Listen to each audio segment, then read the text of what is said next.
What is up, everybody? It's DJ AlphaTyler. You know we back again with another free. Well, we're back. I don't know what this is. This is a community stream that felt most appropriate. I was debating if I wanted to do a community stream and talk about some things, or if I wanted to do like a Freedom Friday thing. I don't know, or if I wanted to do like a Friday Night Fright Visage stream or something like that. Anyway, what I settled on was a community stream where you guys can jump in and talk to me, because we're still inside 2 minutes in this live stream. I'm flipping pissed. Like, I'm irritated. I look around the world and I see all these things, and I'm going to hold off on controversial things until like we get 2 minutes in, because I know YouTube loves that 2 minute mark, and if it's before 2 minutes, they gonna come down hard on you.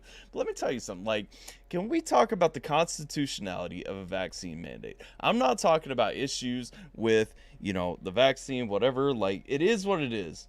You know, like vaccines exist in the world, and if you choose to get them, I have zero issues with you. I have zero issues if you choose not to get them. The fact that there is a divide between people called vaxxers and anti-vaxxers is effing stupid. Okay, 30 more seconds. Really stupid. Anyway, and the fact that we're like blowing up this gate... The federal government does not have the constitutional authority to mandate that privately owned businesses require certain things of their employees. Privately owned businesses have the right to require certain things from their employees. That's absolutely fine. We're just going to look at each other for 10 seconds. And then I'm going to invite some people in. All right. 2 minutes and 3 seconds now. Fuck vaccine mandates 100%. The shit is stupid. Everybody is a sheep that's given into it instead of trying to push against it in some way, shape, or form, and saying like why are, like, if you have an issue with it, file an accommodation with your employer. If it gets denied, let your employer terminate you. Don't give a 2 weeks notice. Don't quit. Don't do dumb things. That are going to ultimately deny you benefits and hurt your longevity in life, in whatever. Real talk. Can we just be real? What the fuck happened to freedom in this country? Why do we not care about freedom in this country anymore? It should be about freedom. It's in our Constitution. God gave us free will. Why can our government not give us free will? Like, at the end of the day, it should not be, okay, vaxxer, anti-vaxxer, all this dumb shit. Like, you either want to get a vaccine in a certain situation, or you don't want to get a vaccine in a certain situation. I don't know. I want to explode. I'm bouncing off the walls. I'm hype. If you guys haven't seen Mises' new video, you should watch the Mama's Prayers video, because again, the song was already dope. The video is dope. Whatever, fuck it. Y'all come in, because at this point, I'm just rambling. Like, fuck this. Link is in the chat. Jump in, join me. I don't care if you're on YouTube. I don't care if you're on Twitch, wherever you're at. Jump in if you'd like to be a part of the conversation, but the link will be pinned over on YouTube. And so if you're watching on Twitch, it might behoove you to come over to YouTube for a minute to click on the chat, because I can't pin it over on Twitch, because I don't know. I really don't know why Twitch doesn't have that functionality. I have no real direction. Fuck everybody. And like, let's get back to the point where we actually care about freedom, because I actually had somebody tell me the other day, what I was saying, what I was standing for doesn't matter, and nobody's gonna remember the stand that I'm taking. But can we be fucking real for a minute? Like, nobody has to remember it. That's fine. If you don't want to remember it, if it's gonna fade away, that's fine. At the end of the day, I'm still gonna stand and say, you know what? The government's taken enough of our freedoms. Why should I give you more, government? Why should I let you take more? Why should I just sit by and say, okay, because when we look at everything the government has sucked and taken away, they just take and take and take and take. Yeah, there's car registration. There wasn't always car registration. There's car taxes. There is X, Y, and Z factors, seatbelt laws, all this stuff. You cannot mandate individual safety. You can't mandate individual accountability. You can't legislate this shit. And yet we let our government do it because we're like, oh, but who does it hurt? Well, it hurts freedom. Like, at the end of the day, is it a bad thing necessarily that you have to wear a seatbelt? No, it's generally more safe to wear a seatbelt than not, even though there are situations where the seatbelt's gonna fuck you. But, like, can we just be real for a minute? Like, we shouldn't need all this. Hi, Jason. How are you? What is good, man? You are on a tear today, my guy. Bro, you should see, like, okay, so I texted Mises earlier. I was on a tear then. I'm still bouncing off the walls. I sent him like 20 texts, and then he sent me back like a laughing emoji.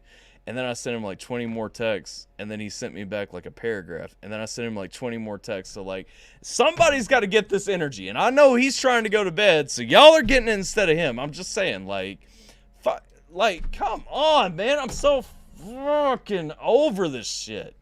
No, I feel you, man. And it's like for one of my reactions I did not too long ago, I was the one who brought up the fact that over here in California, we used to be able to ride in the back of a pickup truck. But because one idiot fell out of a back of a pickup truck, the rest of us have to pay for it by no longer being allowed to ride in the back of a pickup truck anymore. Camper shell, no camper shell, makes no difference. If there's no Sure. seatbelts back there, you are not allowed to ride back there. That's only for cargo.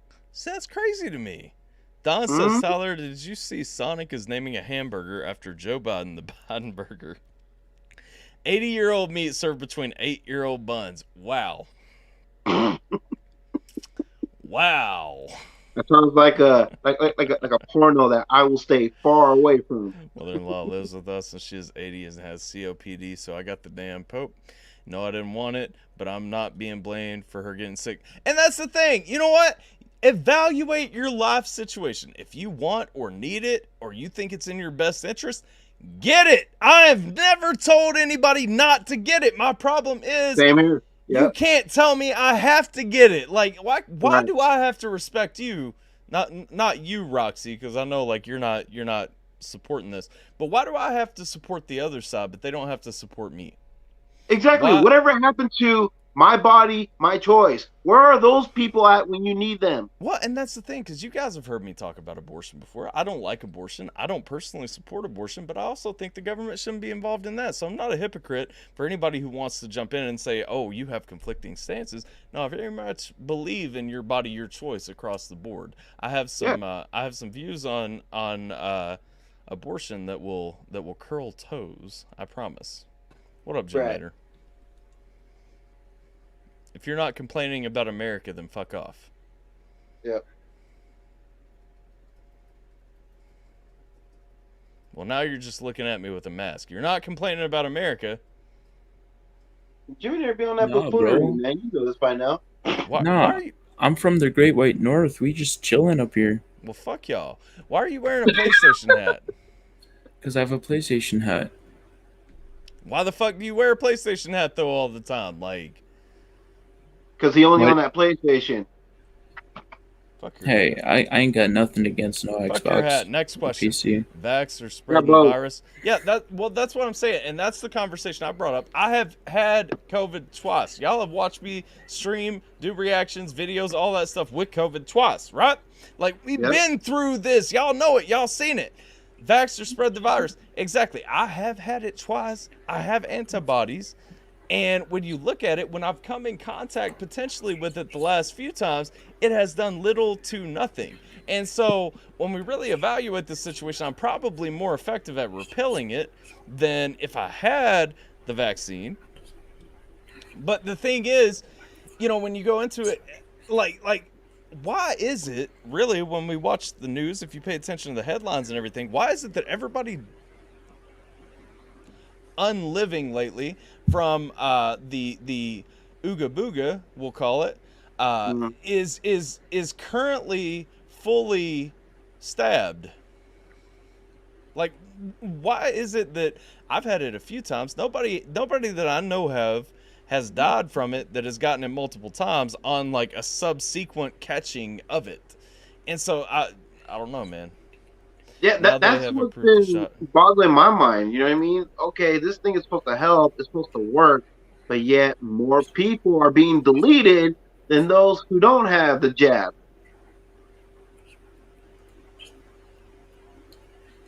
Riddle me that one, Batman. Wait, what'd you say? I'm sorry, I got caught off guard. I was saying more people who got the jab are being deleted than those who are not. So riddle me that, Batman. I'm saying. Let's see. Now they have approved the shot for 3 to 5 year olds. My 3-year-old will not be getting it. I'm just saying. Mm-mm. Like that's silliness. And I'm sorry. Like it's ridiculous to put that in a child. Like it's not tested. Even if it's been approved, it's still not been thoroughly vetted. Like come on now, people. Don't lose your minds. What up, Tom? Exactly, my body, my choice. That went out the window. I'm not anti-vax. I'm anti-experiment vax. I'm not. And that's I'm your not choice, either. son. I'm not either. I'm just not getting this shit. And you ain't telling me I have to. Like, period. Point blank. You know. Mm-hmm. I had it and was less sick than when I took it. Yeah. Yeah. That's what I'm saying. Like, I don't know, man. I'm sorry. It's I the same know. thing like when I used to get the flu shot, I used to Yeah. get sick from the flu more when I was getting the flu shot I, than I would when I don't get it. well, I'll be real. I haven't gotten a flu shot since I got out of the army. And Mm-hmm. I have felt better during flu season every year for not getting one. You feel me? Like and I catch the flu every year. I get seasonal allergies when the weather starts changing, all that. You can probably hear it in my voice right now. Like I've got Yep. them right now because the weather's changing, you know? But the thing is, I get the flu every year. I don't get the flu shot every year. I don't get the flu shot ever. I haven't gotten it since I got out of the army when I had to. But Mm-hmm. but I catch the flu, I have it for like a day or two, and then I'm good. You know what I mean? Like carry around a bottle of Dayquil. That's my go-to. Carry around a bottle of Dayquil, take a couple of sips, and you good.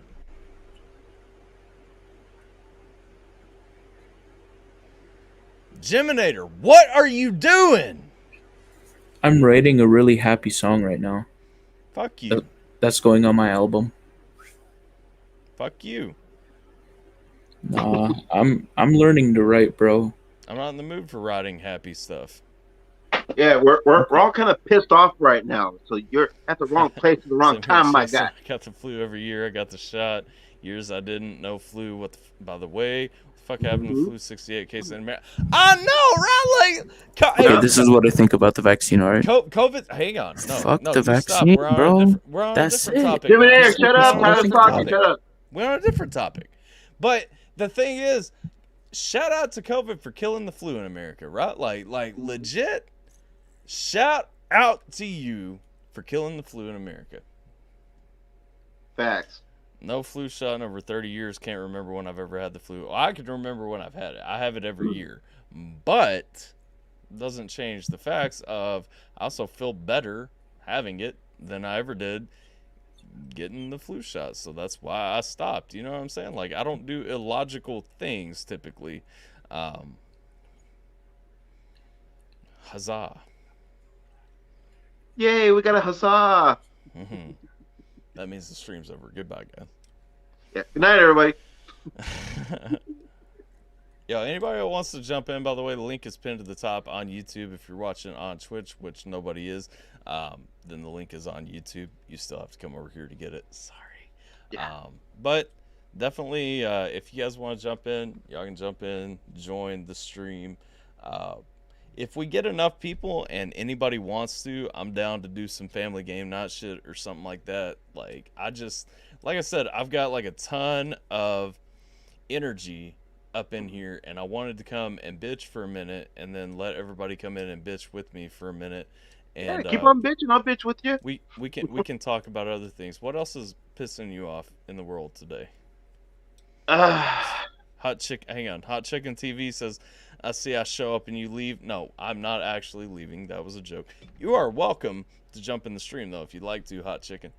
What pisses me off If you is say that something stupid, I'm going to come through the screen and rip your fucking PlayStation hat to shreds.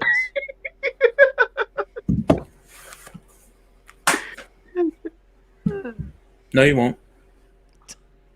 Oh, He actually believes you. That's sad. We good though. What pisses you off? Come on, what? That's why I threw the PlayStation hat away, because I didn't want you to come through my screen and like break it What and rip it. pisses you off? I'm not gonna say it. Say it. That they stopped selling Cocoa Rice Krispies here in Fuck Canada. you, Jiminator. Fuck you. You know what? Fuck you in your fucking ass. Yo, but those new Maple Crunch cereal. What up, Glitcher? What's good, Glitcher? Just Shit fire. You jumping in the stream. Jump in with a fuck you, Jiminator. Oh, fuck you, Jiminator. Thank you. Thank you. I appreciate that And energy. fuck you, I see Jiminator. Hot Chicken over on Twitch. I appreciate you over on Twitch, Hot Chicken. Got that extra energy after anniversary sexy time. You know it. You know it. Hey. Yeah. I mean, it's not that much different than everyday sexy time, except like it's anniversary sexy time. So like, it's got that pinky in the air because it's pompous. It's bougie like Glitcher. You know what I mean? I knew you. As No, soon as he said bougie, it's bougie, I knew Tyler, that's what it's it was called going. sophistication sexy time. Sophistication. That's true. That's true. It's like Glitcher over there with his little pearlescent plate with like the gold plating around the rim, and like he putting a fork down in it and then slicing it with a steak knife before he eats half of it. Dog, Only eats it with the front teeth. I'm wearing underwear with holes in it. I'm not bougie at all. Bro, like... Wow, Glitcher, you put your business out there talking about how you wear Swiss cheese underwear? Okay. Yeah, what's your sock situation look like though? That got holes in them too? Actually, most of them do. All right, that's legit. Because if your socks don't have holes in them, like you suck. I use my Jiminator, put your fucking hat back on. Socks. Your hair looks like shit today. Tyler all over Jiminator today. What'd he do? What did Jiminator do? That's what I'm starting to wonder now. What did my man do? Pisses me off is they made Twinkies smaller. I don't like Twinkies, but They made Twinkies smaller? If I liked Twinkies, then I would be upset about them making Twinkies smaller as well. We back, baby. Did you see Glitcher as a baby bear? Wait, what? Baby Glitcher bears. as a what? Baby bears. Where's the baby bears? Is she talking about that? That's a cat. Because that's a cat. That's a cat, yeah. Where is the baby bears? Show me baby bears. I don't know. I don't know what she could be talking about. Somebody on some very nice psychedelics if they could see some baby bears in Glitcher's room. I mean, Roxy, honey, you gotta share. You know how that works when you come around here. Like, the you gotta share. The Funko Pops are back there. I got a giant Hulk back there. That's pretty much it. All socks have holes in them. How else would you get your feet in them? By being a man and just forcing them in? Like, come on. True. Very true. I mean, it's straight facts and nothing but the truth is what it is. You use your unclipped toenails to cut those holes in your socks, by the way. No, you just push your foot through the fabric. Like, literally, you make your hole. Okay? That's what I'm saying. And you use the unclipped toenails to help cut them holes through. It's like putting your hand through a turkey to stuff it. You're thinking too far. You just push it through. Okay, let me find a fucking example. Jason, how are you? Because apparently we said fuck Jiminator. Jiminator, why aren't you talking? I'm doing all right. I told you, I'm writing my song. Your happy song sucks. How are you writing a happy song right now? Because I'm stoned.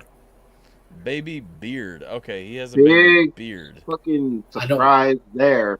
Does Jiminator have or does Glitcher have a baby beard? I don't have any facial hair. I just shaved. Oh, you just cut your hair too. Yeah.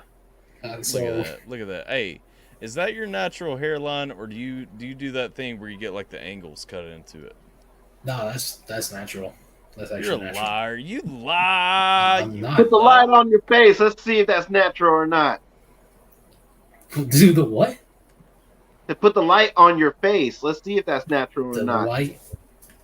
Put a light on your face. Yeah, put a light on your face. All right. Let me do this because I don't have a fake or a light ring. I gotta buy one. God, They're not that picture's funny. expensive. Wow! Amazon. You look like a baby. You got that baby face. Nah, I'm Bro. turning the light off. That is a baby face, though. Like, y'all Yep. see that? Oh, duh. Yeah. I don't need to hear from y'all too. I mean, I Shit. can't say it because I also have a baby face, so. True. Yeah, Jim and Eric, you're not even born out of the womb yet. Let's see here. That's why I hate shaving. But I What had else am I to. looking at? His last video, he had the baby beard. What? Hey, Glitcher, enjoy being young while you can, man. That shit goes by quick. Hang on. I gotta find this. If His this last was, video, he had the baby beard. So let's I see. did have the baby beard last video because that was recorded yesterday and I got a haircut today. Okay, we about to fact check. We like Facebook. This is my Facebook resume right now. Like, yo, Facebook, hire me as a fact checker. I promise I'm better than who you got. Yo, what is this though? Oh no, this isn't Hang gonna on, be hang good. on. What? This What? isn't gonna this. be Look good. at this. Look at this. This isn't Oh gonna- my god. Yo. Damn. Night and day though. Like, look at this guy Yep. here versus like this guy here. Look at this. Boom. Boom. Boom. Boom. He's coming in and out. Boom. Boom. Boom. Yo, try to hit that same pose. Try to hit that Dude, same pose he real was a quick. lot older before he got his haircut. Hit that same pose for me real quick. All right, let's go. Boom. Boom. Boom. Boom. Boom. Boom. Oh, Dude, somehow Glitcher managed to find the true fountain of youth. Glitcher found the fountain of youth for real though. Oh my god. That's funny. It's actually funny. What up, For real, you Alyssa? went from being like 25 years old in that previous picture, you know what I mean, to now looking like a 15-year-old. Hi, Alyssa. How you doing? It's Jason, did you get a chance to check out DeFrost's video talking shit about Mesus and other white rappers? Tyler put him on blast. No, I haven't seen that. Nice, Tyler. No, I mean, we talked about some history facts, and he never responded, but one of his boys did. I also noticed, like, the bullshit and all that. What really pissed me off about all that was I responded, or I commented, and then, like, somebody in his community responded on, like, some straight fuck shit. So, Yeah. and then I responded again, and all I said in my response was, I'm not telling him he doesn't understand his own culture, because the guy said, okay, so I left my comment. The guy said, not the whites telling a black person he don't understand his own culture. That was the comment that was left back to me, okay? My response, because first of all, I don't appreciate being called a white. Like, I'm not sure what a white is. I'm not a white. I am white, but I'm not a white, you know? Also, That is weird. I don't refer to people as blacks or black people, and so, you know, when you do that, you just seem more racist to me. Yep. So the guy says, not the whites telling a black person he don't understand his own culture. My response to which was, I'm not telling him he doesn't understand his own culture. I'm telling him that he doesn't understand the culture he's trying to claim. Because, again, he's trying to claim hip-hop culture. And in my initial comment, I pointed out that that is also shared by Latinos. That is shared by Caribbeans. Like that is shared by much more than just African Americans, as he said in his initial video, who had very little play in the foundation of hip-hop. But, and then I said, I'm not some dumb redneck. Educate yourself before bringing ignorance like that in a response to me. Also, you choose to see people as white and black, not me. Think on that. Yeah. And I don't know if Frost deleted it or if YouTube deleted it, but either way, someone decided that my response was harsher than his, and so then he goes on a string of bullshit, which I finally had to respond to again and point out that he only responded to a single point that I made, not the several points that he made. So he cherry picked like the point you made and just chose Yep. to respond to that. Play the video for those that don't know the history. I will in a minute. I've got to be right back real quick, though, guys. So nobody say anything inappropriate that's going to get me clapped. Jiminator, we're looking at you. Jiminator. And yeah, the link to the StreamYard is pinned to the top of the YouTube chat. If you guys want to join, jump in by all means. I won't be able to let you 100% in right now, but when I get back, I will. Guys, try to keep some stimulating conversation. Let's think about some things. Fuck you, Jiminator. Don't talk. Don't talk until I get back. Just don't talk until I get back. This is now Glitcher and Jason's stream. I'm gonna go ahead and pull you out actually until I get back. I'm just kidding. You can say. Oh, look at it. You see his hands already though. He's what? I mean, Jiminator. It's not like Jiminator has much to say anyway. He's only gonna talk about how stoned he is. Eat my ass. With a spoon? Nah, fork. I'll be right back. Oh, he like it rough. That's tough. Jason, your camera froze up, by the way. Wait. My man just said to eat his ass with a fork instead of a spoon? Yes. Yo, look at Jason's camera. He's just like so chill. StreamYard is actually cool in my hand. I don't know if I'll be here much longer. I'll be right back. What up, y'all? Know Halloween coming So it's up. been hard to get to this point. I've been stressing just a little bit, but I'm alright. I get up and fight. I have to win. No second guessing my passion for music, because I always have believed that melodies tell stories. So why not tell tales of your own? Because when I get in that mental state every now and then, I believe that I can fly. I feel alive. I start to feel the sun. Now my arm warm beats through my hair. Go for a drive. Sunroof open. One arm in the wheel. One arm out. Hear the birds sing and see it's not that hard. I just told a little tale about the ideal life too, but so few of us will ever have it though, because we are too damn busy fighting amongst ourselves. That's just sort of what I've been writing for a little bit. Dog, I'm gonna be honest. There was like 2 lines I heard wrong. It's not a rhyme. It's just supposed to be a happy song. Oh, okay. Did Jason leave? I think so. I think his internet gave out, or StreamYards gave out. But you like it though? Yeah, you were getting into a rhythm. You're getting into a vibe. Yeah, see, like what I'm doing to the beat is like a, just that sort of boom bap, sort of chill. Yeah. Yeah. My bad. I gotta change that real quick.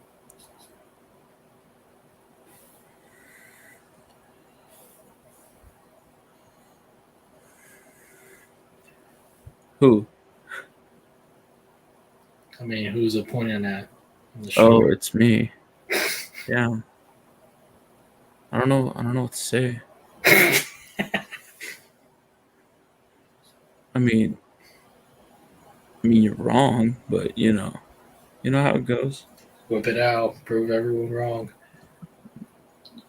I care about Tyler too much.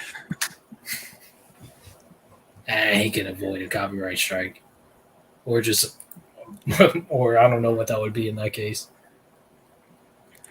Oh, Jason said, StreamYard's booted him out. Yeah. Shit, get back in here, Joe. He can until Tyler comes back. That's unfortunate. It most definitely is. Oh, man. What's good with you, Jiminator? I guess I have to talk to you now. Well, now I don't want to talk to you. I don't know what to say. I've been working. A few weeks ago, I had an accident. And, yeah. Nobody was hurt, but, Were you stoned again? No, I was doing my last delivery. Stoned? No. How come I don't believe you? Absolutely not, bro. I only do it at night. So. Was it at night? Was that like 6? At night. Shut the fuck up.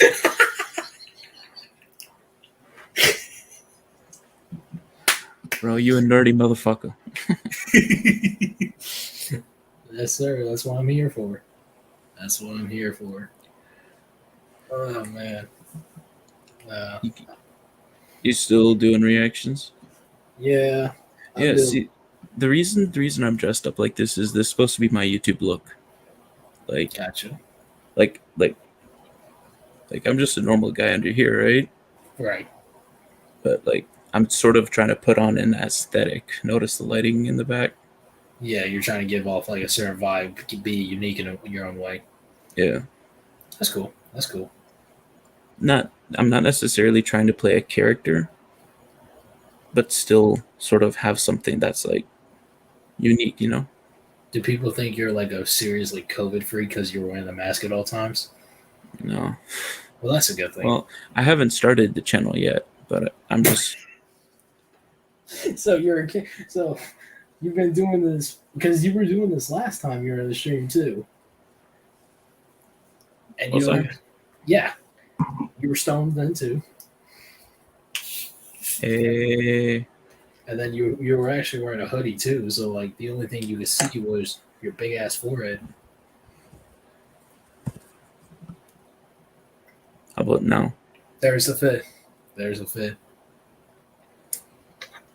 So when are you going to start this channel, viewers? Once I have everything put together.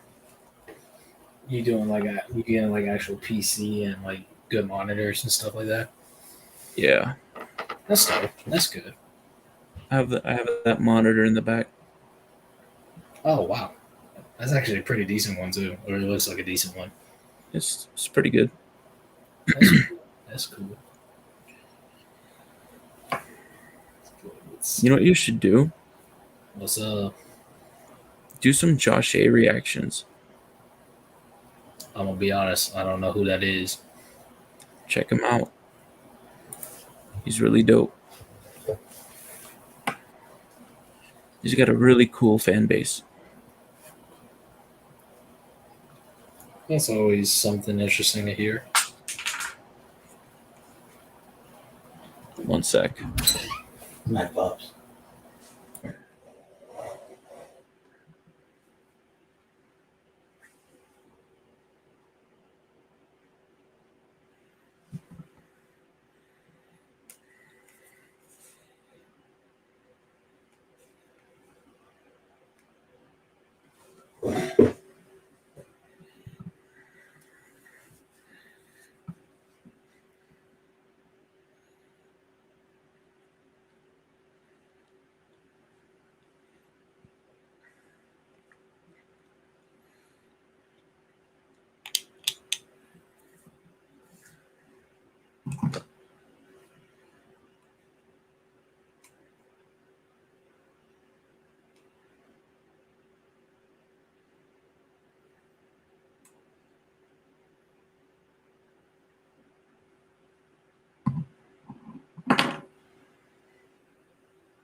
Anybody there? Sorry, tell my parents can do it. That's all good, bro. Let's see. So like once Tyler comes back, he's gonna be like, "Who the fuck is this?" Yeah, he's like, God damn it, Jason. That's what he's gonna say.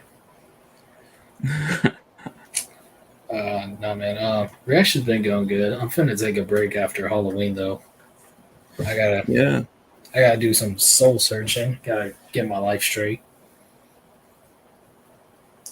Are you in a relationship? Nah, it's not. It's not even that at all. It's just I haven't felt motivated to do anything for a little while, and kind of the reason doing reactions this past week was just to promote the stream I have coming tomorrow. Bro, I got some advice for you. What's good? Do pot. Listening to music then and reacting is very different. Did you say do pot? Yeah. My guy, I don't know if you know this. Pot is not legal for me where I'm at what age I'm at. Yeah. And also, if I get caught with pot, I will never be on YouTube again. So listen, I don't know if you know this. Geminator is a fucking idiot, okay? Yeah, he is. Also, y'all are the most boring fucking YouTubers I've ever seen in my life. Like, wow. Germinator's high, and I'm not a very interesting person. Okay, now that the stream is resuming as planned, you guys will address, Geminator specifically will address all of my comments that you weren't reading in the chat. What's up? Oh, about Canada. Dude. You neglected doing so. Rap about Justin Trudeau. You also neglected doing so. Talk about milk bags. Y'all left the whole. I saw that milk. I thought I said milk bags. I'm gonna be honest. I don't know. Milk bags. I don't even know what that is. They're bags. Bags of milk.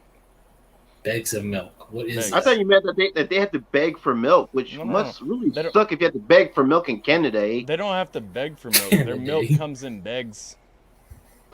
Milk bags. Milking bulls. Canada has bags of milk or bags. He's just a normal guy. This is about you, Geminator. This was one of my favorites because you're just a normal guy until you put on the mask. Mm-hmm. Then you become Milk Bag Man. Look, he's becoming Milk Bag Man. Dun dun. That should be your YouTube channel. The most uninteresting superhero ever. Is the sun still out in Canada? There is no sun in Canada. Only sadness and maple syrup. Sadness and maple syrup. And Canadian bacon, which also is not a thing. Thank you, Roxy, for pointing out that that's it's just ham, right? Yeah. That's why I put it in quotes, smart guy. We got stronger beers, so it doesn't matter.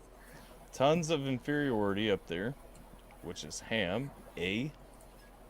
Also ham. Glitcher, do not react to Josh A. I want to tell you, Geminator is a terrible source of advice. Do not react to Josh A. Fuck Geminator. He's lying. Just check out his more recent stuff.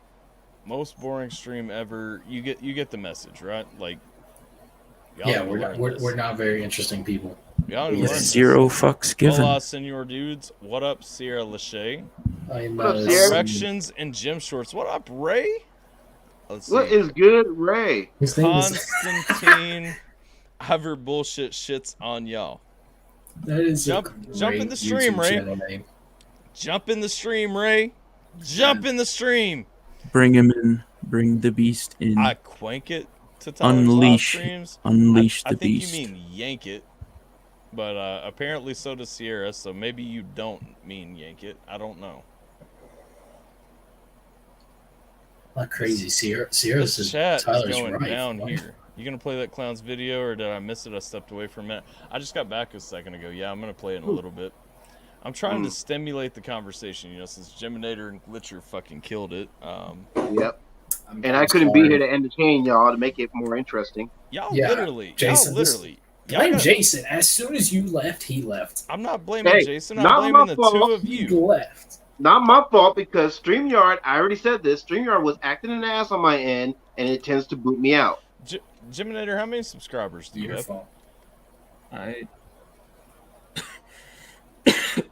He can't even count right now, Tyler. It's like around 500 or something, right? Like no way.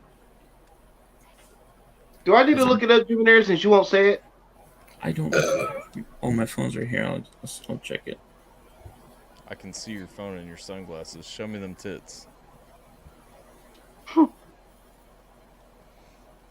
Mr. Hour. He has 154 subs. Okay, 154. How many you got, Glitcher? I think I have 1.15K. Okay. So between the two of you, roughly 1,300 subscribers, y'all can't entertain a live stream for 5 fucking minutes? I'm not a very interesting person. I'm not. I just chill. I am the chill. Wait to sell yourself, Glitcher. Wait to who? I'm the chill, bro. So way to sell yourself, my guy. You can't gain subs if you keep promoting out the fact that you're not a very interesting person. I'm not gonna lie. Geminator, what are you doing? I'm dancing, bro. Some things. Oh, Ray! If you're still here, jump in the stream. Ray, if you're still here, jump in the stream. Ray, if you're still here, jump in the stream. We need you for this. What are we all gonna dance together? Who's Ray? Ray is my friend, Glitcher. Fuck you. Come on, StreamYards. You have Are we all friends? gonna dance together? No, I don't have friends. Rip. Neither do I, Tyler. But Ray does have some nice arms, and I like to yank it looking at him. So. Proud libertarian, my guy. How you doing, Ray? There he is. There's the man. I don't Just know. Sebastian Stan? Like Sebastian 3 people just talked at Stan. once. Yeah. That's Let the Sebastian roast Stan down begin. there. Here's the thing. I called you my friend Ray, and then you came in, and I said, hi, Ray. So Glitcher knows that you're Ray, and he probably just didn't expect you to be handsome, because Glitcher's a little gay. But, Not at all. Not at all. That is offensive. That is offensive in this culture that we live in, CA. You gotta say homosexual. Well, I tell you what, that diss track on Geminator, I see this shit. You got bubblegum in your ass because you've been popping shit, boy. All those fucking horrible songs you've been putting on. You declare war on me in the live stream on AlphaTyler, bro. The gauntlet's been thrown. There's a line in the sand. In the words of DMX, bro, when it's on, it's on. Oh shit. Oh shit. Snap. Well, I expect you to take it all the way, bro. Like, do it. Diss track season. I think you just did. Oh, I won't respond. I'm too polite. Bro, I can see your face just quivering underneath that mask. In a battle of wits, you're an unarmed man. Now, I want to break bread and be brothers, but I need you to admit defeat. Oh, I've been defeated. I'm done. I'm done Bro. for. he's Canadian. They only know how to apologize and like, Wave the white flag. yeah. I mean, Bro, you guys didn't get bacon right or democracy. I mean, thank you for hockey and Ryan Reynolds, but other than that, you gotta fuck yourself. Hey, don't forget Keanu Reeves, bro. Keanu Reeves. Cat Williams is Canadian? yo. Really? Didn't they get the weekend too? Keanu Reeves is Canadian. Oh, I think you said Cat Williams. I gotta look. Keanu Reeves is not Canadian, is Is he? Keanu Reeves really Canadian? I Hang on, think I'm he looking is. this up. He John was. Lick He is- was born and raised in Toronto. Oh wow. Oh shit. But then he came over here in the States like a real man. Didn't they give us the weekend too? I don't know. The weekend. Fuck. I don't know. I don't care. Weekend's like someone I go to just for a vibe. I haven't listened to him a ton, so I'll withdraw my opinion for the moment. But yeah. So Ray, I'm a star boy. besides digging into Geminator's ass, which I know that you're excited about, have you Popping seen the dumbass TikToker who decided to make like some videos about Mises the other day? No, but I'm looking forward to it because if he wants this, This shit was ass. Okay, we're gonna play these Bro, I think videos. I just heard a gunshot outside my house. Give me two. I'm not joking. Seriously. Yeah, let me just okay, check you're this fine. out. You're fine. Yeah, do what you gotta do, brother. I like that Ray's name Right? is now. I like that Ray's Did name you is hear now that? Fuck Canada. What was that? he did change it.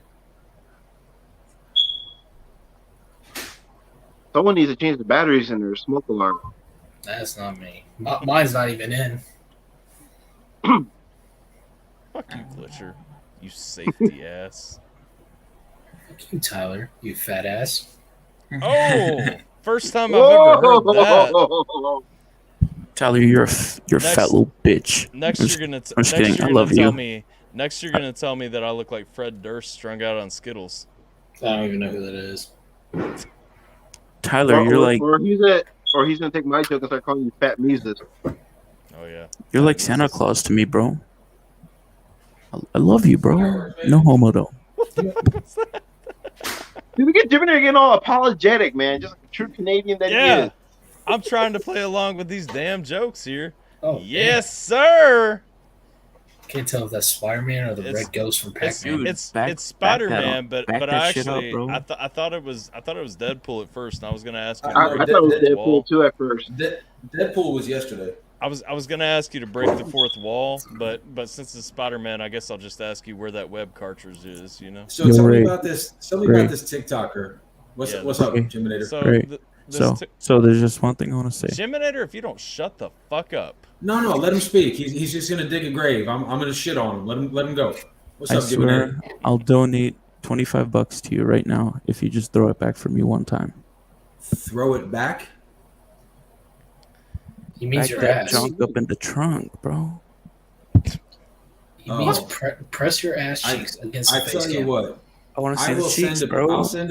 I'll send a picture of my bank statement to Tyler, and you send yours. And if mine isn't 7 times larger, I will back it up for you for free and send dick pics.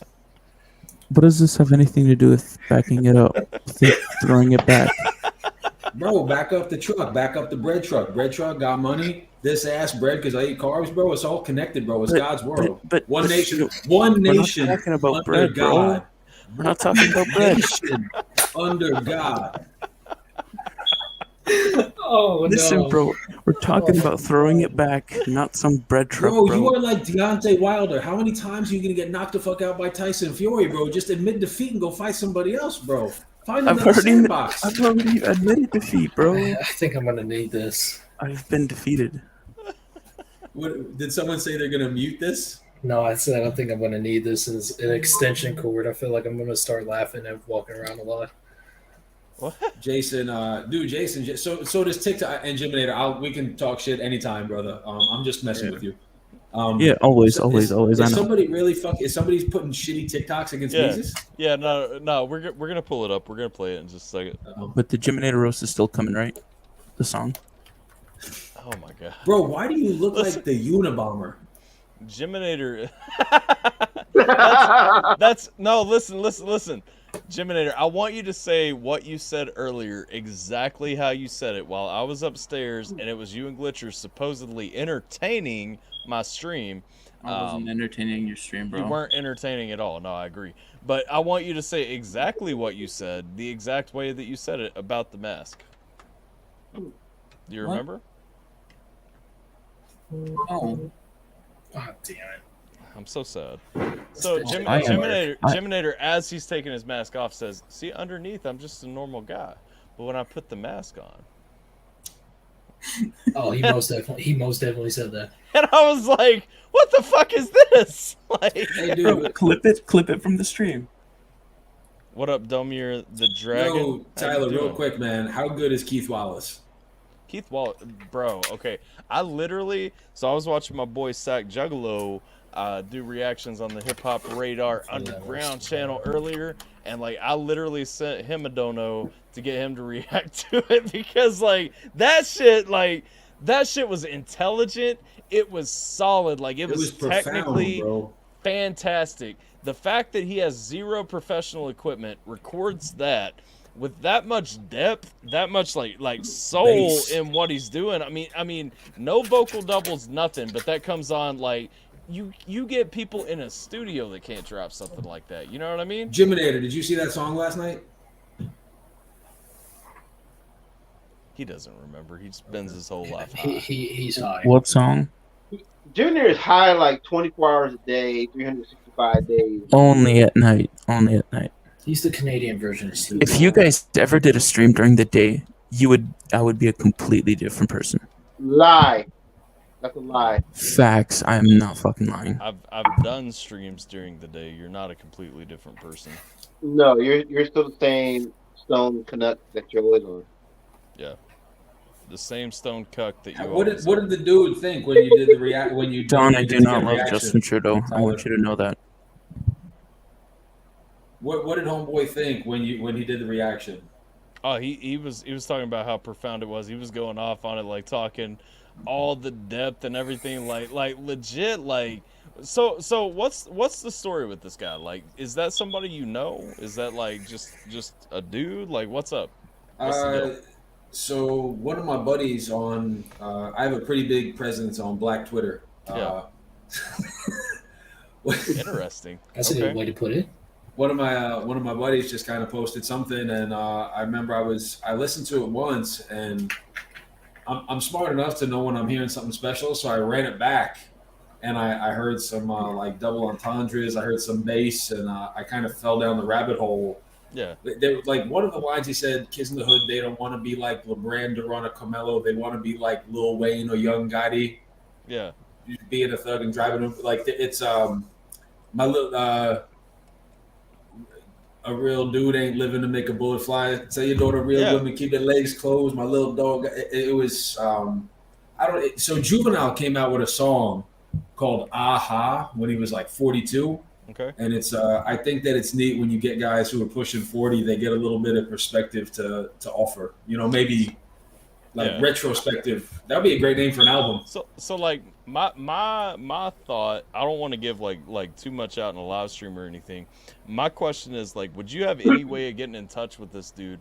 Do you know anything about like his artist situation or anything like that? Because I know someone that knows him. And it's been a minute, but I could try to see if I can't make that happen. So the reason I asked, like in the past, we've like sponsored home studio equipment for a couple of artists on this channel and stuff like that. And I actually reached out to a company about a sponsorship to kind of do something similar, except like on their dime instead of through ours. And so I might have some opportunities coming up, and if that guy like isn't making it, like if he's making music but like he don't have like some kind of home setup or anything like that, like I'd love to get in touch with that dude and try to help him out some, because that guy needs to be making music. You know what I'm saying? Like it's not even just that I love his message, because I love him technically, but I just love the amount of education that was behind what he was saying in that song. You know what I'm saying? Because like what he was rapping about, even the backstory he's given, like how everything got to the point where it is right now, that's not even just common stuff. It's definitely not what's spoon-fed through the media. It's not what's spread around black communities, anything like that. Like that's real top shelf education. King David was greater than King Arthur, but King David was black and the British man was jealous. Like there was a couple of things in there that were it'd be fun, man. If I don't know if you guys got time tonight, maybe you could even throw that up there for your three buddies to see what they think. It might be worth a second view. We'll throw it on. Well, let me see this dude who's shitting on our buddy Charlie, bro. Because fucking White Guy Wednesday, the pedophile hunter, the dude with the haircut stuck in 1999. Whoever this you TikTok faggot is, he don't want this smoke. Yeah. So this guy. Let me give you a little backstory. I have zero idea who this guy is. I guess we're just gonna go by that. Like, okay. What's that? No one heard what he said. No, that's the name of my podcast, White Guy Wednesday. No, not that, not the other thing, but okay. It's only bad, Glitcher, if it's in a discriminatory capacity. It's bad if it's not in that way either. You guys see how all these, you don't know who gets offended by that nowadays. You just I'll tell you what, buddy, you have the right to feel any way you feel about something I say, but in no world do you have the right to tell me what I meant when I said it. If you think there was any homophobia that was attached to that statement whatsoever, when I use that word, that's basically me saying someone's dad made him with inferior sperm, like they made less of a man. Dude gets shook real easy. It's a soft dude. It's a coward. I'm just trying to. I'm just trying to watch for Tyler because YouTube be stupid sometimes. No, I get YouTube. Dude, Elon Musk can get it. That fucking highly functioning autistic motherfucker turned down for what? I've been drinking and I'm feeling violent. Yeah, same. I'm actually gonna take a drink real quick, and then I'm gonna explain the backstory to you, and then we're gonna check out this video. Okay? Right. Damn, what drink are you gonna take? That shit's empty. It's not empty. I mean, it's only got a couple left in it. That's cool. I'm getting one of mine. You're gonna see my underwear again. So fuck it. I already like this guy. Yeah. So my boy Ray. If you guys don't know, this is. Do you guys know Simba? I think everybody knows Simba at this point, right? Yeah. He was the one that was trying to roast my ass. Huh? He was the one that was trying to like roast my ass for having like less than 1K. No, I don't think so. Simba's an artist out of Florida. Anyway, Ray is his boy. Ray is his bodyguard. And Ray is a fantastic human being, just so you guys know who Ray is. You didn't hear any of that, right? Hear what? You're a piece of shit and I hate you. That's what's up, man. Anyways, hold on really quick. I just want to take this moment to say that on behalf of the AlphaTyler podcast, we support AlphaTyler Scotch Whiskey. Although they're not a sponsor, we think that if this podcast takes off to the place that it might be one day, we want you to have first opportunity to place your product in the hands of our viewers and our listeners. So don't forget, when you want to get fucked up this Friday, choose AlphaTyler. So clarification, this is not a podcast. This is just a community stream that we do every now and then. Just some bullshit. Anybody from the community wants to jump in, join the conversation is welcome to. We keep the link pinned at the top. We talk about basically whatever the fuck comes up, all that stuff. So, definitely not a podcast vibe you're gonna catch here. This is random as fuck, and usually is like a bunch of dudes sitting around a table drinking. Honestly, Yeah. Bro, you know that I'm white trash that made money when I got Copenhagen in my lip, $160 scotch. Did you already take a shot? I'm more of a bourbon guy myself, you know. I'm ready to though. Ray's already got us beat. What is that? That's the cutest little bottle of things I've ever seen. This? No, I'm talking about Geminator. Look, Geminator, hold that bottle back up. That's maple syrup. Oh, that's amaretto. Disaronno, okay. Bro, why do you keep doing shit that makes me want to say the F word? Do you need some sour mix and an umbrella to go on that? You want to listen to some Boy George? You want to do a little Nas X, Pink Guys in the Listen, shower? homeboy, you can go and fuck yourself, right? I'm just playing. Although, Go suck a dick for $5, bro. Roxy did throw up earlier. She did I give like you a how whistle. Jiminator was going in on Ray, and then he apologized for it. That was just awesome. Yeah. You finna pull a I don't want beef, bro. Track. I'm a nice person. Jiminator stays apologizing. Yeah. I'm a nice person until the mask comes on. Someone No, needs it's an fine. Dude, envelope. Jiminator looks like Yeah, someone and who he's a runs. normal guy. All right. So Really quick, Jiminator looks like the kind of guy who has a fairly successful conspiracy podcast, and then in the middle of it, his mom's like, "I told you to take out the trash." That's a good one. Oh no! So backstory. It's so good. Backstory on this fella. I'm gonna start with the exact storyline that I followed going into it. Okay. So Dan Armstrong, big supporter of the channel, huge supporter of Mises. I don't know why I'm telling you this. You know who Dan is. Anyway, Dan Armstrong comes to me one day. He's like, "Yo, check out this video of this dude talking shit about Mises," and I was like, "All right, I'm there." So I go and watch this video. It's fucking retarded. Like honestly, just stupid. Okay, you'll see that. We'll watch it. So didn't think anything. You know, there were a lot of comments, a lot of people in the community. This thing has massive downvotes, by the way. So like this is too. He's very new to YouTube. I want to point out he has like at the time like 12 subscribers. So I'm like, okay, well I'm gonna drop my comment and leave a dislike and bounce. You know what I mean? Like it really don't matter. So Yo, what up, read our comments. Yo, Tyler, read the comments after too. Okay, sure. Anyway, so this guy. Tell Jiminator to go fuck himself without telling him to go fuck himself. AlphaTyler just did that shit. Yeah. Like a boss. Anyway, so this guy goes and he makes this video. It's fucking stupid. You know, I'll leave my comment, leave. Everybody else is leaving their comments and all that stuff. Some of the ladies like my boxers. That's all that he was trying to throw. Another YouTuber, you know, makes a response video to this, which, you know, I mean, you know, your choice. I won't play that video just because me and Dude don't really rock together that much, but I agree with him on this situation. Who is it? So, it's Tim. I mean, it's Triple T. Okay. Yeah. So, I mean, like me and Dude don't really rock together. Not disrespecting what he's saying in this at all. But you know, like I'm open and honest on my channel. I know he's gonna get pissed because I said his name at some point, but that's fine. Anyway, fast forward. So this dude, this same guy, and I mentioned that part because the second video, he drops a reaction to Tim's video, like talking all kinds more shit that makes 0 sense, okay? And so I saw it when it was at 3 views because it had just been posted or something like that. And I'm like, okay, but you have no idea what you're talking about, you know? And that comes out, and then he has, I guess one of his friends, I'm assuming from TikTok or something, jumps in, leaves an ignorant comment that we will also explore. And then I respond to it with with legitimacy, which we'll also talk about because I have a screenshot of my comment, which the uploader then deletes my comment. Oh, I like how you're being Geminator right now. Uploader deletes my comment, my response comment, not my initial comment, just my response.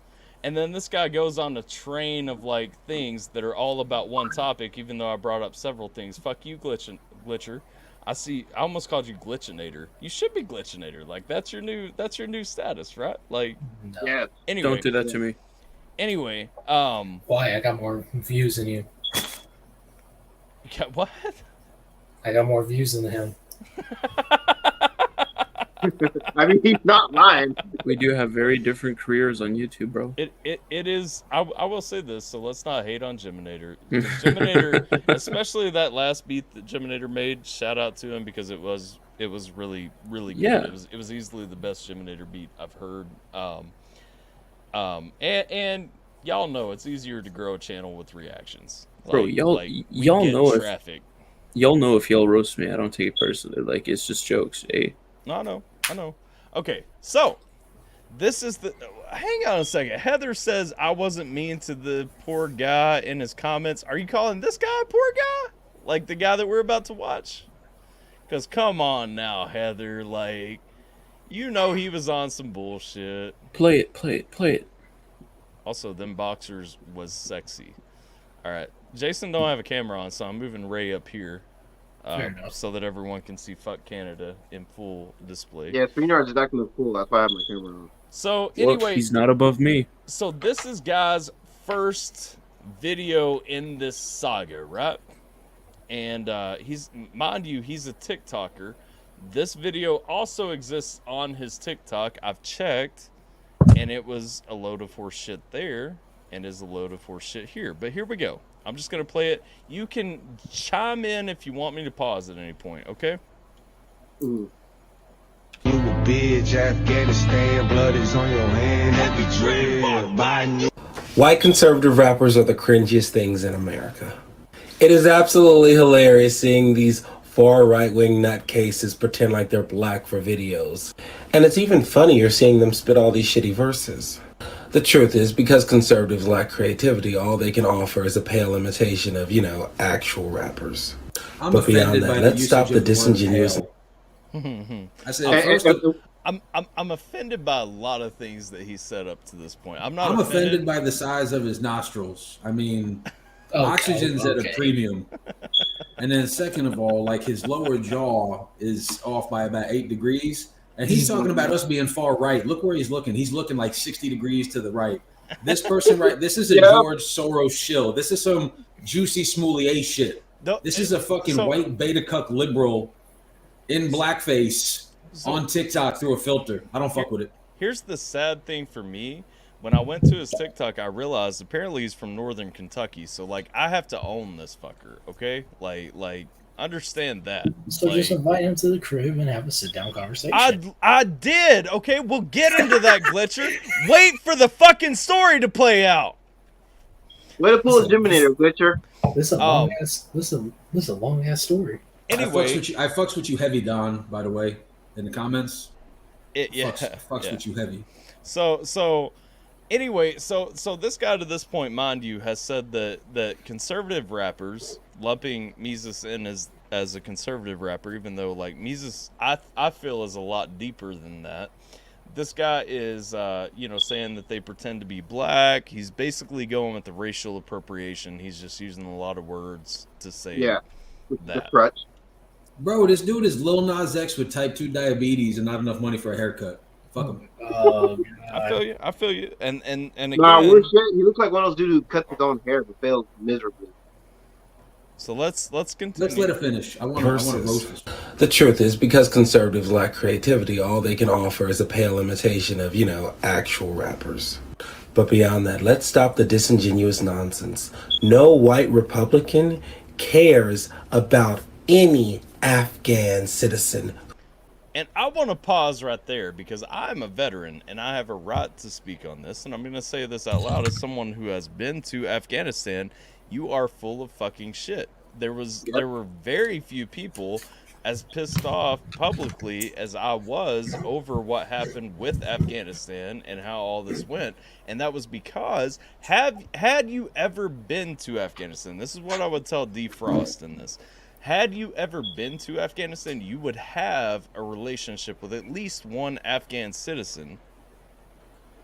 Really quick, this guy, I just pulled this up on Wikipedia, so I'm pretty sure it's true. Apparently, he's the love child of Don Lemon, and Jussie Smollett. Dude, he looks like fucking a great value version of Chris Tucker. I don't believe you. What up? I want to shout out my man. Yeah, Chris Tucker, like he tucks his dick in his back. He's somewhere in between a non-binary ZZM wolf stuff. I want to shout out my man Eitri 3D because, again, going back, like I said, as somebody who's been to Afghanistan, like, you have a relationship. Like, our Terps, you build a relationship with them. They're part of your team, like, all that stuff. And I know Eitri knows what I'm talking about because if y'all know Eitri, y'all know the connection me and Eitri have. Yep. We go back a long time. Eitri, yep. if you want to click the link up at the top of the chat, you're welcome to pop in and give your thoughts on this too, because this is some bullshit. But Don Lemon and Juicy Smollett. How about that? Not only is he gay, but he's black and French. Let's go. Republican cares about any Afghan citizen who died in the war. Not true. Tucker Carlson called Iraqis semi-literate apes. Also not relevant to any part of this conversation, but okay. Do you really think these white people care any more about the Afghan people than they do the Iraqi people? They care quite a bit about both, actually, it turns out. Here's a hint. No, they don't. No, they don't. Republicans only bring up Afghanistan when they want to attack Joe Biden. But make no mistake, they don't care. Also not true. Of Afghanistan when they want. Who gave this dude, which white guy or gal, whatever the case, gave this dude, the right to speak on their behalf?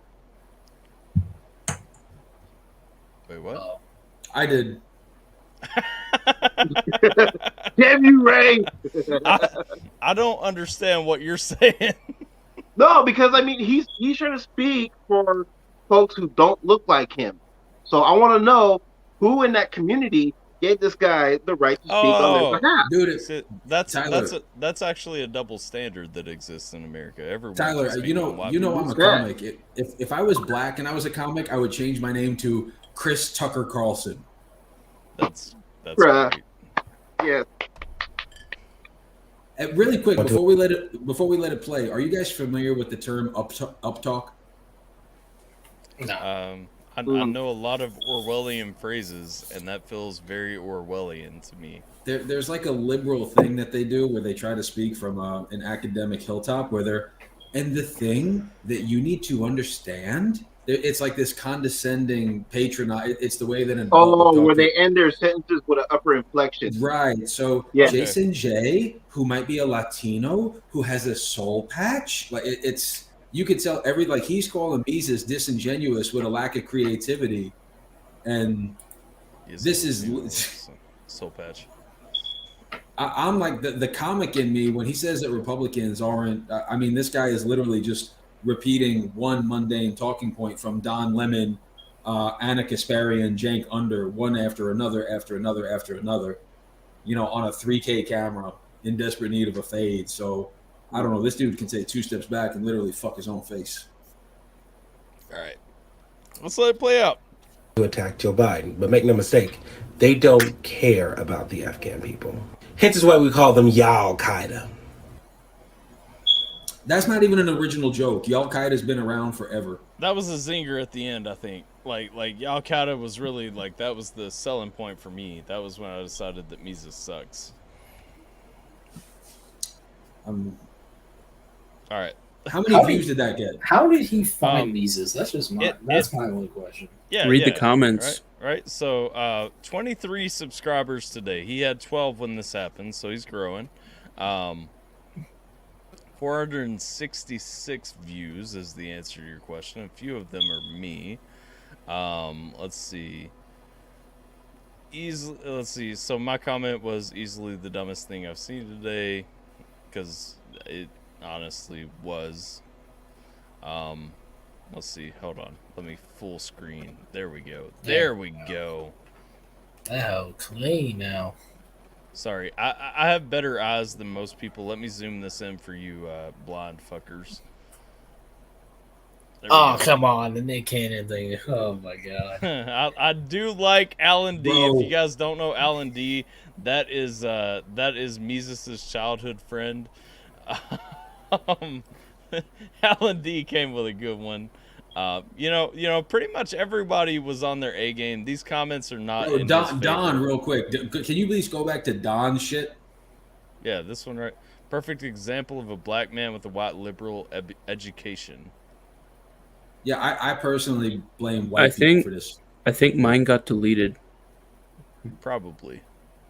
And Luana got in there too. I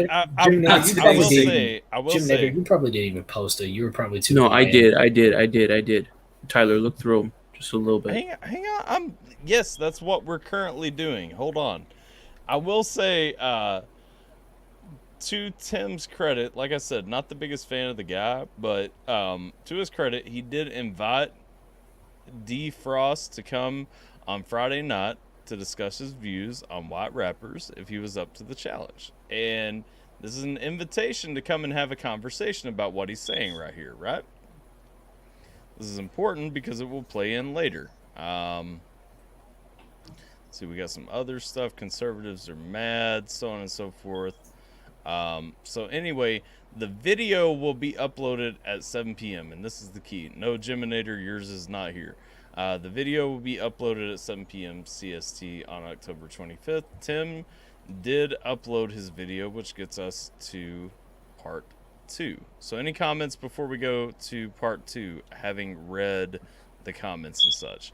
And as you can see from my watches, I've actually checked out this guy's content to understand where he's coming from, and he is a moron all around. But any comments before we get into that portion of what we're doing?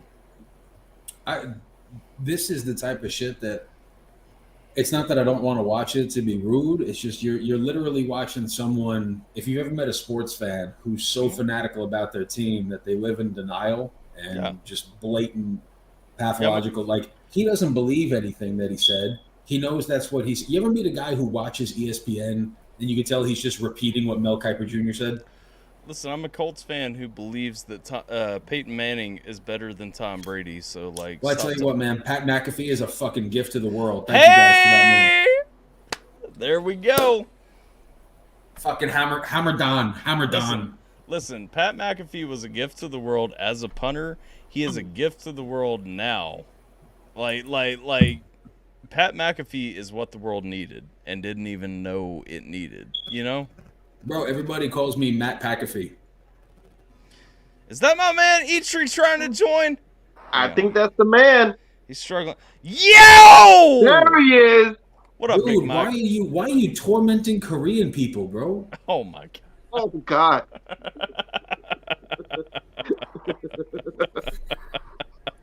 Bro, what did those poor Asians ever do to you? What's up, everybody? How you doing, Mike? What is good, Mike? Living a dream, brother. Nice. So how do you feel about where we're at in this story so far?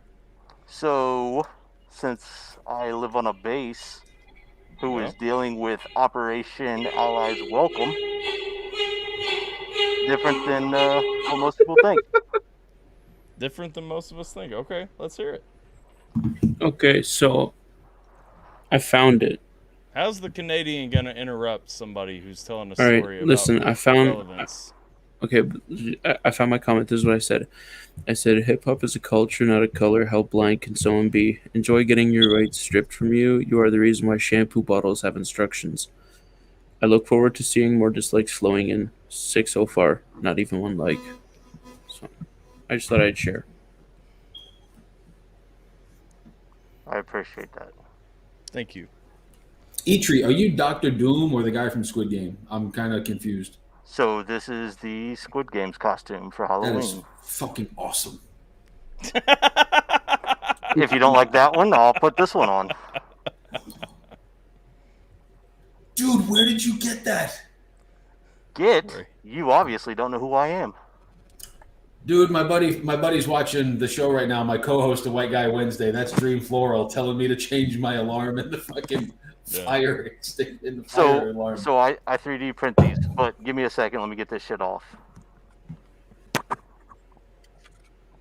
Oh, there is a bomb ass AlphaTyler pin set as well that was printed wrong the first time. But just so you guys know, there is a bomb ass AlphaTyler pin set that I will have at some point. I hope.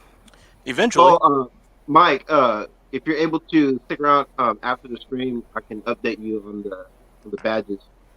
Yes, absolutely. Cool.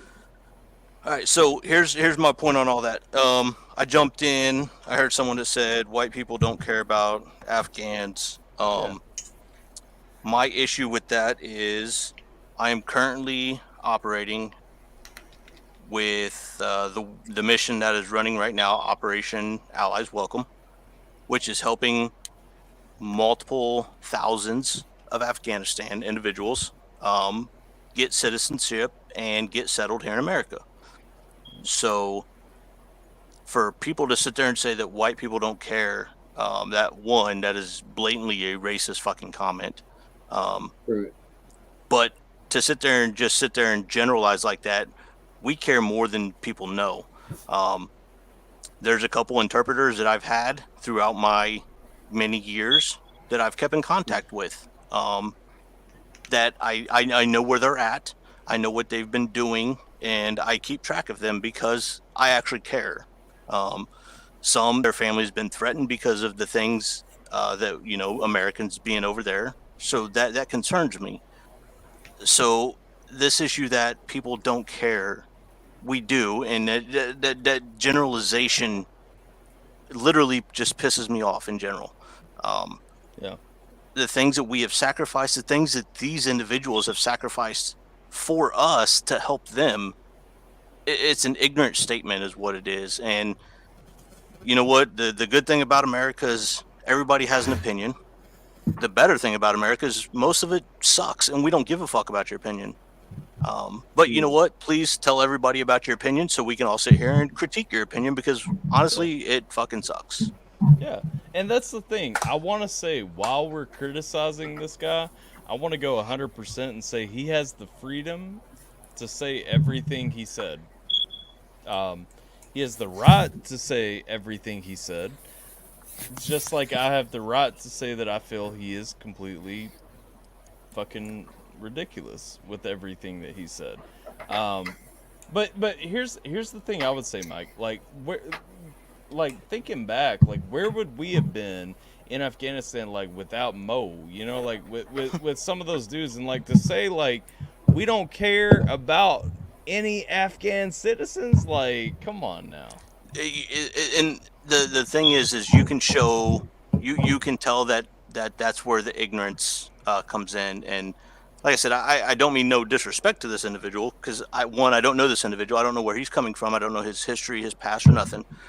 But you can tell the ignorance because, for the simple fact that as soon as September 11th happened, the Mujahideen that we backed and supported the entire 80s and 90s instantly was on our side, and we were doing everything we could to protect them.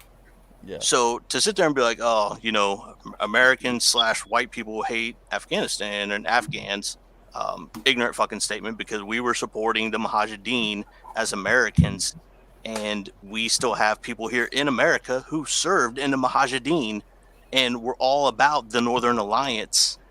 So hey, yo, I'm about to back out. I'll be in chat. It's just my computer's my laptop's battery's getting low, so.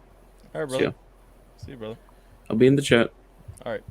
So that's my 2 cents. If you want to make ignorant statements, please do yourself have some humility, do some research on the Northern Alliance and what America did to support these individuals, because you're coming from a place of ignorance, and I hope you don't raise your kids with this level of ignorance. Yeah. Can I ask Eitri a question real quick? Yeah. So Eitri, here's my thought on that. You look probably close to my age. How old are you? Close to the 40s. I'm 38. Are you older or younger? Older. Okay. Shut up, So- Tyler. You guys, I just want you to take a peek at this, Eitri. How you feeling? You got about 2 options right now. What are those 2 options? Move on or shut the fuck up. I'm just going to make a sandwich and make my day. We got to smile at it, Eitri. So we grew up at a time when there was only a couple of media outlets. There wasn't like the town hall.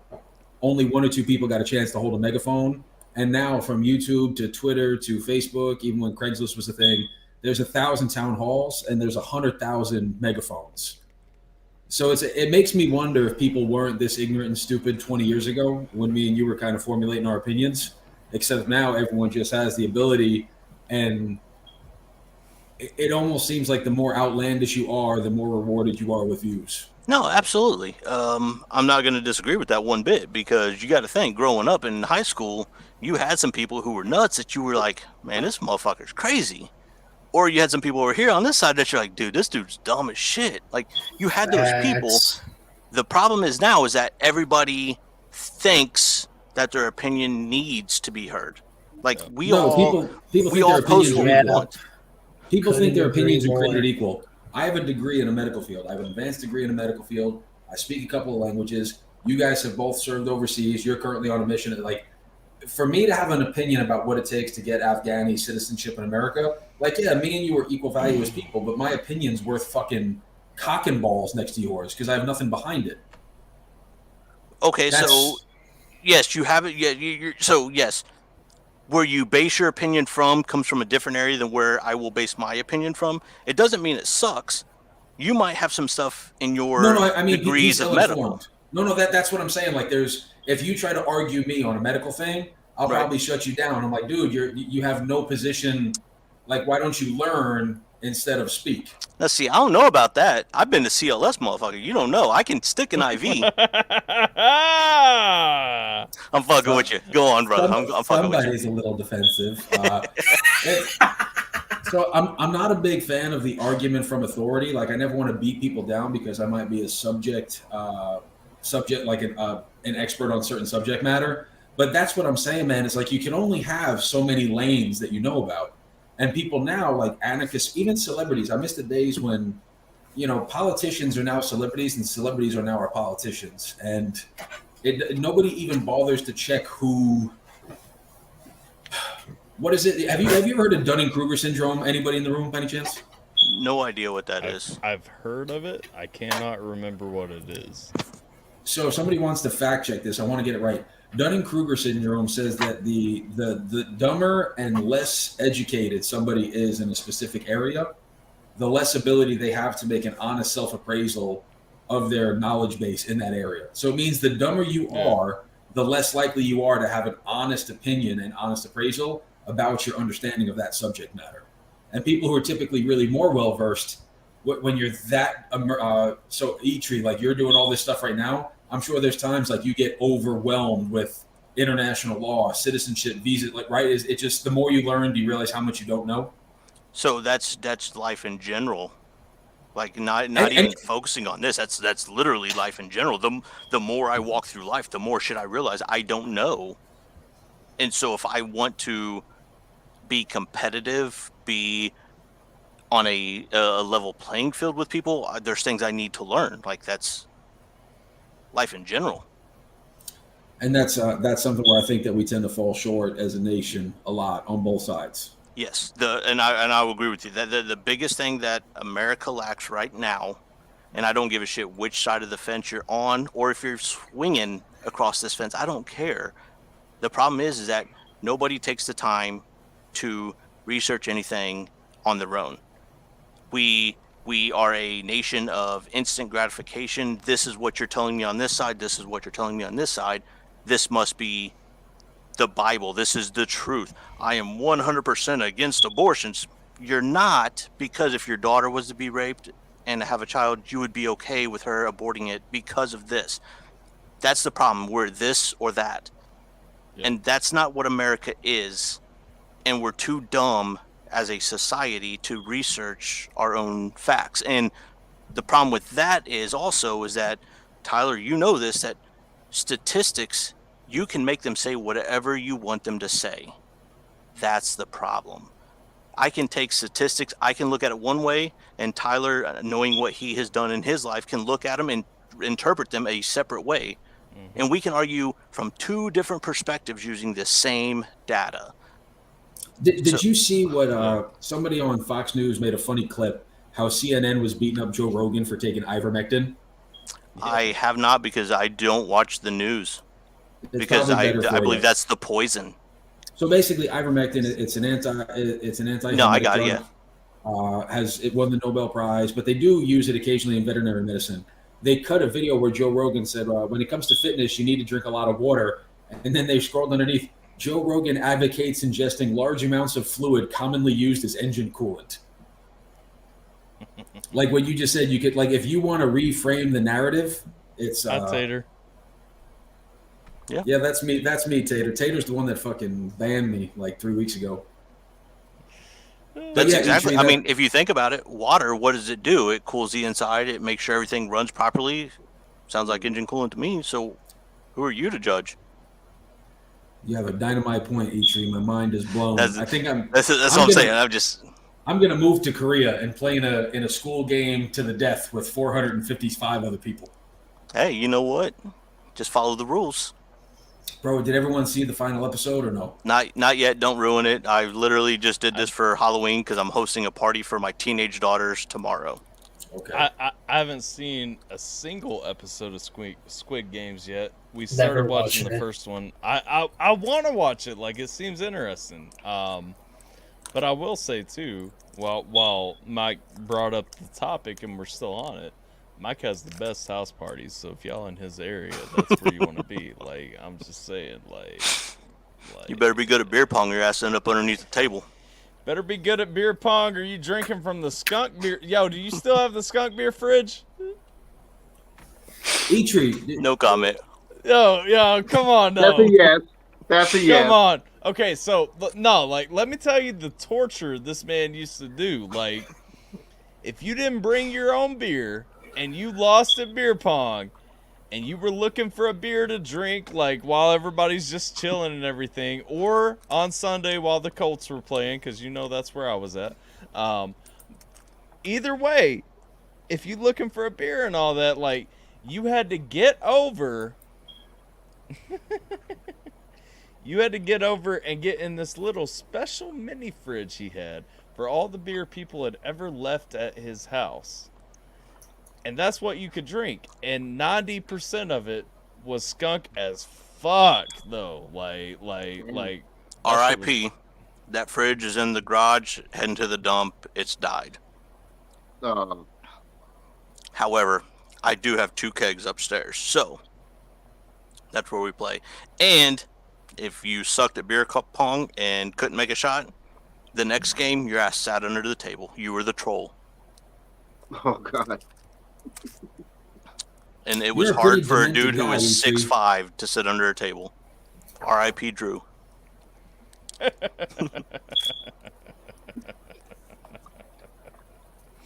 R.I.P. Drew. Did Drew's last name happen to begin with a D? No.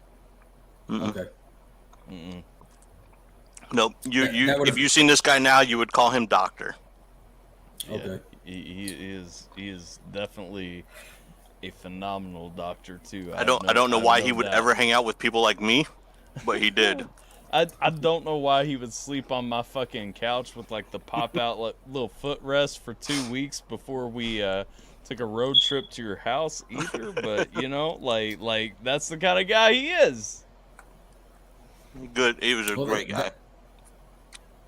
Okay, I'm gonna say this. I'm gonna say this. Speaking of Drew, like when I talk a lot about like, you know, I've had conversations with atheists, like sitting in the barracks room, like drinking and talking about, you know, the Bible and going back and forth and everything. This guy was like my legitimate friend who, like, we would spend hours. Everybody else would be going out to drink downtown and everything. Me and Drew would hang back, and like we would spend hours debating just like the world, you know what I'm saying? We would still be drinking. We'd be drinking in the barracks room, but we would spend hours talking about this instead. Like instead of going downtown, and then like when we were in Afghanistan, I'll never forget Griff. Like yelled at us one day. We're sitting there eating and we're having this conversation at the DFAC. Like we're having this intense conversation. He's like, "Why do you fucking talk to each other if you fucking hate each other?" And we're like, "We don't hate each other. We're best friends." Like come on now. Bro, when you said Griff, I forgot all about that individual until you just said that name. Yeah. And it was there. I was like, "Oh my god, I remember this guy." Yep. But dude, Eitri kind of is like a combination of Jocko Willink and Sheldon from The Big Bang Theory. No. I am not smart. Don't ever accuse me of that. Here's my deal, and Tyler will tell you this no matter what. We can get on any subject you want, and I will always play the devil's advocate. The only reason is to try to get people to think of things from a different perspective. That's it. I am not a smart individual, but I will argue with you like I know what I'm talking about from an opposite perspective just to get you to think about it. So are you trying to make the argument that it's best to collect multiple data points before you come to a conclusion on a matter? No. Fox News, CNN only. Wait, what? Yes, absolutely. That's all I want America to do. That's all I raise my kids to do. Is if you see something on social media and you're like, "Whoa, this is weird," cool. Now go and search multiple different media outlets to find it. Read the two that are the most opposite of each other, and you know what? The truth is going to be right there in the middle. Believe it or not, it will be in the middle. Dude, I want to punch people in the face half the time, Eitri, when I meet a Republican who says that. So I'll start out with a liberal, right? Liberal's going to say that everything is from systematic oppression. Everything is it's rooted in deep-seated racism and a patriarchal, tyrannical, misogynistic realm. I'm like, no, that's not true. We've come a long way.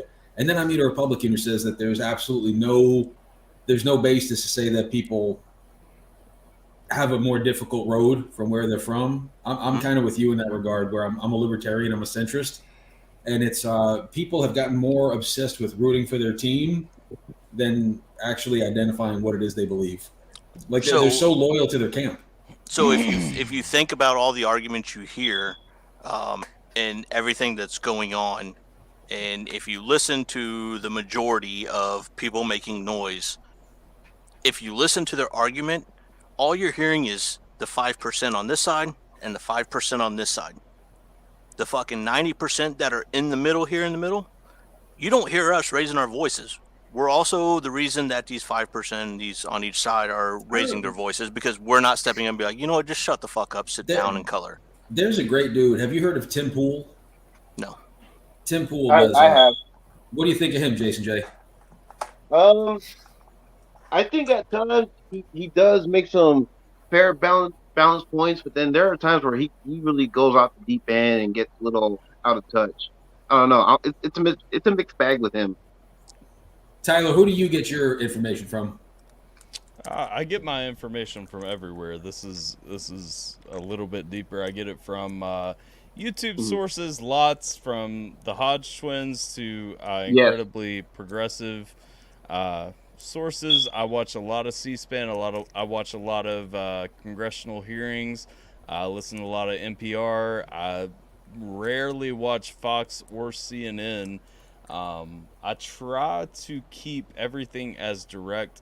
The historian in me wants bias eradicated, and so usually when it comes down to it, I usually just try to watch the source as much as possible. I watch the Hodge twins because I like them, because they're entertaining. I watch... It's gonna be a good show. I like good ass show. I like NPR because damn good show. Damn good show. I do like NPR because it's typically opposed to my viewpoint, and I like to kind of hear what is being pushed. Literally all my car plays when I'm driving. Well, that's not true. I play music sometimes, but for the most part, if you're riding with me, you are going to hear a lot of NPR playing. Yeah. For me, where I get my information is pretty much the same as Tyler. Hodge twins, Every once in a blue moon, I'll watch The Quartering or his other channel, Midwestly. I also follow Next News Network. They have their own YouTube channel. They're an independent news source. And I follow Dave Rubin, Joe Rogan. You know what I mean? To try to get like different perspectives on everything that's going on. Jason, you watch Telemundo. Stop lying. I used to.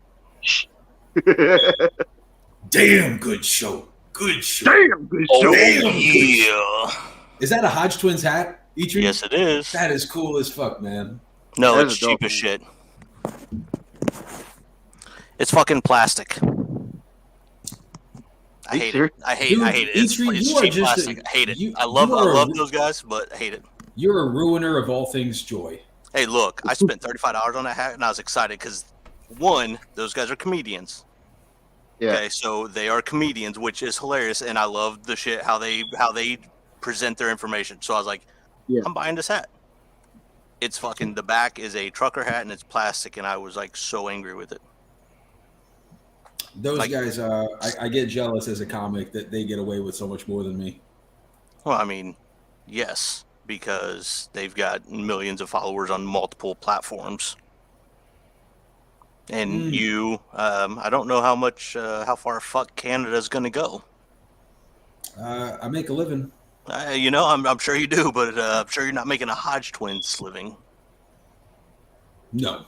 Yeah, so, no, I mean, I got, like I said, I just, when you guys were talking about the Hodge Twins, I heard multiple people say it, so I was like, I got to go get the hat, because I do. I like the way they talk. I love how they are like, no bullshit.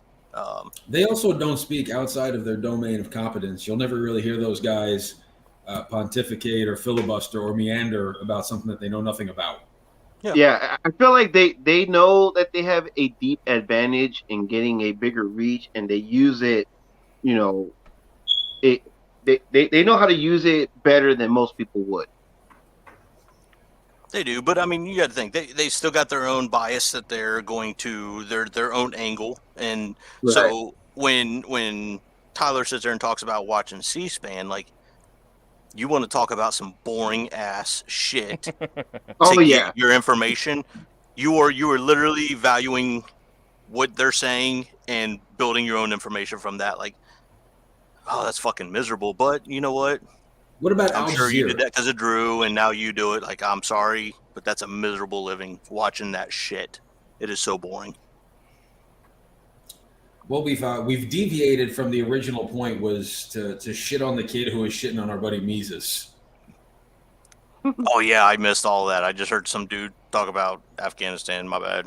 I had to jump in. I was like, nope, I'm not playing that game. Well, my biggest thing was just that this kid, you know, was trying to come off like he knew more than he really did, and then felt like he can speak for folks who don't look like him. which Well, is all that's the kinds of wrong. problem. I can't speak for people who look like me, because you know what? We all live different fucking lives, man. True. I will But I'm never, just saying, I will it's even- never stand up and say, "Hey, for those of you that look like me, this is what life is like." No, fuck that. Yeah. Goddamn Eminem's over here making millions. My ass is Right. over here fucking help Afghanis.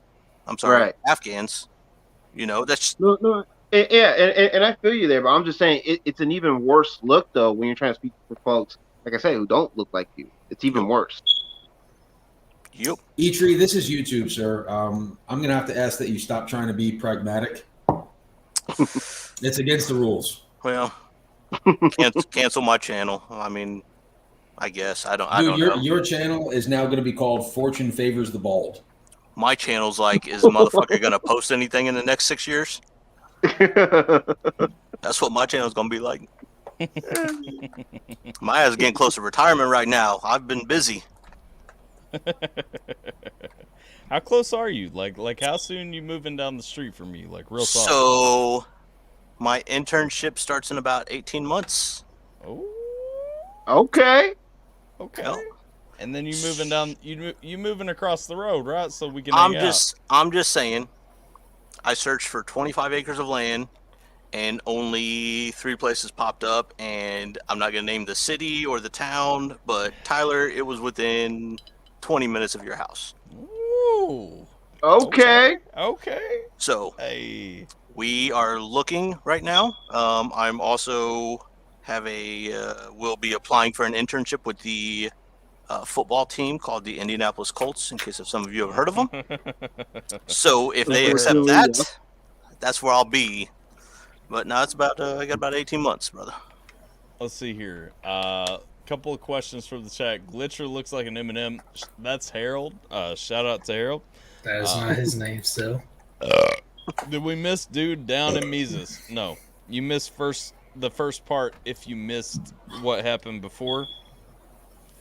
Joe Rogan, Tim Pool, Tucker, Ben, Dave Rubin, Jimmy Dare. Okay, I want to go through these real quick myself just to kind of point out some things.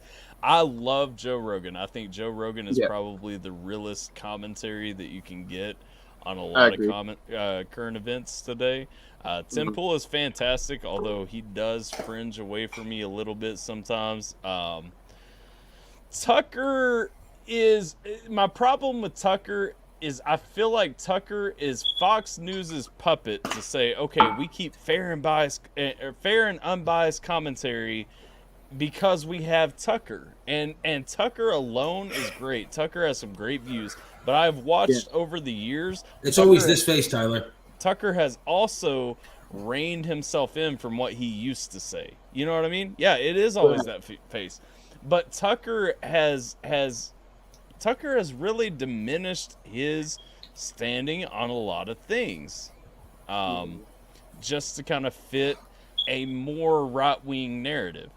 Ben Shapiro, I enjoy Ben Shapiro's debates. I do not love Ben Shapiro's shows as much because Ben Shapiro, I think, is logically sound, but he comes off a little bit pompous on his shows, whereas he is very solid at his debates, which are typically against people who are less equipped than he is.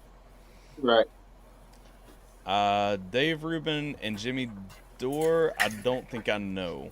Dave Rubin was one of the original guys on Vice, and then he was a member of the Young Turks, and he left Anna Kasparian and Cenk Unger, and he started the Rubin Report. He's a libertarian. He's a gay dude married to a man, and now he's like public enemy number 4 of the liberal left because he dares to have sovereign thoughts. Hold up. Did you say this guy married a man and he's a Republican? Isn't that like banned? Bro, that's the log. It's the log cabin. Log cabin Republicans all day. Watch the American Dad episode. I don't know what you speak of. This is not the America that America shows me. The first thing that you need to understand is that a man can marry a man in certain states. But the thing on my head right here, it's a yarmulke, and it doesn't exactly allow me to accept the idea of a man marrying a man. God created Adam. God created Eve. You know, Adam put his thing in Eve, and then the Kardashians came back. It was a thing, but you know, it's worth its weight in gold. By the way, where do you get your gold? Go to cashforgold.com and use promo code Ben. You lost me after yarmulke. I was like, I don't know where we're going with this, but you do you, bro. So Dream, that's your boy Nate, right? Nate? That's my co-host. Okay, yeah. I'm gonna call him Nate instead of Dream Floral because that feels weird. Nate says I like Newsmax. Hodge twins are cool. So my issue with Newsmax, before we get into that, because I've already talked about the Hodge twins, Newsmax is a little bit sus to me sometimes. Like it's a little bit shifty, a little bit cringy. And it's extremely, at least what I've watched of Newsmax. I haven't watched a ton of Newsmax, so I'll preface what I'm about to say with that. It always seems a little too shifted to the right for me. Not because I'm a conservative libertarian. I'm a pretty strongly conservative libertarian. I wouldn't say like it would venture away from being a libertarian, you know. But I will say like Newsmax is a little bit too far right for me. Steven Crowder is also cringy to me. Dude, I was going to use the word cringy as fuck as soon, like before you even went there. I'm like, everything about him. He's like the gas station boner pills of Republican news. Yeah. Yeah, he's very I can't. And also with Steven Crowder, my issue with Steven Crowder is he does exactly what he criticizes. He plays the victim so much while criticizing playing the victim. You know what I mean? Dude, do you remember Caitlin Bennett? She's No. Gun Girl from Kent State. Liberty Hangout, blonde girl. She's pretty famous on YouTube. She's another one. Her and Steven Crowder, they literally found a way to monetize conservative ideals.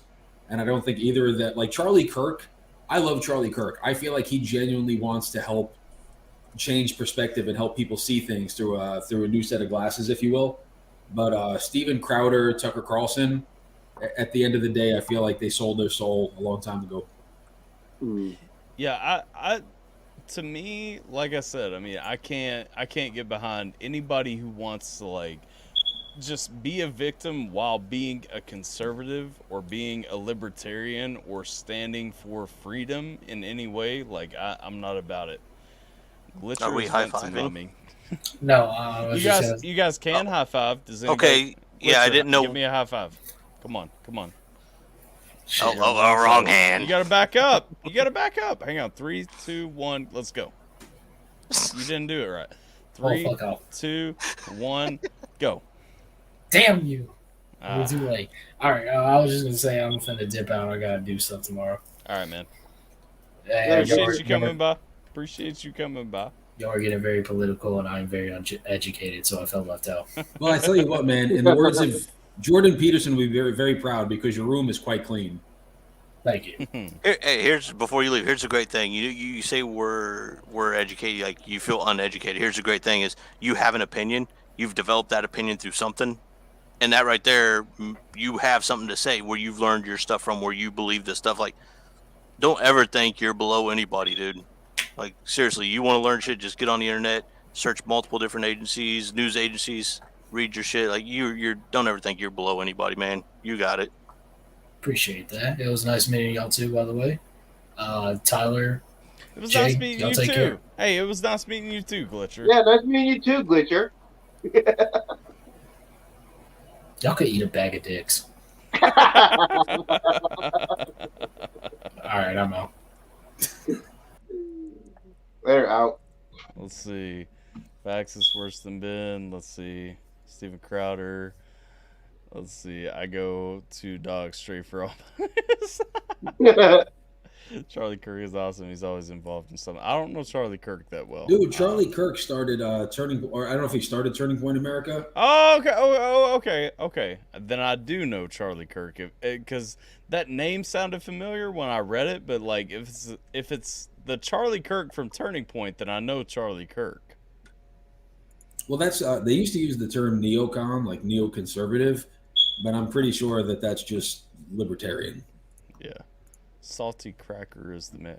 Look, here's the thing. So many people misunderstand like libertarianism just because like it's like Republicans are like, no, you're so left wing, you're so progressive, and then the right wing is like, no, you don't want to restrict people enough and stick to conservative values that you have, and it's like, no, I'm a libertarian because, like, I have my values, but I want everybody to be free to have their values. So, like, why can you not get behind that?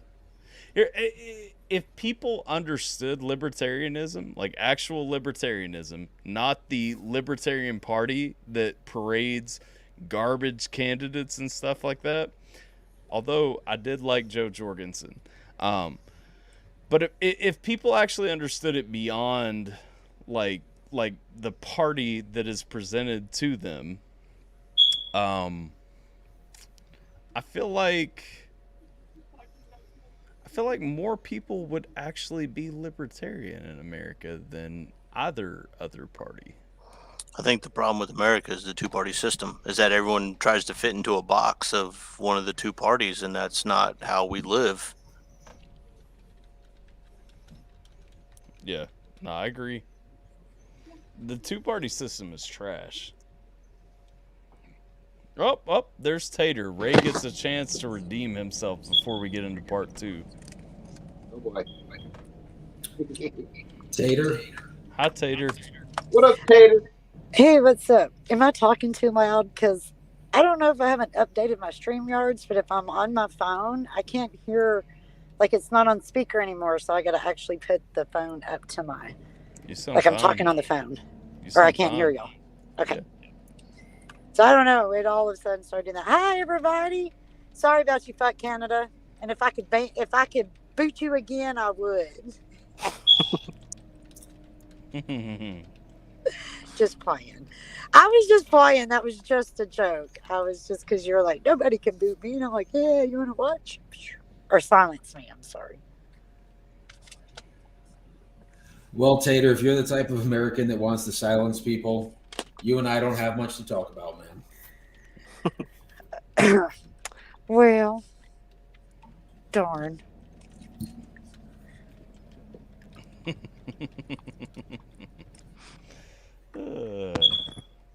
Anyway, let's see what we got. Awkward I like to bake segue. bread. Anywho, Bread and the butter. This is my bread and butter. Yo, yo, yo, I'm Yang Gang over here. Okay. AJ Kid, all about Andrew Yang.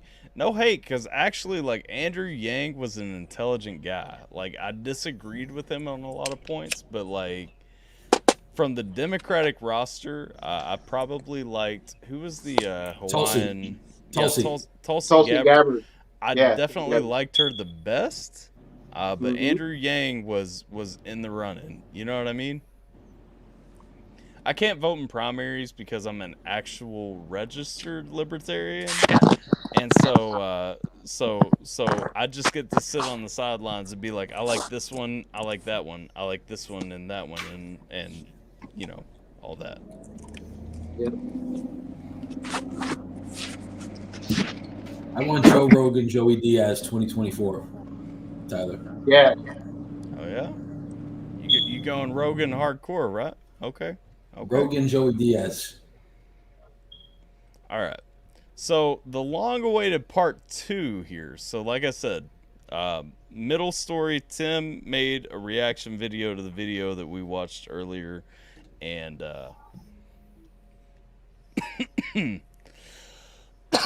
that was a thing that happened. And so part 2, this guy responds to Tim's reaction. And so I'll play this. Again, no disrespect to Tim. I do find at some points, and here's what I'll say. I do find Defrost, the guy who's making these videos, funny at some points in how he responds. I think a lot of that is petty because of mine and Tim's issues. And so, I'm not going to call those to point or anything like that. But here's the video. You're an idiot. You, young man, are a racist. And I do agree there. This man is clearly racist. Yeah. That's right. I guess he didn't like the video. So for those of you... Most people didn't. That's right. I guess he didn't like the video. So for those of you who don't know, I've started a YouTube channel where I basically just upload TikToks of mine. And I recently uploaded a video that I made about Mises and Burned World. Burden World, but okay. And I recently uploaded a video that I made about Mises and Burned World. I don't really get too much action on YouTube, but this video was different. I've been to Afghanistan and Iraq. Tucker Carlson is right. Don't talk about things you have no idea about just so you can virtue signal. Perfect example of a black man with a white liberal education. So apparently all white... That's what you sound like, Don, if you're still hanging out in the chat, just so you know. Full of a black man with a white liberal education. So apparently all white people are Tucker Carlson. I think you need to do some research before you attack people that you have absolutely no information about. Mises has a unifying message and you're standing in the way. I wonder if this officially makes me a YouTuber. But this guy gave me... No, it does not make you a YouTuber. No, not in the slightest. This is pitiful. Hey, I wonder if this officially makes me a YouTuber. But this guy gave me some full white boomer energy. You could say these stupid, idiotic things. The spew that's coming out of your little trap hole. So I've decided to once again open up my little trap hole. and you won't guess what's coming out of it. Here's a hint. It's definitely not an apology. Who said they were acting? We're shocked. Here's a hint. It's definitely not an apology. Who said they were acting black? Number one. Historically, rap is a culturally African American art form created. False. False. False. So false. Just lost all credibility right there with that statement. Bro, I want to bring Fat Joe back from the grave so he can shit on that kid's face. Historically, rap is a culturally African American art form created by black people. Oh, my bad. Big pun. My bad. Wrong. Yeah, big pun. Involved with black people, yes. Created by black people, partially. Half true and half partially. false. I'll say, explain yourselves. Okay. Okay, so rap and hip hop. No, hold up. Rap and hip hop. Well, this is gonna come up in the established back in the mid '80s. You know, Rappers Delight, what was it, Sugar Hill Gang. Sugar Hill Gang. But they wouldn't have a platform though if it weren't for the management team behind them, who were not black. Right, So let's just get that like straight. Eazy-E And had then a management team that around was that white time- that fucked him. Around that time, you know, during the late '80s and the early '90s, you started having other multicultural cultural artists. You know what I mean? You had some Hispanics back then that were up and coming. Cypress Hill's one of those groups. You had, of course, Third Base, which was a multicultural group all on their own. The lead vocalist in Third Base, MC Search, is a white man. He lives in Orlando, right down here, Jason J. So I'm gonna reserve my stuff because it's in a comment to this guy in a minute. But if you look into the actual Harlem Renaissance, if you look into, you know, what actually went down, it was not just a black movement at all. Right. So that's all I'm gonna say for now. But we'll And continue. even back then, when rap and hip hop was first formed, they were already preaching unity. You know what I mean? It wasn't just a black thing. Yeah. Rap and hip hop was already established way back then, during its infancy, that it's not just for the black community; it's for everybody. Sure. Is all about it. Yeah. I think you're wrong, Jason. I think Eitree's right, and I just think we need to get Darius Rucker canceled off of CMT. That's true. Darius Rucker is appropriating culture and needs to be taken down. Hey, you country folk already canceled fucking oh boy Old Town Road because he was a black dude doing country. So hey now, we haven't canceled him. He's still on the fucking Billboard charts. You tried till he brought a white dude in. He still has a platform. What are you talking about? He did. He brought a white dude from Kentucky in. And then instantly now he was loved again. So don't try this shit with me. So real quick, Hey, we had Charlie Pride. The way that this kid just did everyone's voice, if I were to read his comments and be like, yo, what it do, bro? I ain't got time for these fucking people trying to appropriate my culture and shit, B. Y'all feel me? Y'all straight facts, the 100, bro. I ain't trying to fucks with this.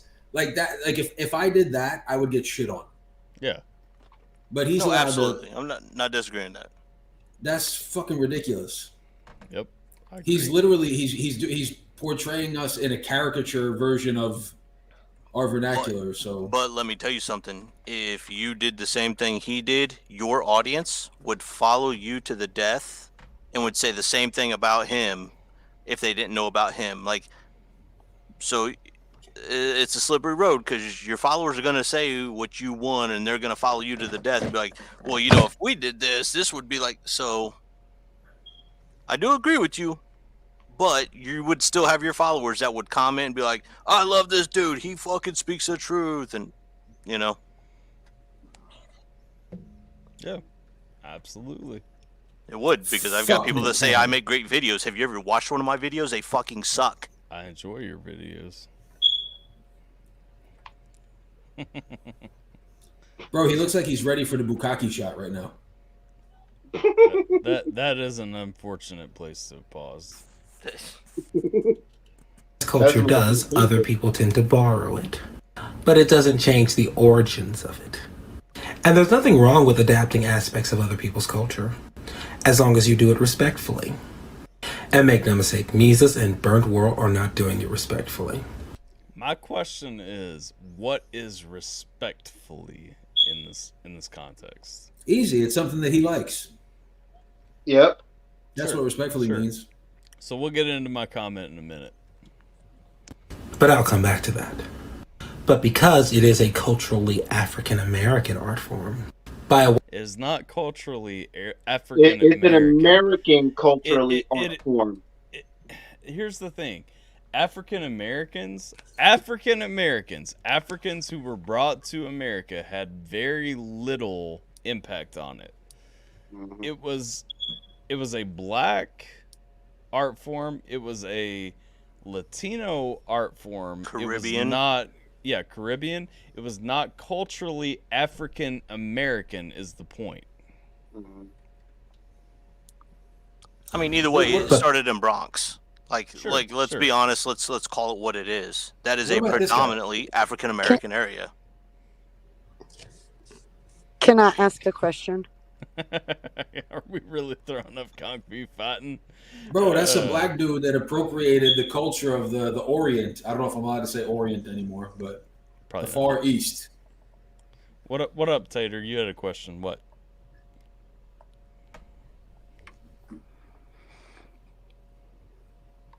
Tater. I think she got booted. She did. Hang on. I'll wait to see if she is rejoining to see. But either way, though, to Mike's point, because he said hip hop was it was established in Brooklyn. I mean, either way, that's an American territory. The Bronx. So really, if you want to get when it comes down to it, rap and hip hop, it's an American music genre that is not. It doesn't belong to any community in particular. Did anybody here grow up in Brooklyn besides me? Can anyone in this room raise their hand? Yeah. Nope. I think. No, you're not from Brooklyn, Tyler. Wait, what did you say? I said so Jay just said hip hop originated in Brooklyn. No, Right. Mike That was said me. I was piggybacking on Mike's point. Yes, that was me. That's where it originated. Like the hip hop that we know today originated in the 70s in Brooklyn. So I'm the only one from Brooklyn. Does that mean that I can tell people from question? Kentucky? Was your question? Can anyone else say that they're from Brooklyn? So my question is like, does that mean that I get to lay claim like it's my culture because I'm from there? Yeah. Okay. No. Yeah, if you can rap, but your No. name's Fuck Canada, you can't rap. Man, you didn't hear my diss track on Jiminator, bro. You don't want this smoke, E-Tree. I'll write something about you too. Look, here we go. Now, here's another white dude trying to rap again. I know. White rappers, y'all crazy. You motherfucker need to calm down, okay? You ain't the next Eminem. I do want to clarify to you. I thought you said, has anyone heard Broke from Brooklyn? Not, is anyone else here from Brooklyn? Oh, my bad. No, that's doesn't matter. That was your fast talk with my slow ears, you know, like. Damn white people in your diss tracks. Jesus. Let's go though. Because it is a culturally African American art form. No, it isn't. By a white person adapting it, in some aspects, they are acting black. No. Consider him a rapper. Why? Because Mises is a Christian and he worships God. Now he's a cringy conservative rapper. Why? Because Burden speaks on stuff that's going on in our country today that makes him a conservative, cringy rapper. No, it's because they've taken a historically African American art form and used it to advocate against black people. Burden World basically. Okay, first of all, I want to point out neither of them advocates against black people. No, that is false information there. Here's my point, okay? If you're gonna argue with this individual, why the fuck are you gonna be like, why? Because they're white Christians? Leave that fucking shit out. That has nothing to do with it. Yeah, that was not relevant to the conversation at all. Oh my God, you hate these white people because they're Christian. Motherfucker, he didn't say shit about Christians. Shut up. Mm. God damn. I agree with that. Yeah, facts. Anyway, African American art form and used it to advocate against black people. Burden World basically celebrated the death of Breonna Taylor and George Floyd. Also, completely completely false. Like, that is ridiculous to even say. So do we know what videos he's talking about specifically? And I'm sure you do because you're a big Mises guy. I know Bert. Yeah, so he's literally talking about one Mises song, and I'm not sure what he's talking about on the Burden side at all. I know both. I think I have an idea. I have an idea about the Burden song that he may be referring to. Is it We the People? No, it could be Riot for Me. Well, yeah, but no. Okay. Just for shits and giggles, we will play Riot for Me after this and let. I'm just saying that could be the video that he's referring to. I could be wrong. It could be, but again, he was not celebrating any deaths in that song. Right. I'm just curious because I don't listen to them like you guys probably listen to them because all I listen to is literally the Pat McAfee show and the pod. So yeah, and I'm not saying he's right, by the way. I'm just saying that could be the video that he's referring to. Yeah. No, I get where you're coming from. Eitri, you missed Pat McAfee got a shout out earlier tonight. No, I heard it. Actually, that's one of the places I'm applying for my internship because I am an original Pat McAfee fan. From the days of I swam with Pat McAfee T-shirt. Me and Mike were in Afghanistan cheering on Pat taking a swim in the river. Okay, like I'm just saying. Bro, fuck Palamalu. What was he doing in the Sea Gap? That's all I want to know. That's what happens, bro. That's fucking Palamalu, bro. He'll pick me up and run me into the other end zone on Thanksgiving. He can't make passes. Story so much.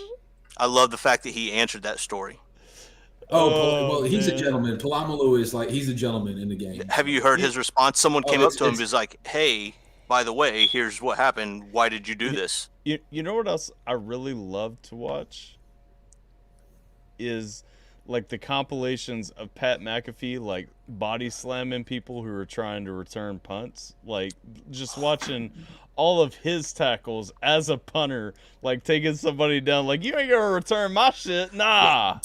Tyler, you know he's my size, right? Yeah. He's a big fucking dude. Yeah. If you all got bored, today's episode, they dressed up for Halloween and had the most epic YouTube failure where all their computers shut down and they only had one camera. Fucking hilarious. The best fuck up in YouTube history today. FYI. Sorry, we can get back to this. Sorry to distract. You're fine. Oh, really quick. Have you guys ever heard the story of the RV? Yes, you talking about the MetLife? At Giant Stadium, yeah. Tyler, yes. Do you know this? I'm trying to remember. I've watched Pat McAfee probably an unhealthy amount. I don't know what is in 30 seconds or less. Basically, they got an RV and they got their press passes, so they're trying to go park in the open field, and they said no, you have to go there into the garage.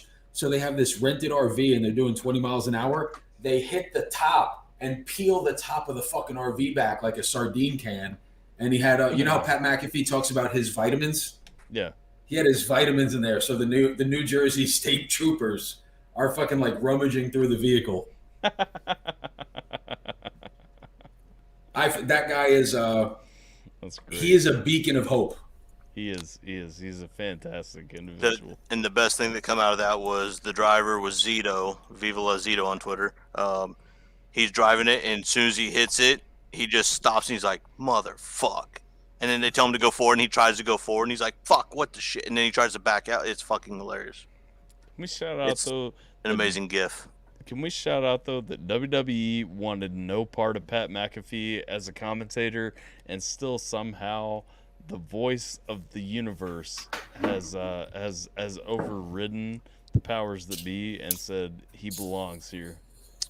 Yeah, wow. The dude went from a actual in the ring wrestler to fucking commenting on Friday nights. Yes, bro, I got a 3-piece suit with shorts because of that man. He does what he wants. I love that story. I showed up at WrestleMania. I've got a 3-piece suit on with shorts. Vince McMahon's like, who the fuck is this? Like, the jorts. I can't do the jorts. I don't know how the fuck anyone does that shit. That's great. It's great. Did you see when he had the little kid from Philly, the Make-A-Wish kid who does sports casting and has a podcast? Yeah, Giovanni. Thank you. Yep. It's like literally, Tyler, last night how you said my buddy Keith Wallace kind of brought tears to your eyes. Yeah. Like that. And the thing that I loved about Pat, when I do comedy, sometimes we've met special need kids. You never want to talk down to anybody. And he talked to this kid, roasted him a little bit like he would anybody else. Yeah. It was one of the greatest little 5-minute segments I've ever. And did you hear the little kid, Eitri, when he basically taled about his perspective that he has at 13 You talking years about old? when he's like, you know, I can't wait to come back. This was one of the best things. Like, basically, he just made the reference that he doesn't have the ability to get caught up in his condition, and that he just wants to make the most of the life that he has and work with what the ability. I don't know, man. It was a feel good moment, and we don't have enough of those. yeah, no, the things that dude does for the world is amazing. He passed a dude on the streets of Hollywood who was spinning signs and talked to him for a minute, and the dude's like, yeah, I'm like number 3 in the world. So he gave him like $200 just so he could continue pursuing what he's doing, so he could go to Vegas and compete. Who the fuck gives sign twirlers money? Yeah. Yeah, I feel you. Not Troy Polamalu. I mean, he needs that money to wash that hair. That is some beautiful locks. You wouldn't know. I love Troy Polamalu, but I hate him for the single story. Like, why was he there? Yo. If y'all don't know, you don't know enough Pat. Like, If you don't know Pat, you should. Yeah, if you don't know Pat, you should. All right. You gotta see the video today. He's dressed up as the old man. It's fucking hilarious. All right, let's get back to Douche Frost. Oh wait, what did I just no? Okay, I didn't subscribe. The world basically celebrated the death of Breonna Taylor and George Floyd. Said that they had it coming. He did not. Mises demonizes Black Lives Matters and implies that they burn down cities. Not a crazy accusation.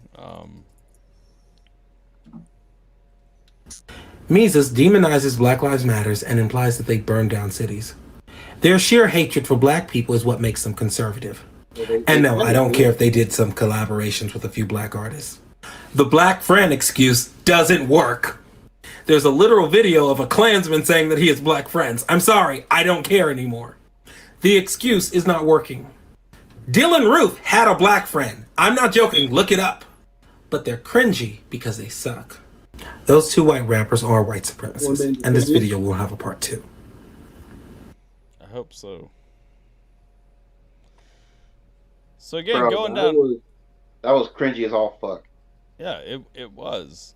So again, going down to the comments here. Mine is the only one, as you'll see. I think I'm still zoomed at an appropriate level for you guys to see it. What? No, you're kind of zoomed out. Let me try this again. Let me do this. There we go. There you go. All right. So my comment was, hopefully part 2 is a little more convincing. Here's the thought. I believe Tim invited you to have a discussion again. Not because I love Tim, but because, again, he did. Yeah. As I mentioned earlier. Open to making the same offer if you're interested. Frequently have on individuals with different beliefs from my own. Engage them in respectful discourse. Why do you need choppy segments to address your views? Because, again, like I said, people come on my streams all the time who disagree with me on various things. And True. it's fine. Like it is. Mm-hmm. Be respectful, like it's cool. Yeah. Anyway, since you won't accept any offer of this nature which is made, I'll leave you with some food for thought. You are claiming that hip-hop is African-American. Where's the nod to Caribbean or Latino influences? Mm-hmm. Do you even understand, and this is my series of questions which follows, do you even understand the history behind the culture you're claiming for yourself?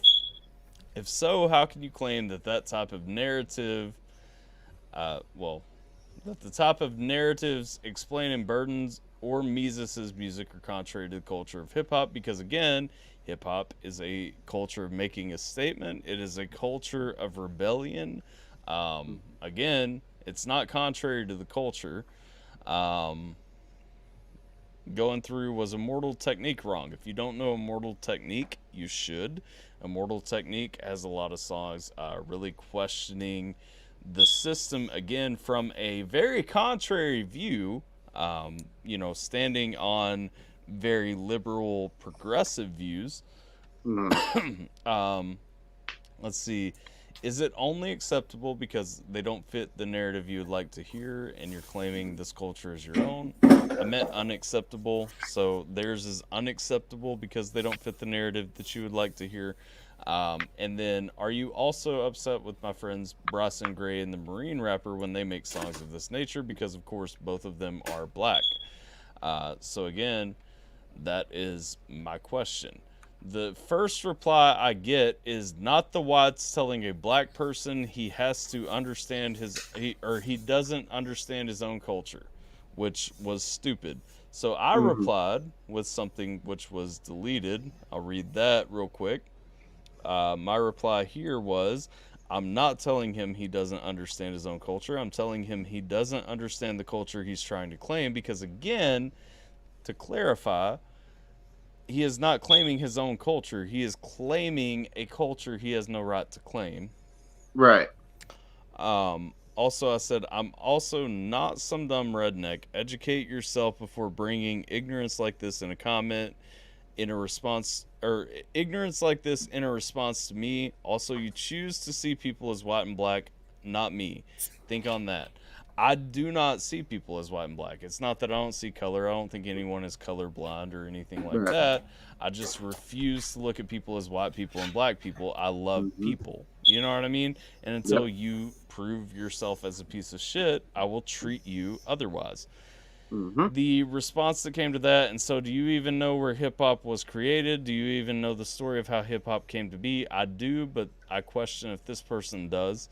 Do you know of DJ Kool Herc and what he did on 8/11/73? It's a reason he's called the father of hip-hop. Again, yes, I actually understand the history of hip-hop.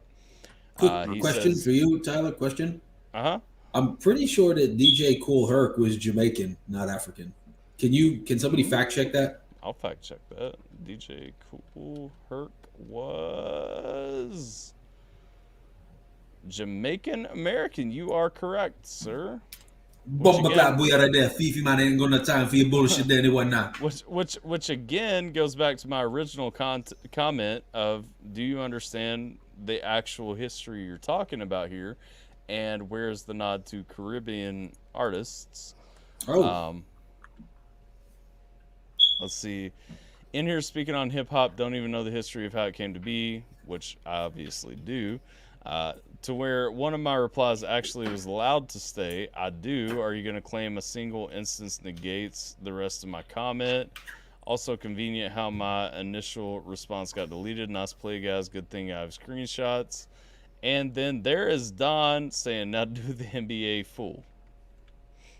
So I'm just saying, like let's be real. Like, no part of what dude said negated any part of what I said. However, I have valid questions that I would like an answer to. And my question is, does anyone have anything that negates what I actually said in my initial comment? I just think your statement reeked of privilege. Absolutely. Absolutely. I'm privileged enough to not care about bullshit and actually want to look at the story that we're talking about. Right. Are you telling me you did research before you made comments? Oh, I know, right? That's crazy. It's crazy to educate yourself before you talk publicly, right? How dare you? I'm a terrible person, it turns out. Did anybody watch the show Scrubs by any chance? Yes. Eitree's like the Dr. Cox of like NCOs. And like, I don't know about that. I don't want to throw out how real that is to me. You're giving me PTSD right now. I don't know about that. He was kind of nice at times. Well, I never got those times, but the other times, I out of respect, I'm not going to go deeper into anything, but I'm just going to say when I was a young private specialist, let's say, in the Army, I had a douchebag staff sergeant in charge of me, and he was a damn dick. So He was. And he stayed on my ass nonstop about everything. Look at you now, though. Probably much better than where you were when I was around. But also on my list of people that I respect, hang on a second, I gotta like take somebody out real quick.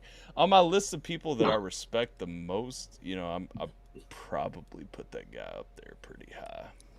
What up, Petrie? How you doing? I was wondering where the fuck I disappeared. Like, I gotta take someone out for a minute, and all of a sudden I'm like, who the fuck's he taking out? Why should disappeared? I said, your ass is backstage. You can't even be in the front. Gotcha. He can still hear me backstage, but for real, like I will say, like all the shit talking, all the jokes or anything like that I might say about some people, like, you know, I personally respect the people who were hardest on me, because looking back, I needed that, you know? We all did. That's the problem. Sorry, my shit went blurry, and I was like, what the fuck? Yeah. We all need that, man.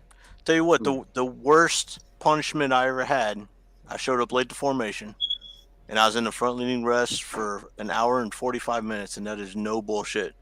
You know what? It's a good one. Never showed up late to formation again. Yeah. I made My a name's joking. Jocko. Discipline equals freedom. I made a comment as a joke on somebody's wedding stream, and someone threatened me with an Article 15 and tried to take my rank and my pay. Oh! And then refused to recommend me for promotion.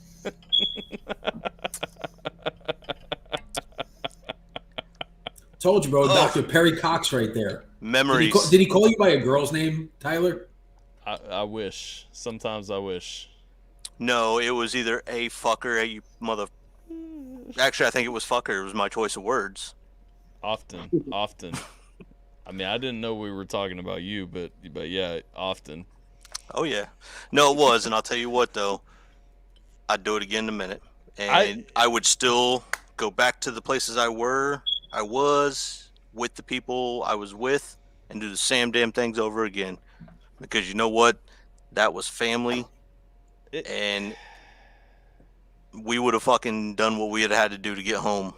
It was 100%, and I'll say, like, I've never, as much at the time as, like, I would get pissed off about little things or this, that, and the other, I remember the most disappointed that I ever was when you told me that you would not take me to a promotion board. You would not recommend me for a promotion board. I was sad as hell. Not mad at you.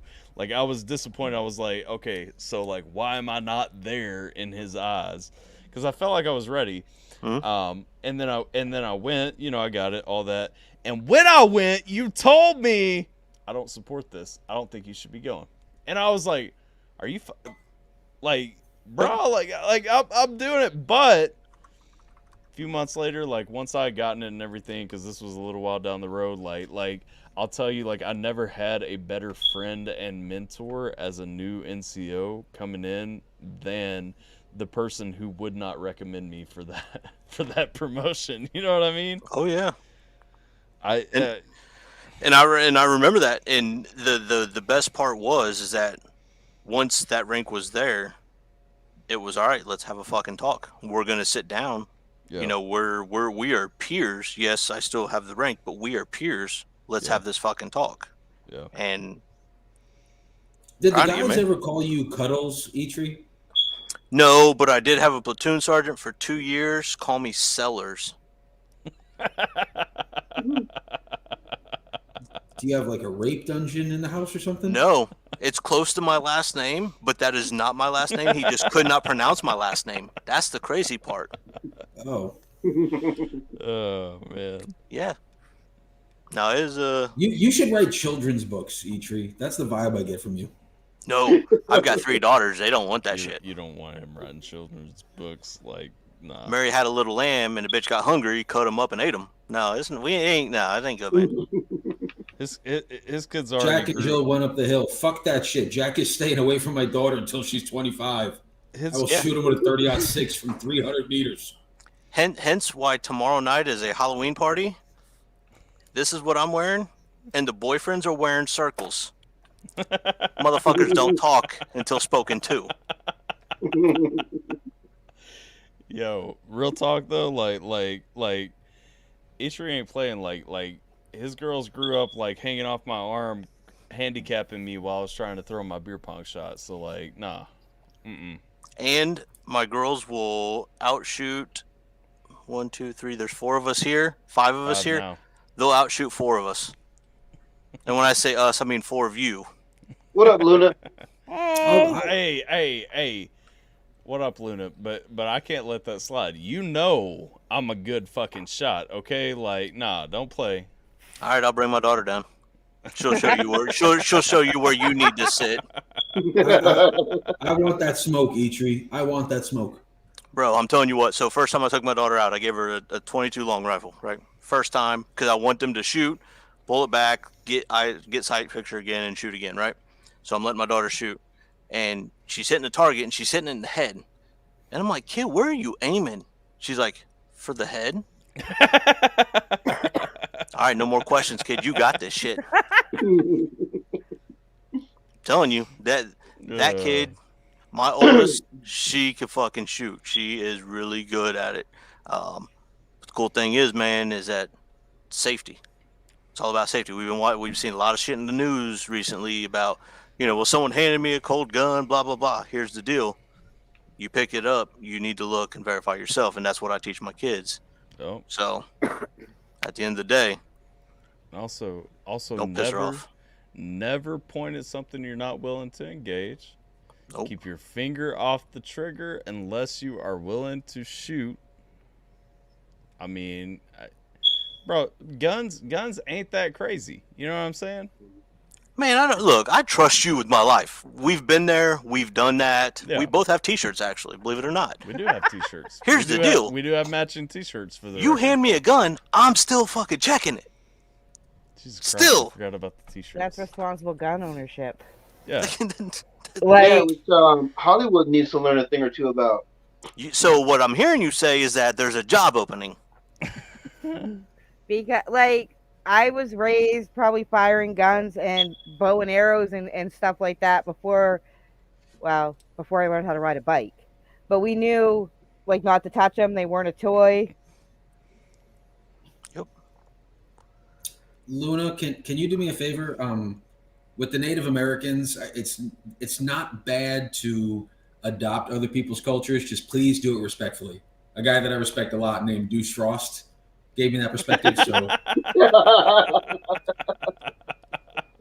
this motherfucker, where the fuck you meet these people, man? Am I offending? I don't. Bro, it looks like it hurts for you to laugh. I'm sorry about whatever happened to you in your prior life. Fun fact, Mike. So since you asked where I meet people, I'm DJing a show for Mises in Orlando, Florida, right? Yeah, I remember that. I get off the stage, I'm going back and everything. I have a long conversation with Topher, and then Simple reacts, another reaction channel. I think you know him. Simple comes up and he's like, "Hey man, I need you to come with me." And I'm like, "Okay." I go up some stairs to a balcony, and this motherfucker is holding 2 bottles of Knob Creek. He's like, "Happy birthday, man." And I'm like, "What?" I'm still so confused. Of course, you would fall in love with the dude who's holding Knob Creek. Dude, I thought Tyler was Mises. In this story, it was actually Fat Mises, not the real Mises. Yeah. The story gets a little better, Eitri. I went there to support. I got a little buddy. I kind of mentor him. He's like a little brother. His name is Simba. He was actually at my birthday dinner tonight, Tyler.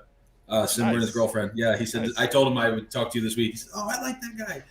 So after the show, all the people that I'm with are busy, and there's this other dude with a beard on the stage just kind of talking to people, and I kind of find my way into that conversation, and I catch pedophiles on YouTube. That's really what I do.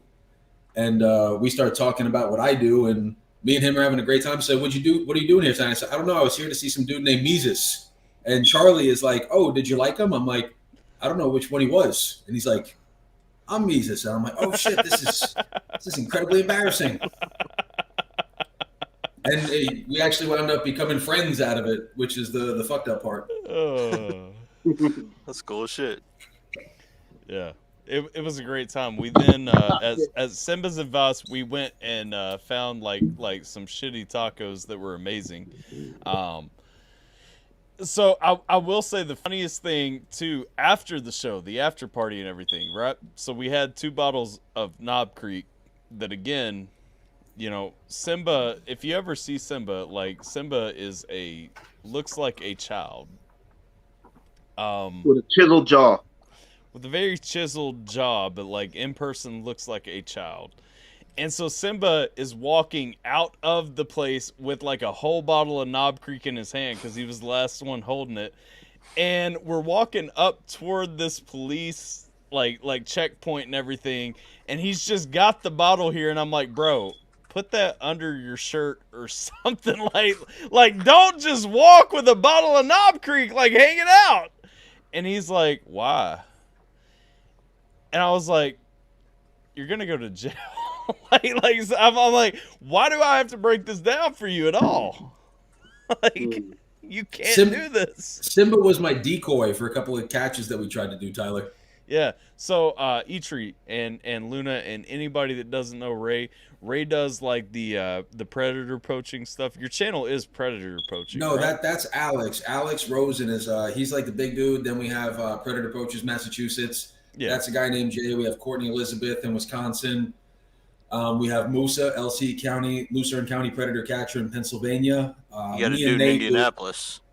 That's PCI. There's Predator Catchers Indianapolis and Predator Catchers Muncie. That's I forget PCI's name, but we've had him on our podcast before. That guy is a fucking beast. He just gets a ton of them. So yeah. So you support that movement, Eitri? Bro, I got 3 daughters, and my job right now is a sexual assault response coordinator. So the answer is obviously fucking yes. You want to fucking touch a child? I've got a 5.56 for you. So here's a really funny one. I go to the UCF football game last weekend, Tyler. Yeah. And so when I did a catch with Alex, the big guy, and Jay, probably the 2 biggest guys, 2 biggest celebrities in that community, we found an engineer for Lockheed Martin that took an Uber to a bar at 1:30 in the morning to meet a 12-year-old girl. And yeah. So we bust him, we interrogate him, we get him, we call the cops, we're turning over the evidence, we meet the police officer. We're at the police department until it's got to be 4 in the morning, 4:30 in the morning. This is about 4 months ago. I'm at the UCF football game this weekend. I see this big jacked Allstate fucking looking cop. You know, you're in good hands with Allstate.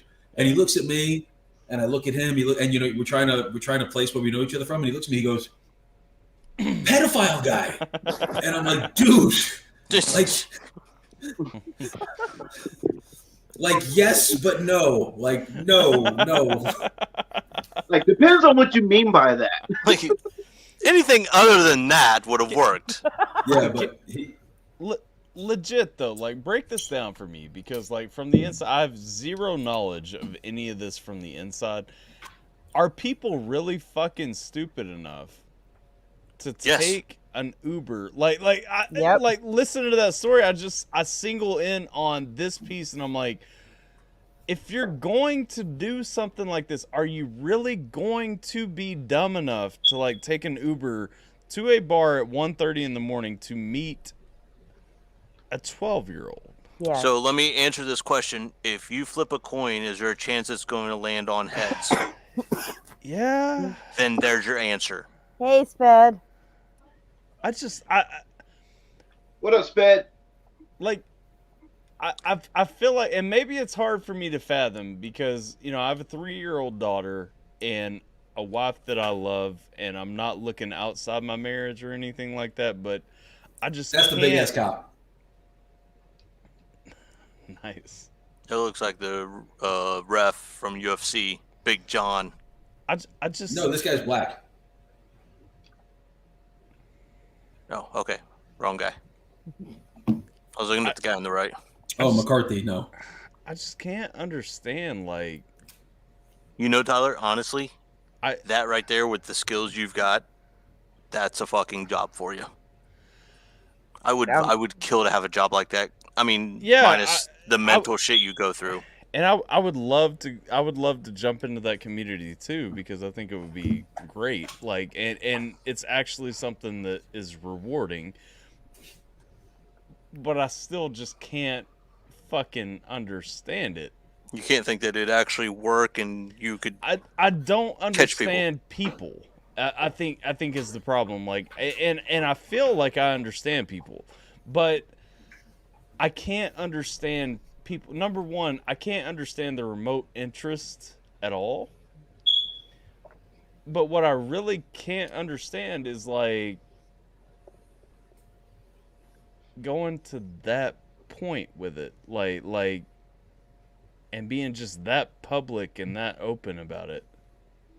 Because they've made it normal now. And like the person that did what they did to me, they got 30 days in jail and got out for good behavior.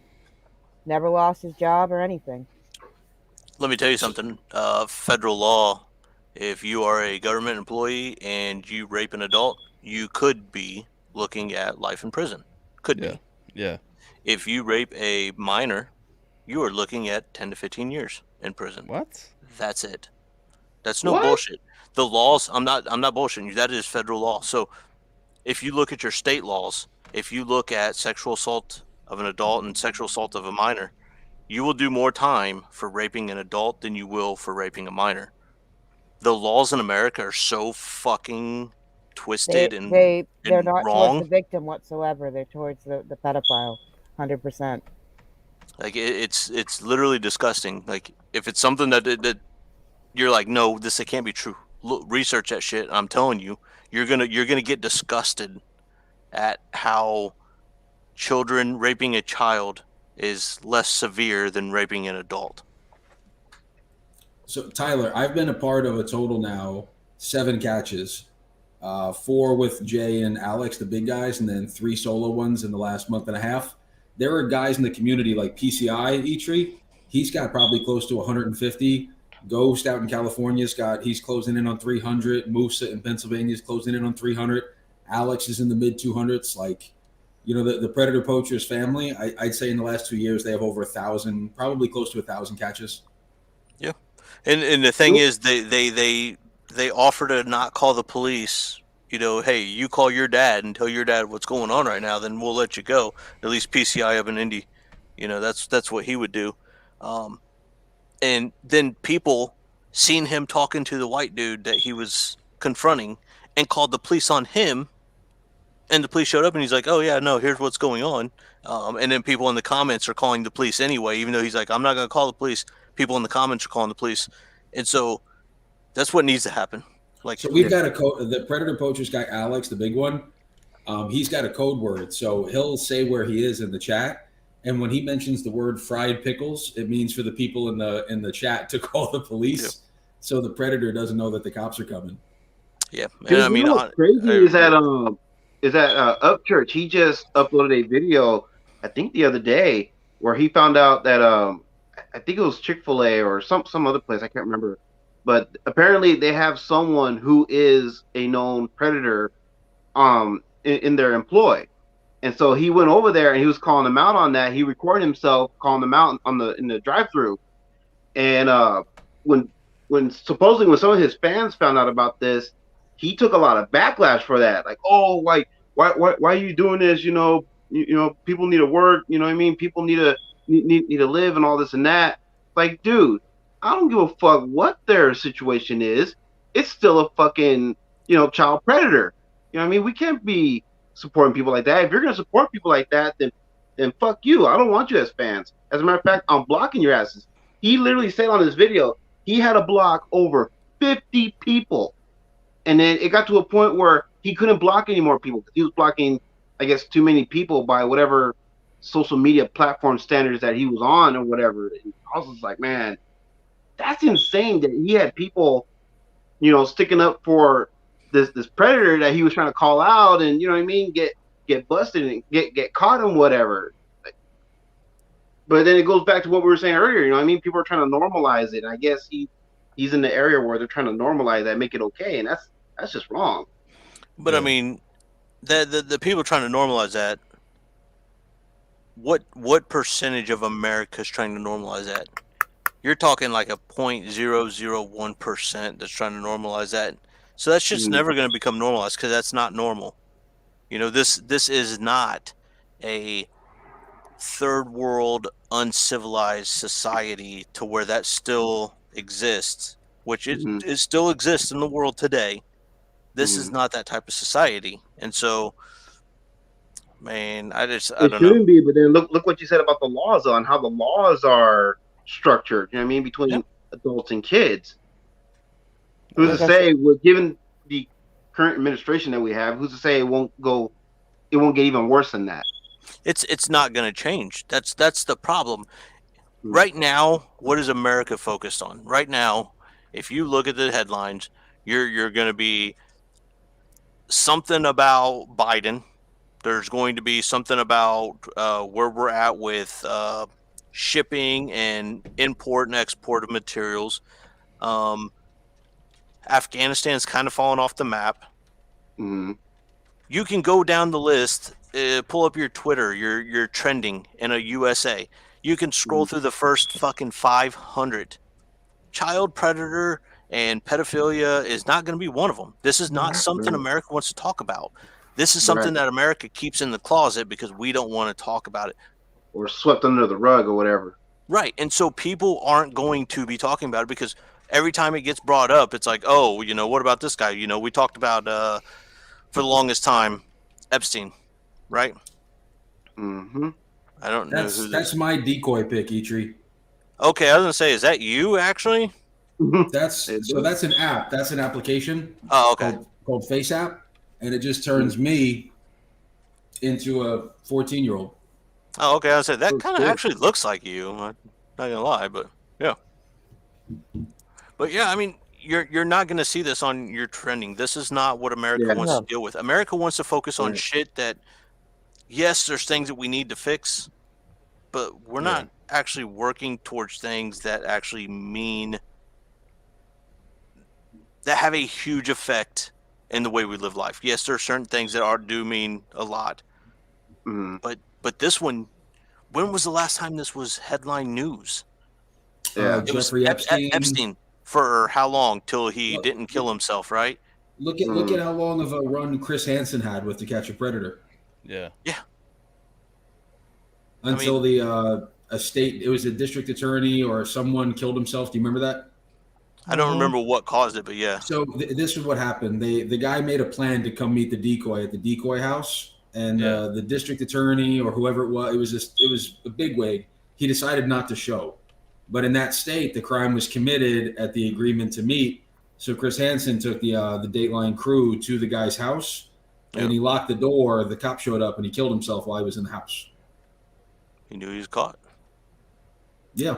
Wow, To Catch a Predator was really only on for 3 years? Yep. And it wasn't even on for 3 years. The first year was called Dangerous Web. It was just like a portion of a Dateline show. Yeah. And there's a group in Ohio called DAP, Dads Against Predators. And they're getting backlash now because 3 of the people they've exposed have killed themselves. I wish I could say sorry.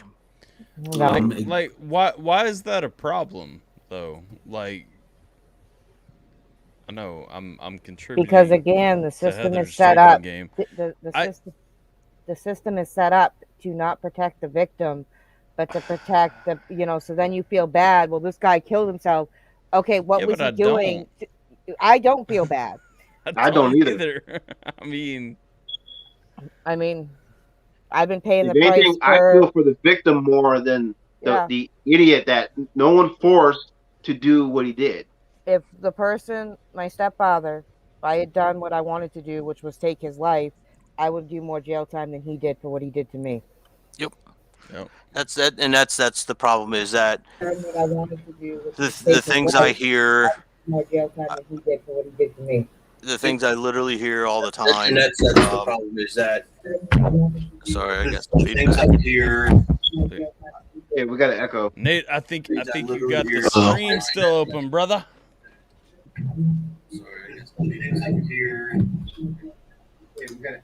There, I fixed it. All right. Yeah, there we Sorry. So one of the biggest things that I hear is that, you know, what about all these false reports? Yeah. And the problem is what people misconstrue is somebody who is making a story up, and somebody who, hey, this happened to me, but I'm by myself, so it's my word versus their word. That's the problem that we have, is that we're misconstruing false versus it can't be proven in a court of law. And so a lot of people believe that a lot of the reports that we see are false reports, is that these really didn't happen. And so that is what puts the negative spin on things. And then from there, it just goes downhill. Yeah. And that's with adults. And you have people like Nicole Arbor and stuff like that do make it harder for people that are actual victims. Sure. And this is just real quick for an intro. Nathan down here. This is I'm his co-host, I guess, on White Guy Wednesday, and I've been. We're each other's co-host, yeah. But yeah, we're very involved in the predator catching community, and then we have our own little show where it's very where we welcome on different guests of the predator catching community of the online universe. So yeah, me and Ray are co-hosts of that show. Nate has been editing all the videos, doing decoy work. So for 2 years, this young man has been like a legitimate servant to that community. So, and Troy. Yeah, he's trying to be humble right now, which is they'd be nothing without me. I'm just kidding. And just so Eitri, just so you know, Nate is on the FBI watch list for storming the Capitol. Yeah. I always enjoy when we can bring that up out of the blue. That does not help my stance right now. I really appreciate that information. So not to shift gears, but like you want to elaborate, like. I agree. I did storm it. I went there and I recorded, so I got a whole bunch. He took a shit on Nancy Pelosi's desk. No, I was never inside the building. A lot of the footage that I recorded, there was a few people that were wanted, so I was a big topic of interest because they wanted all my camera shit. They wanted everything. I fought like hell. They're leaving me alone now, but yeah, I was a big conflict of interest just because I was there recording at the time. Okay. But hopefully they fucked off. I haven't heard from them since September, which was nonstop until then, and then they just disappeared. So I don't know. Good news is that you're on YouTube right now, and you just said they can fuck off. Good news is you can expect a knock in a couple hours. Right. It would be the first time. I thought you white people only do no-knock raids, Eitri. No knock? What are you talking about? Why you gotta... Man, we were just playing like this racist black dude's videos earlier. I know, and then I got this motherfucker from the Bronx. I don't know if I should call him Cuban or white or what the fuck he is, and he's over here calling me a white dude. Like... Are you talking about me, Eitri? No. Everyone's from the Bronx, according to you, right? No one's from the Bronx. I'm so confused right now. You can all safely assume that I'm white. Hey, Tyler. He's too busy playing in the fucking C Gap. I'm Argentinian. So I appear white, but I'm actually Argentinian. No tengo respeto para argentinos, porque eres un come mierda. Don't say anything inappropriate that I can't translate. Because now they'll be knocking on your door. You see what I was yelling earlier though about like this ain't really a podcast format. Like these things ain't a podcast. Like normally like we just open the gate on.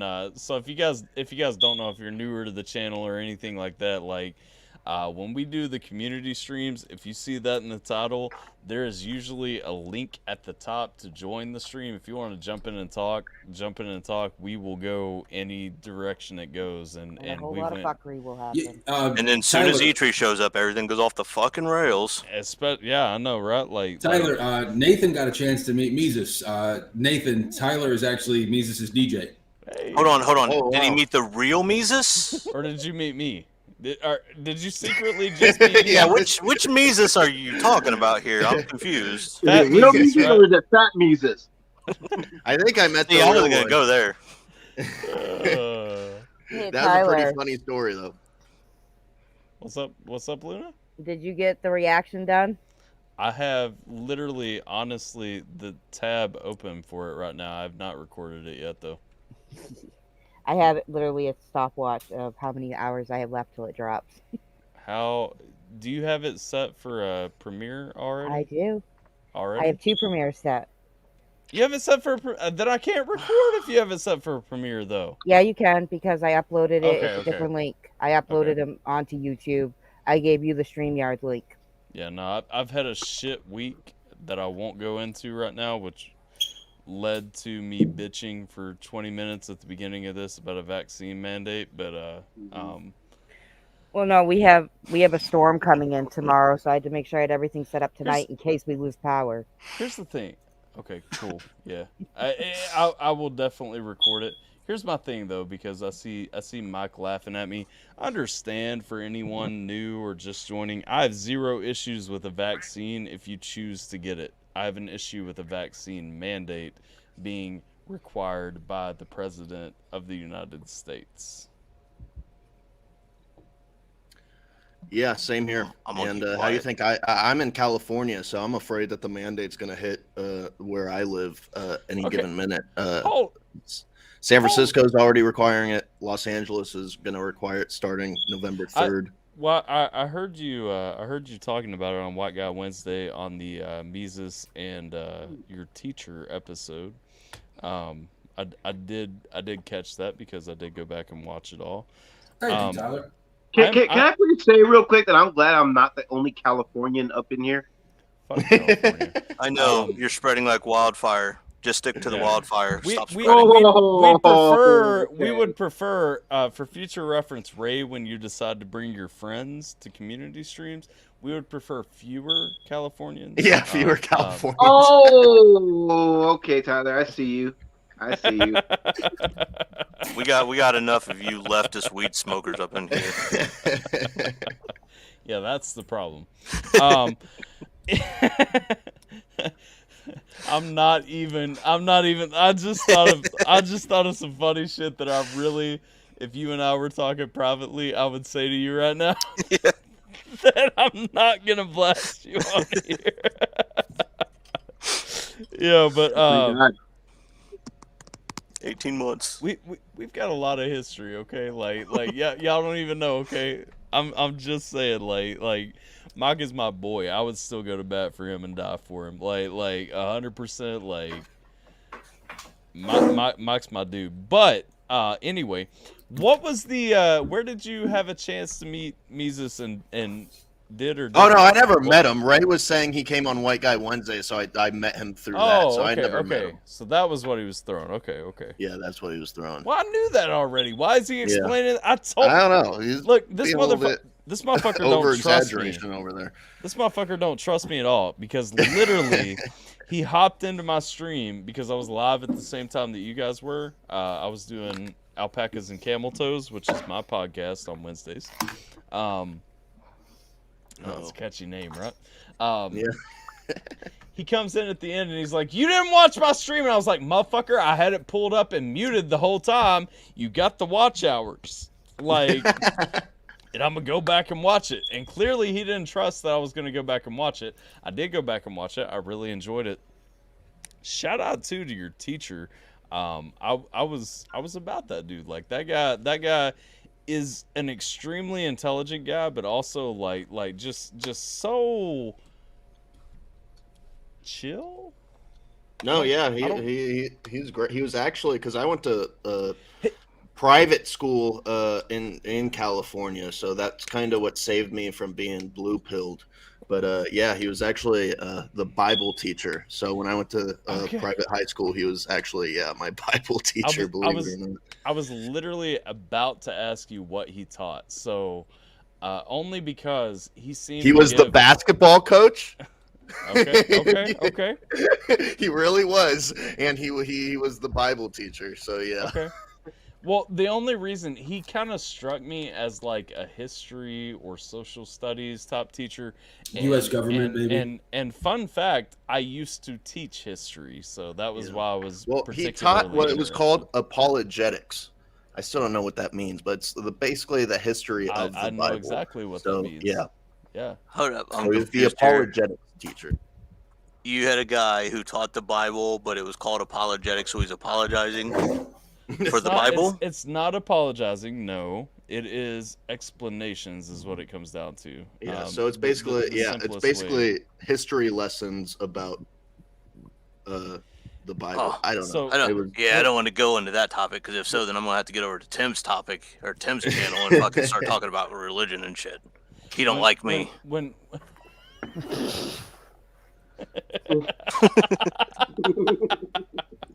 When we talk about Bible apologetics for everybody who's interested in the topic, we are talking about answers essentially for when people challenge something that you say is biblical. When you say that there is something an apologetic, a biblical apologetic is saying, okay, this is how this makes sense in the world. So it's literally reconciling what you disagree with. So you know the conversations that you and I have about the Bible from time to time. If I were to need someone to break it down to me and give me a scripted response to you, that would be an apologetic. Oh, that's a new word I've never heard like that. I've always heard it apologize. Sure, no. Sorry, I'm right because I'm Christian. I don't use apologetics because I use logic when we have those discussions. You know, I use my logic. Not saying that you're illogical, so don't misinterpret that. But I'm saying I use what I actually read, interpret, etc. in those versus, you know, what people want me to tell you. Have you seen what movie is that? Couples Retreat? I don't think so. With Jon Favreau and Jon Favreau and Cedric, not Cedric the Entertainer. The black dude from The Replacements, the lineman. Yeah, him and then tall white dude from Dodgeball. I've never seen this movie. Jason Segel? No, Vince Vaughn. Vince Vaughn.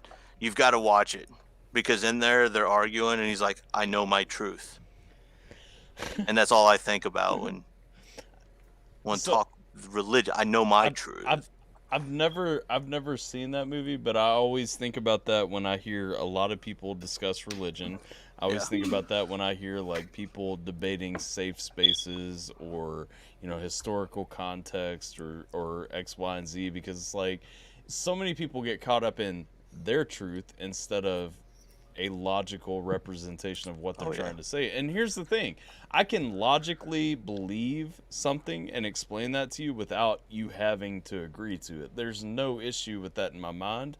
Somehow our society has decided we can't be friends because I give my logic, you give yours, and now we have to fucking hate each other because we don't land in the same place. So yeah, it's weird that we can have an adult conversation, right? Disagree, and then cheers a beer and have a great night afterwards. Like, I'm just saying, I don't remember a single time that our religion or politics impacted a Sunday morning Colts game back in the day. Like, or the late evening smoke at the burn pit. Late evening smoke at the burn pit. Nights out to the Irish Rose. You know, I mean, so on and so forth. Like I'm just saying, there are several contexts people need to understand. Like, you can actually literally coexist with people who disagree with you and live. You want to hear something that'll blow your fucking mind real quick? Yes. 10 years ago is the night before I shattered my collarbone. 10 years ago was the night I came over to your house, got drunk, we went downtown, I stole your jersey, and I wore a mask that you had in your closet because I was not wearing my Halloween costume downtown. Yep. And then the next day, shattered the collarbone. Damn. And everybody who wants to know, 10 years ago, we were partying in downtown Honolulu, and now I'm stuck in fucking Southeast Kentucky. So Tyler, if you had a costume on now, your costume now could be Amish Mises. The costume back then, I have to shave off my mustache for that. Like, Amish Mises don't work unless the mustache is gone. How'd you shatter your collarbone? Well, so no shit, there we were. Yeah. Looking at the enemy. Looking at the enemy, right? And I took a 2-yard sweep in flag football, jumped over the goal line, landed head first in the ground, and literally shattered the collarbone into 6 pieces and separated the AC joint. To be fair, Mike took flag football very seriously. Okay, like I remember wars being fought over who was going to be the quarterback for the enlisted team. God damn it, I was.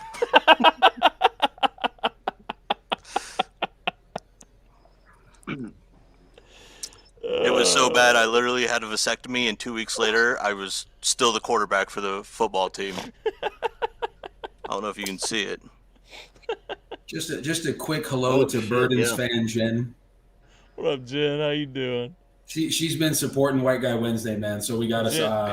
You and Mises were nice enough to share a couple of fans. So. Oh yeah, Jen's fantastic. Jen is support.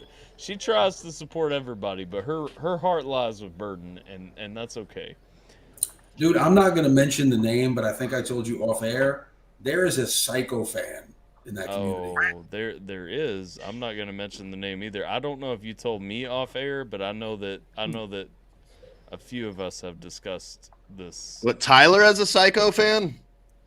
Hang on, I'm gonna text you, and you can just tell me if I'm right. I can already say yes. In the meantime, Yo, what up, Jay? In the meantime, how you doing, Tater? Welcome back. Can you hear? Can y'all hear Jay me now? just up in the chat too. We could hear you before. You just left. Well, I didn't. Nobody said anything because I was like, I got a question, and then nobody was like, "Well, answer the question." And anyway, I had to get to work anyway, so no worries. Hey, Luna. Hey. Ah, I knew it. Dude, By the way, I need your catch a child predator channel. Up. What the fuck is that? Oh, I'd start with PP Official. It stands for Predator Poacher Official, so PP Official. The big catches drop on that, and then if you want live catches where they live stream them, it's ya boy YA BOY JDQ. So ya boy JDQ, you'll get the live catches, and then the catches ultimately drop once the live is over on PP Official, which is Predator Poachers Official. Okay. Do you think in 18 months we might be able to enlist your services, Eitri? Considering, I'm not sure if you know what I do, but yeah, damn straight. He doesn't, but I'm a little offended that you haven't asked to enlist my services. He already mentioned that you have a particular set of skills that make you a nightmare for people who fuck kids. Actually, we both do have a very particular set of skills that would. We have both been to a school that says, "Here's the internet. Here's how you look for people."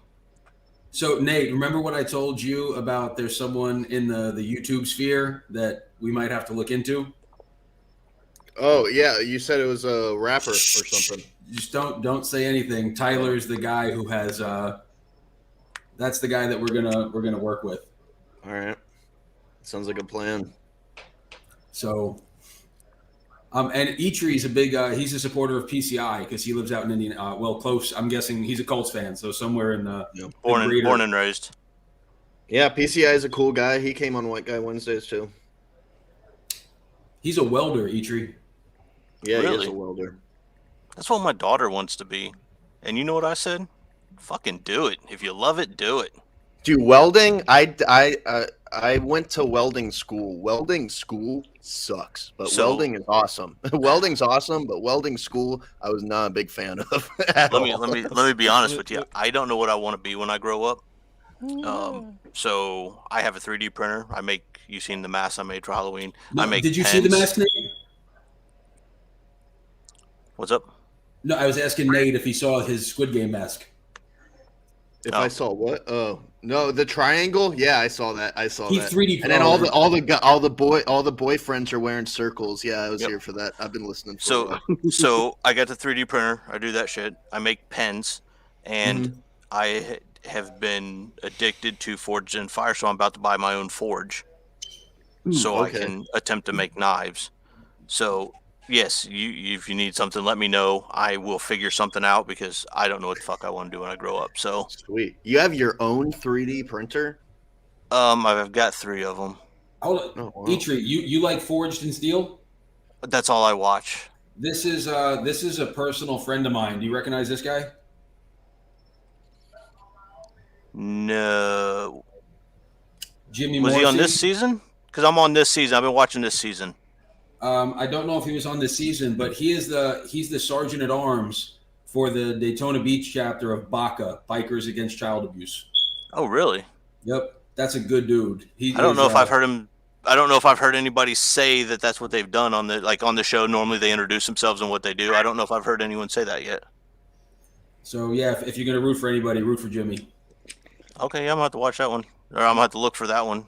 I'm interested in this fellow, good-looking honky, who has joined our chat. Tyler, gentleman, hi, Peter North. Well, you are certainly not Peter North, I would assume. No, you're Sleepy Hollow. Peter North, we much more enjoy your stream for the last 20 years, Mr. North. We've enjoyed your stream. And also, he would like Ray to know that you remind him of a cross between Tom Cruise and Rocky Marciano.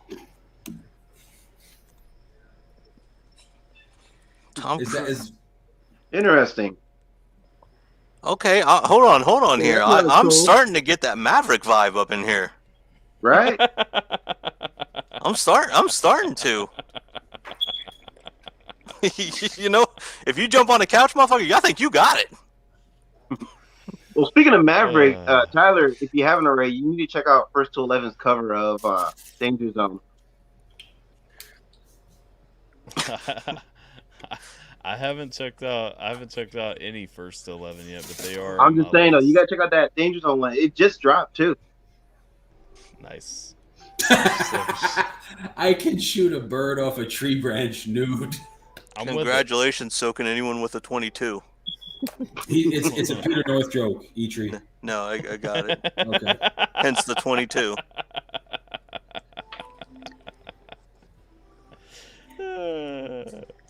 Remember the first time I got caught masturbating, I was like, I wasn't jerking off, I was cleaning and it went off. Jen, to answer your question, you are not the Stalker fan. Where do I hear church music playing from? Yeah, the Stalker fan's not even a female, Jen, so don't worry about it. Jason, if you don't mind me asking, what part of California do you live in? San Joaquin County.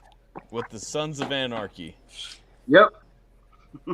They filmed that. Well, I think Sons of Anarchy was filmed in Sacramento area, right? But it was set in San Joaquin County.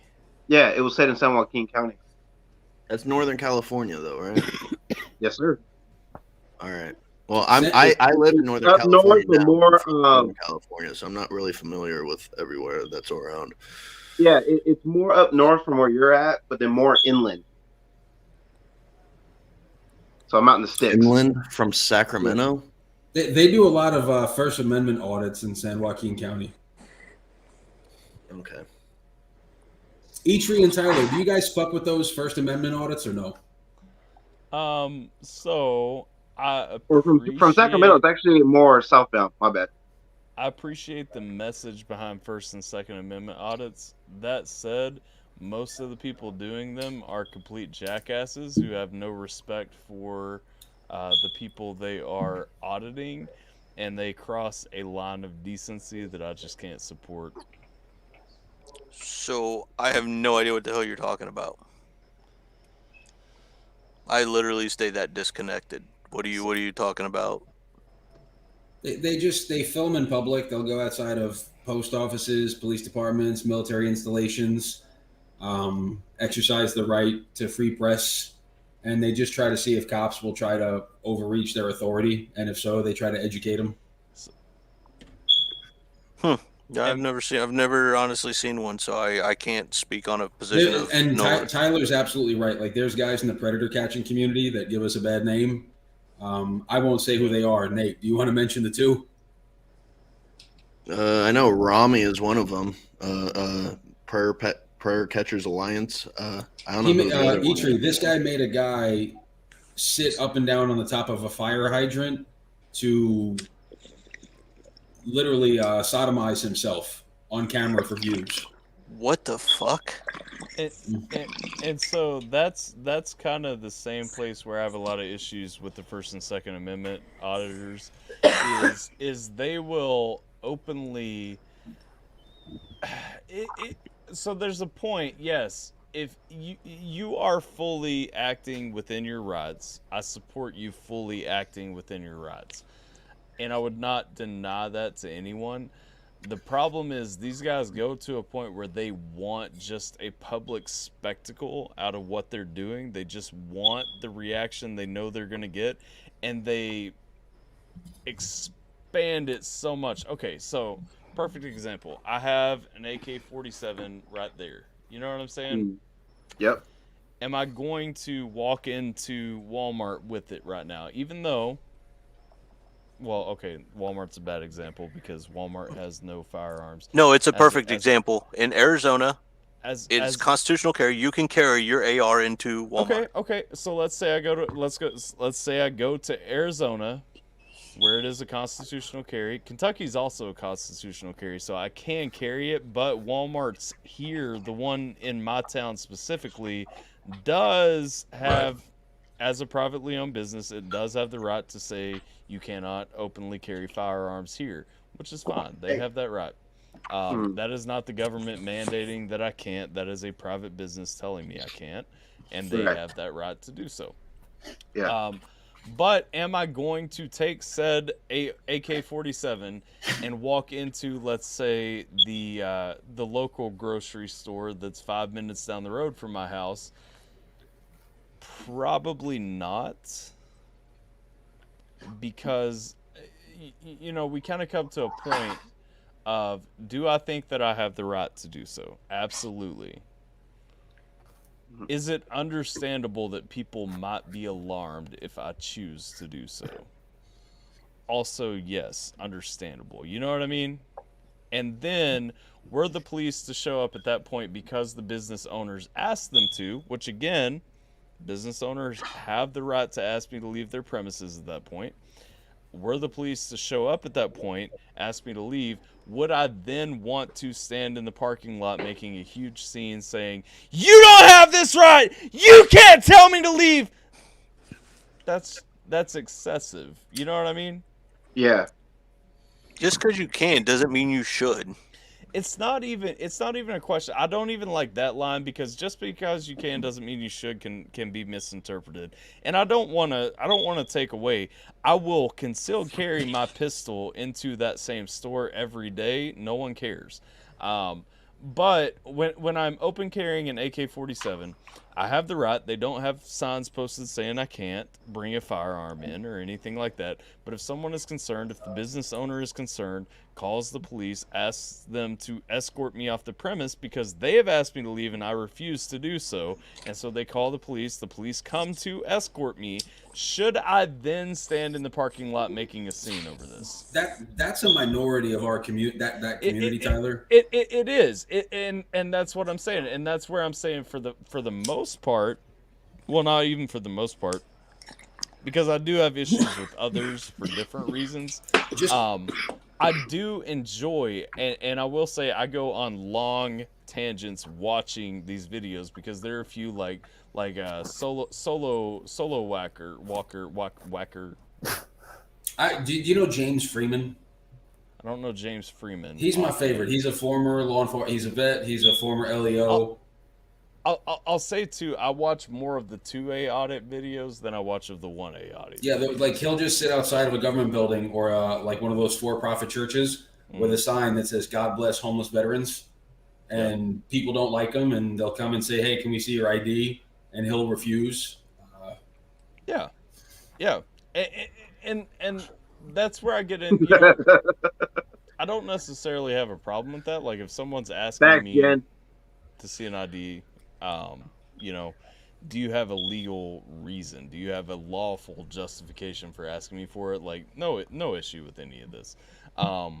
Where my problem comes is when you are clearly intentionally just making a public spectacle for the sake of running up your views, so on and so forth, you know?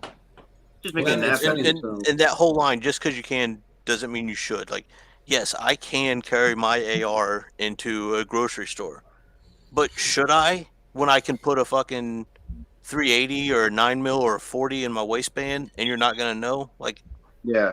Do I need to walk around and be like, hey, look at me, everybody? I'm the last person you want to know that has a gun, because when it comes down to it, I'm going to be the motherfucker that's going to save you. Yeah. Like, I don't understand walking around like, hey, look how big my dick is. Here's my AR. Congratulations. You got it.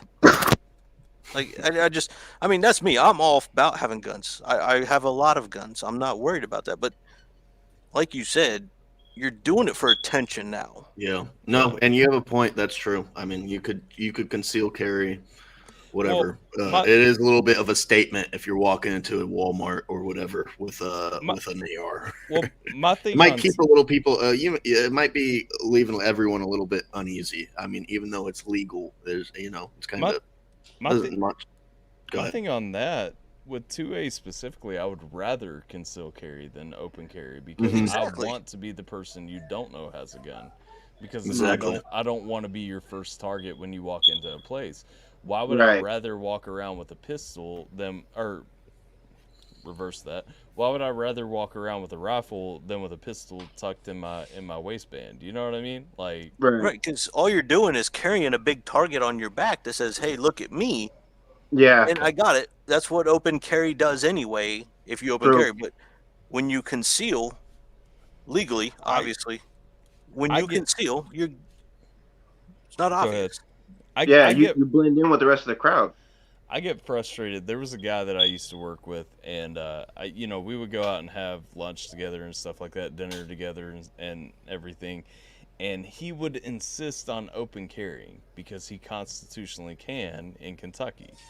This was before Kentucky became a constitutional carry state, when open carry was the only way that you could carry without a concealed carry permit.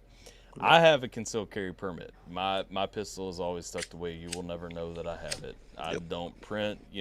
I'm smart enough to go through all this stuff, all that. This guy, as a statement, would insist. Like, we went to Arby's one day.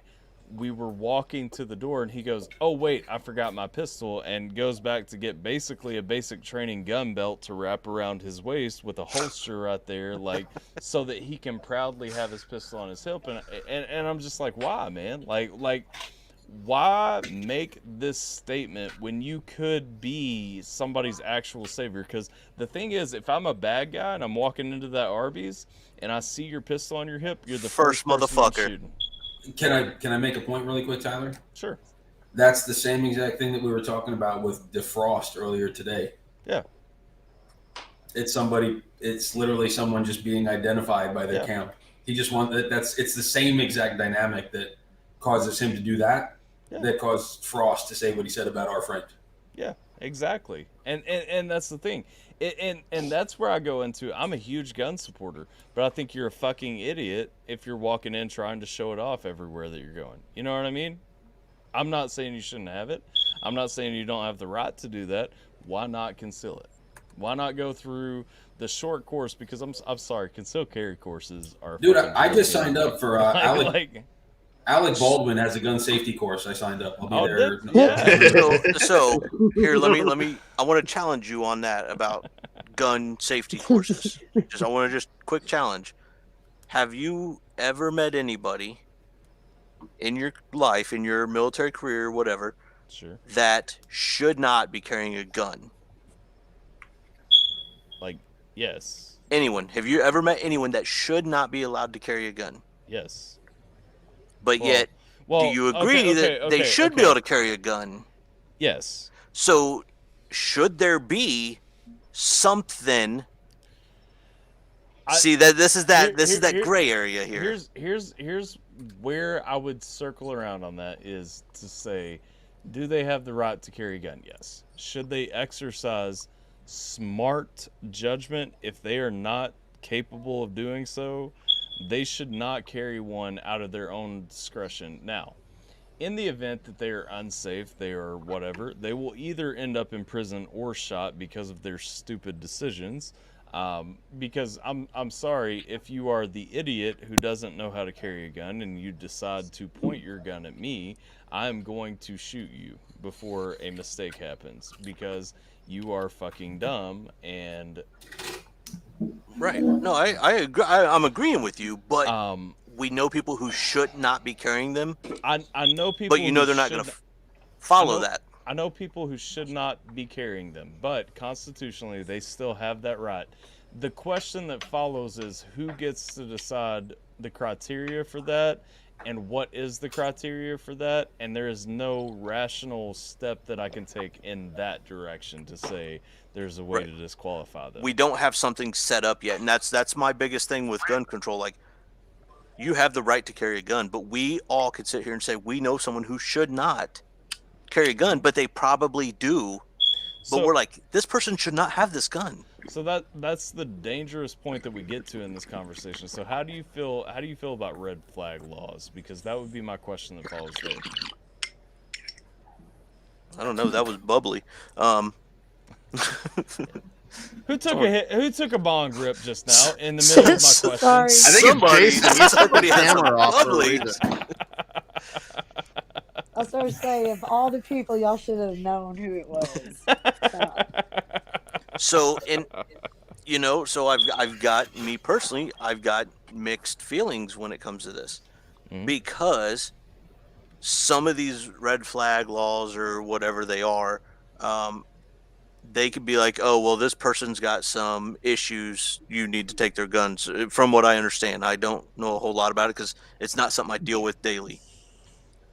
However, as somebody who struggles with mental issues, but not the suicidal or the homicidal issues, that's where I have an issue. Because yes, I've got some things that's going on, but not in a murderous kind of way.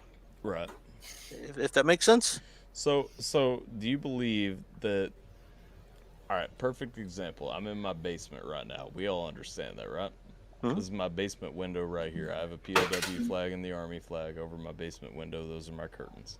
Let's say my neighbor who lives straight out across the road from this window. Let's say he knows about my guns or something. He gets mad at me one day, sees those, and calls the police and says, oh, this guy is a veteran. I'm afraid that he has PTSD. I'm afraid that he has guns in his house. You should go confiscate those. The red flag laws open the door to that, and that's my biggest issue with red flag laws. Why should he have the right to say that just because he goes on a petty tangent? And the problem is red flag laws allow that. That could realistically happen tomorrow, you know? Well, I mean, it depends. Is he looking at an AR-15 or is he looking at a high point?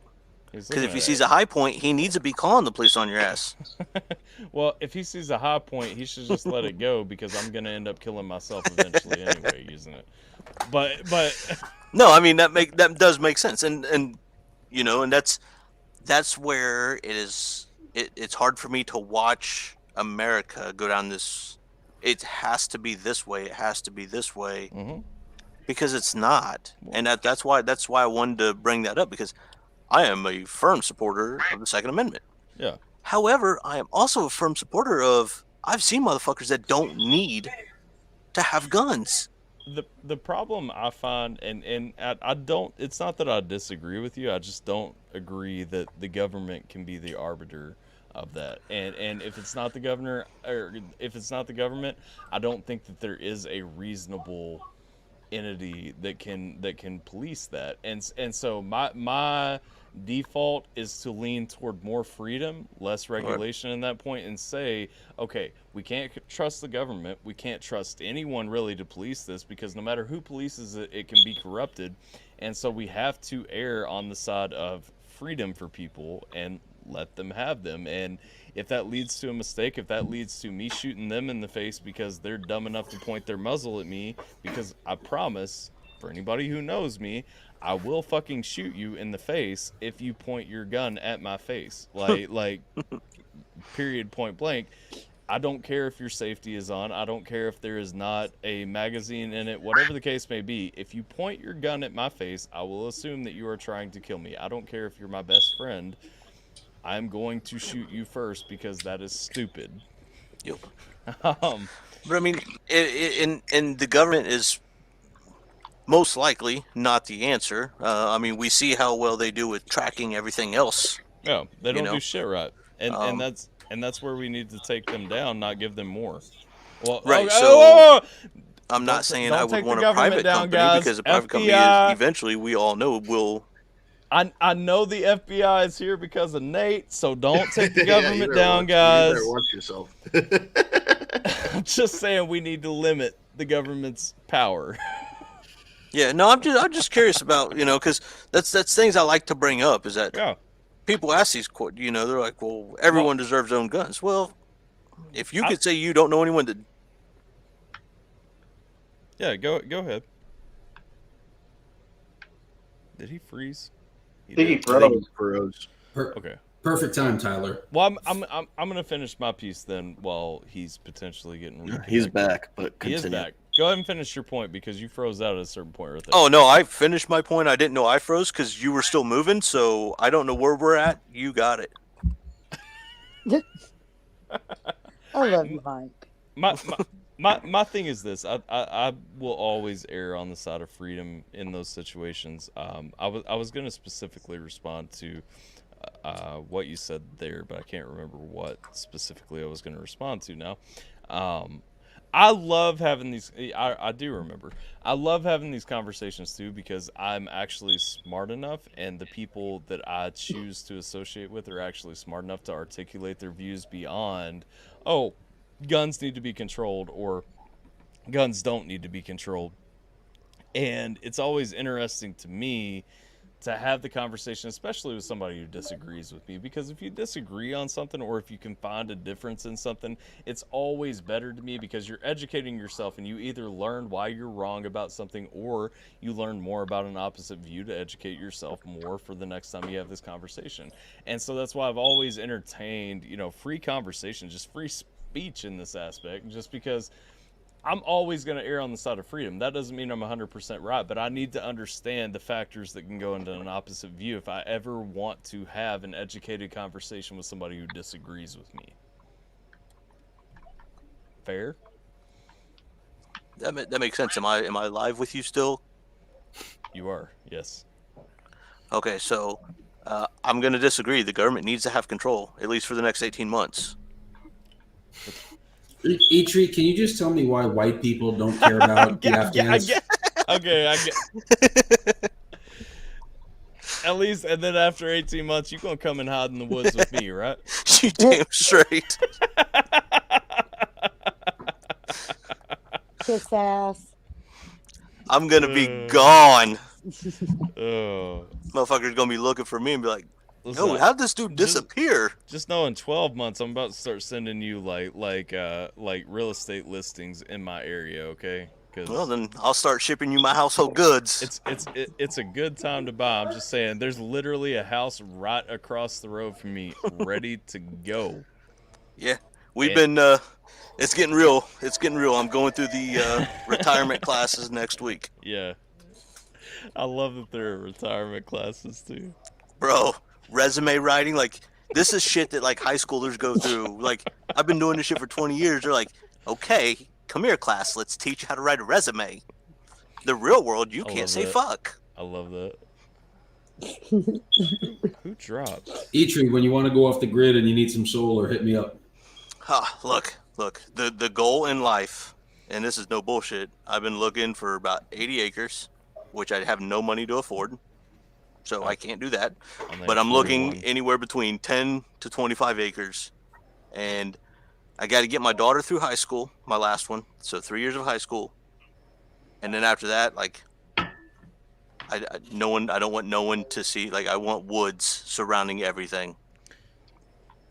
That's it. Who said solar? I don't want solar. Like, I'm not going off the grid. I'm not like buying a bunch of canned foods and storing them on the ground. Like, I'm not that kind of guy. Like, I still want my luxuries. You better. Okay. Well, if there's ever been a time to own property, it's now. It's shit. almost now and never. So that's true. This would definitely be the you time may to not get be the able to acres own that you're looking property for. in Even if you 10 got to get a dollars. loan from the bank for all of it, it is definitely now before ever. Problem is, I've got to pay for the house I'm in. Yeah. And can't do that. Real shit. I was listening the other day about like the solar arrays, like the solar roofing that you can do and everything. Huh? I want that shit so bad. Like that is probably my next like big investment. Tyler, how much in is your life. electric bill a month? Not bad. It's like 150 or so. Fuck. And if it goes up three, I got a question though. That what is his name? Fucking C, whatever. my name is Canada? Trent. My name is Trent. Trent.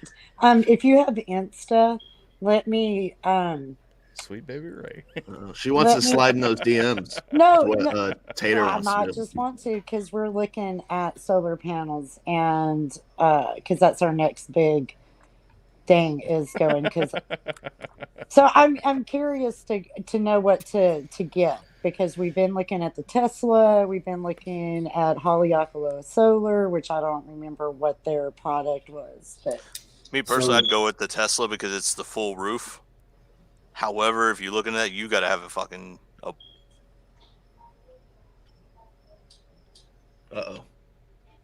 Eatree's on that Cricket wireless Wi-Fi. He looks like he's about to spit a bar. Tater, how old is your roof? There right we now? go. well, see, that's it. Is we've got to when we bought this house, we're going to have to replace the roof. I mean, it's going to be.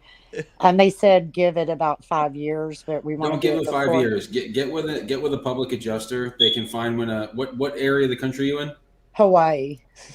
Oh fuck. So all you have to do is find it. When did you take ownership of the house? October of last year. So there's definitely been a major storm surge since then. You have a homeowner's policy, right? Yes. So you find a public adjuster, find out a date that a massive storm surge came through. They'll find creasing or pitting on the roof. They'll find some stuff with the goose. Any problem, you'll probably get the roof done for whatever your deductible is. And then Eatree's got a great point.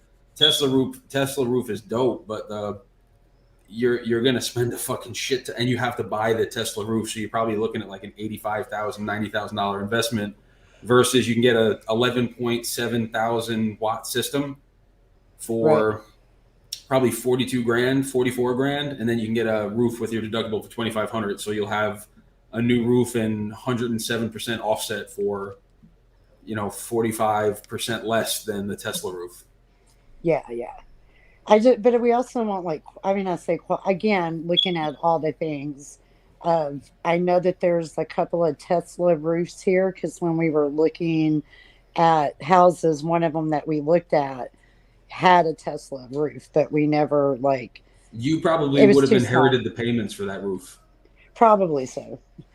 But it was because over here we only have one electric company. And so you can only imagine that they just jack they mess with the kilowatt price whenever they want. Who do you guys have in Indianapolis? And now that everything's gone up, and we already pay one of the highest prices of electricity in the United States. So for Tyler, if Tyler's bill's $150 a month, he'd probably be looking at close to $200 for solar. But if electric goes up 3 to 5% a year, he'll be paying less in 7-8 years. So my thing is, there's actually the energy company in my area buys back all of the excesses that you make and everything, And so a big part of why I started looking into it, there's a huge push right now to kind of entice people in, because there are a lot of write-offs and everything and incentives for it. You get to write off 26. There's a federal incentive, 26% of the total.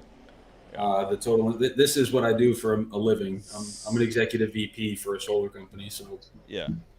So the reason I kind of got interested, and mind you too, like when I say like my electric bill is about $150 a month or so, I'm also like minimal AC. Like winters, my bill doesn't go up much because I keep my house at 65 year round, which I know is going to terrify people who live in warmer climates than Kentucky. But my house is very well insulated, and so 65 is not crazy. But you know, I mean, really, we don't use a shit ton of electronics. We just have like a bunch in areas, and we don't keep them on all the time. So I mean, we don't use a ton of electricity. And so my thought is, like, between what you look at, what you sell back from the excess produced and everything, I'm sure. So no. They buy it back at wholesale. That's kind of a That's a high hope. Like when you think about selling it back, it's more of a rollover policy, because when they buy it back. So if you look at your electric bill, you'll pay a certain dollar per watt for the first 1,000, and then anything over that you pay a higher rate. So hang on. So what you're saying, you still pay the electric company for the energy that you're drawing in with solar? Yes. So I only know how it works in Florida, and in Florida, you're legally not allowed to disconnect. Like Kentucky, you can't go completely off grid. Right. So the power bill is still going to hit you up with that $13 a month connection fee, $11 a month service. So you're going to pay $20 a month to the electric bill, no matter what. Okay.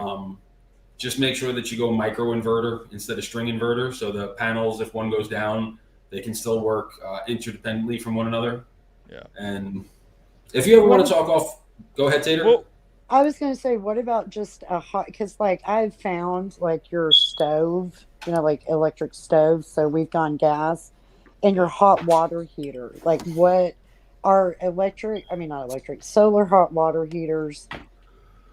I mean, is that an okay? I mean, you know what I'm saying? Like, I'm not saying it's going to save a ton of money, but are they worth the investment?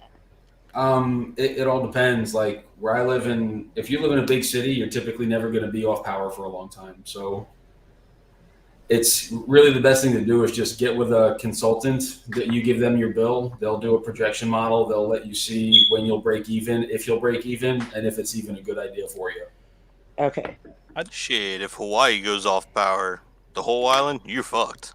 Then she would also have to buy what's called a power bank, like a battery. So then that $40,000 fee becomes $54,000 because they're $14,000 for each battery. So that's instead of having doesn't the Tesla have one of those you still have to buy the Tesla wall. You still have to buy that separate from the roof. Okay. Eitri, you're pretty. I like how well read you are, Eitri. Oh, I like to read shit, man. Like I've read about the Tesla stuff, and I've read about the power because I looked at buying 10 acres on a Caribbean island. Problem was, I was like, well, what if I went with solar or, with wind? Problem is, you've got to have that battery backup. You got to have that extra to store it. Yeah. That's all it is. Is there any way to rig it up to a generator? That's the battery wall. That's basically the generator. Yeah. Oh, okay.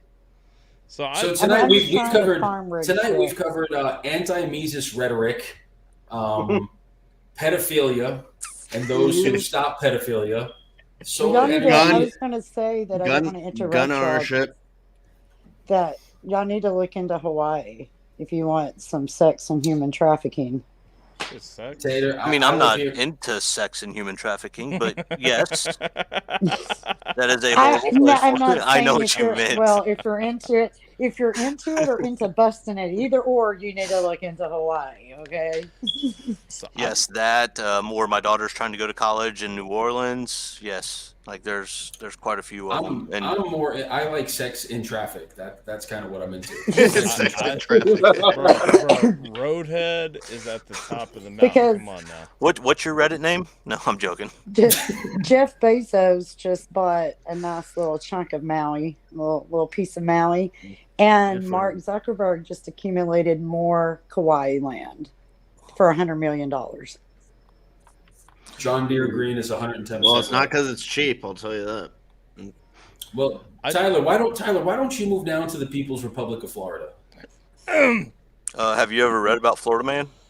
Right. You fuckers literally eat people's faces. I actually No, there's a game. You just look up your birth date and like a crime that happened. No, you write your birth date and then you write the word Florida Man.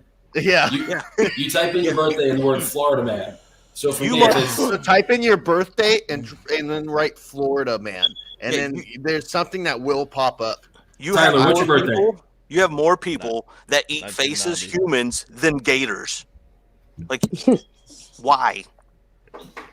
I actually just did a week or two in Florida a couple weeks ago. Where were you? Good.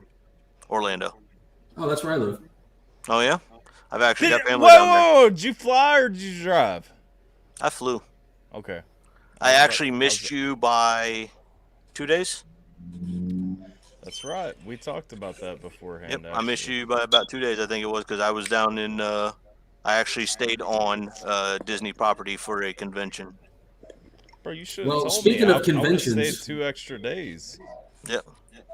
Speaking of conventions, Tyler, Nate, and I are doing something called PedoCon in December. Where? So, great concept. I'm just going to spitball this for a minute. This is a great concept, okay? Jesus. I love what the intent here is. Only because I know what that means did I say where. The problem is, for the record. when I go to register and I put my credit card information in, and it says $200 to PedoCon, your brothers are going to be knocking on my door. Even though I'm going to support, that's just kind of all kinds of wrong.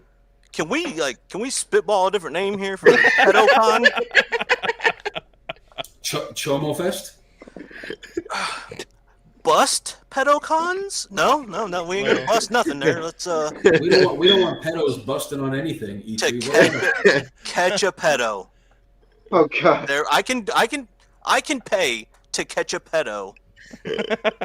Geppetto sounds like the guy who made Pinocchio. Hey, you know what? It's close enough that my government bank account is going to be like, yeah, we're good. Now his name makes sense.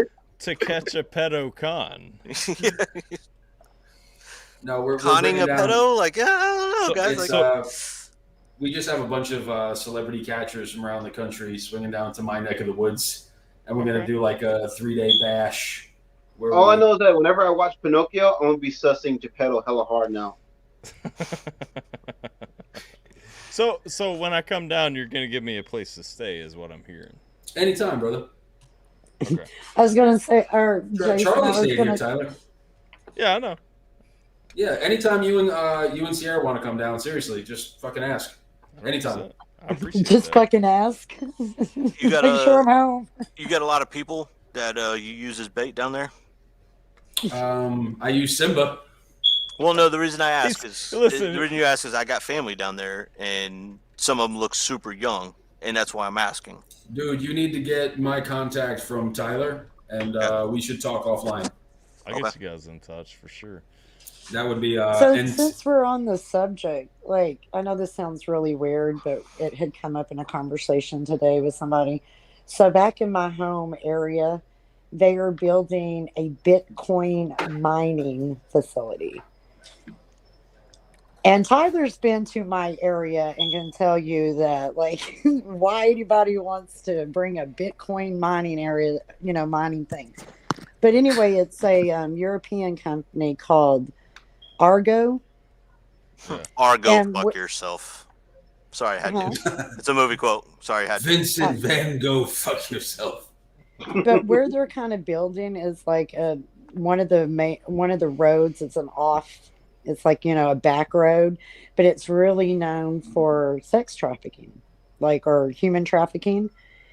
And Beach. And so anyway, it just was like a conspiracy thing that we were coming up is why is a London-based company looking at a piece of, like building this big facility out in the middle of nowhere. I mean, like literally nowhere. Yeah. So generally, the predator catching community goes after online pedophiles. Someone that's been in the predator catching community for a while, I've gotten this question quite a few times. Why don't you guys go after? This is a child trafficking ring. This is a child trafficking ring. Generally, with the predator catching community, they go after online child predators. The problem is, as just normal civilians going after, let's say, a child trafficking ring, that's gang affiliated. It's very dangerous for anyone or any one of us as a random YouTuber to go and try to bust. You know what I mean? Right. That's gonna take law enforcement. That you need law enforcement on your side, which generally with predator catching on the internet, law enforcement is not very pro YouTube predator catching. When you talk about busting child sex trafficking rings, that's gang affiliated. That'd be very dangerous for a predator catcher online to try to infiltrate. Or Nate, I think we could do it, Nate. And the problem is when it comes to I got y'all's back. When it comes to trying to catch those, break those rings, the problem is that most of the time those victims aren't going to talk about it. So you don't have anything to go on there because that's who they are supporting. You're going to have to deal with extradition laws there too. You're going to have to deal with multiple state laws. Like there's a shit ton that goes on. The reason why Chris Hansen wasn't busting predator catching or pedophile rings, they were busting online predators. That's easy. It's safe. It's effective. Doing total child rings, that's ran by such and such gang, that is very, very dangerous. It's the same reason that It's the reason a Podunk police department doesn't take down MS-13. Like if there's a police department with like a chief and 2 deputies, they're not going after like Nate and I, or at least me. I don't carry I don't have an arsenal with me when I go to catch a creepy 43-year-old with a beer gut looking to meet a 13-year-old girl. Like they're beta males at best. Alternately, however, to the predator catching community, I would suggest that a can of gasoline and a matchbook is very effective at destroying a facility. Not saying that I support arson, though. No, I mean, the thing was, it was just, have y'all ever heard, we were having like this conspiracy, like, like, why is this place so interested? It just seems very, very, and then when you read like just comments, it doesn't sound like the shareholders are very happy with where all this stuff is going, but that's neither here nor there. That's another conspiracy. You could take that one way or two ways. Like if I had a bunch of money and I was like, you know what, I want to mine Bitcoin just to get rich, whatever, right? I got a lot of money. Let's buy some property let's buy in a place that's really gorgeous, Hawaii. So no. This is not in Hawaii. Hell, they couldn't afford Hawaii. This is out in middle of West Texas, nowhere. Like, oh, I was thinking out in Hawaii. Yeah, no. They're not building a facility here. They're building tell Alex. my hometown. Well, the best way to combat that would be to create a lot of internet attraction towards it and to put a lot of pressure on police force to you made a handle great point, because not for a YouTuber to handle that. For a YouTuber to handle that would be very dangerous. The best way to do it would be bring a lot of attention to it and to pressure the police force into handling the matter.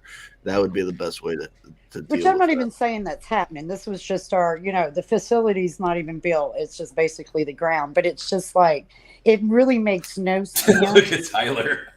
And all that good stuff. But I mean, like, why they're building it here or there, not here. And I was just I'm not saying y'all go do that stuff. I mean, our goal, Tater and Eitri and Tyler and Jay, just so you can kind of get a feel for it, is so with Snapchat, with Whisper, with give me another few, Nate. Instagram, It's like the days of like Etree's 62 years old. So when me and him were young, it was basically had to go on the beep beep beep beep beep fucking beep beep. Craigslist. Yeah, now code and shit. AOL Messenger. Now your kids have a digital footprint at 11, 12 years old. We just want to make creeps so fucking terrified to talk to a kid. Nate, how many times have we talked to decoys and they're like, "Oh, this is that predator poacher shit." Oh, a lot. It happens a lot. You know, it also happens a lot where they meet anyway. But a lot of the times they're like, "Hey, we've seen this on YouTube. This isn't some sort of setup, right?" Just like, no, So no. all we want No, yeah. What do you mean a setup? What are you talking about? But yeah, I like to think that we're like the Batmen for like little kids' butts. You know,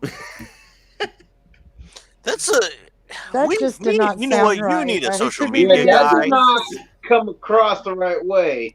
You definitely need a social media guy to help you with this. Like someone needs to be sitting off to your side of your screen, just like say this. Batman for no, we're not the big catchers out there. We're just in the community, so it's not done like that. But you know, that's just it said very a little bit explicit. I got what he's saying. I'm just fucking. Say the idea you had, but better. Yeah. But it, Here's the words that you don't say together. But Nate, like you said, or whoever said earlier, that like where I'm from, like the county, I think there's a sheriff and maybe 2 deputies and maybe a chief of police and 1 officer, you know, Right, for so a really big county. So it's the like, the you know, we likelihood always of knew where the drug houses were, and you would always be like, why don't you go raid them? And now that kind of makes sense is why are you going to, if it's just you and your deputy, why are you going to go in there where there's 5 people? the likelihood of a police department that small having an internet sex crimes division is literally next to nil. There's no, they don't have the resources. They don't have the resources with manpower. They probably don't have the resources financially. So I don't know. I think I made a love connection tonight with E-Tree and Tyler. I think we're going to see I think we're going to see something pop up here. I'll tell you what. Are you implying that what we had before wasn't real? He's got some specialized training that only a few people I've ever met have had. So he can do some stuff. But real quick, I saw a comment pop up. John Deere Green. He says he's social work, psychology, and he gets to see sex abuse victims after the fact. Nope.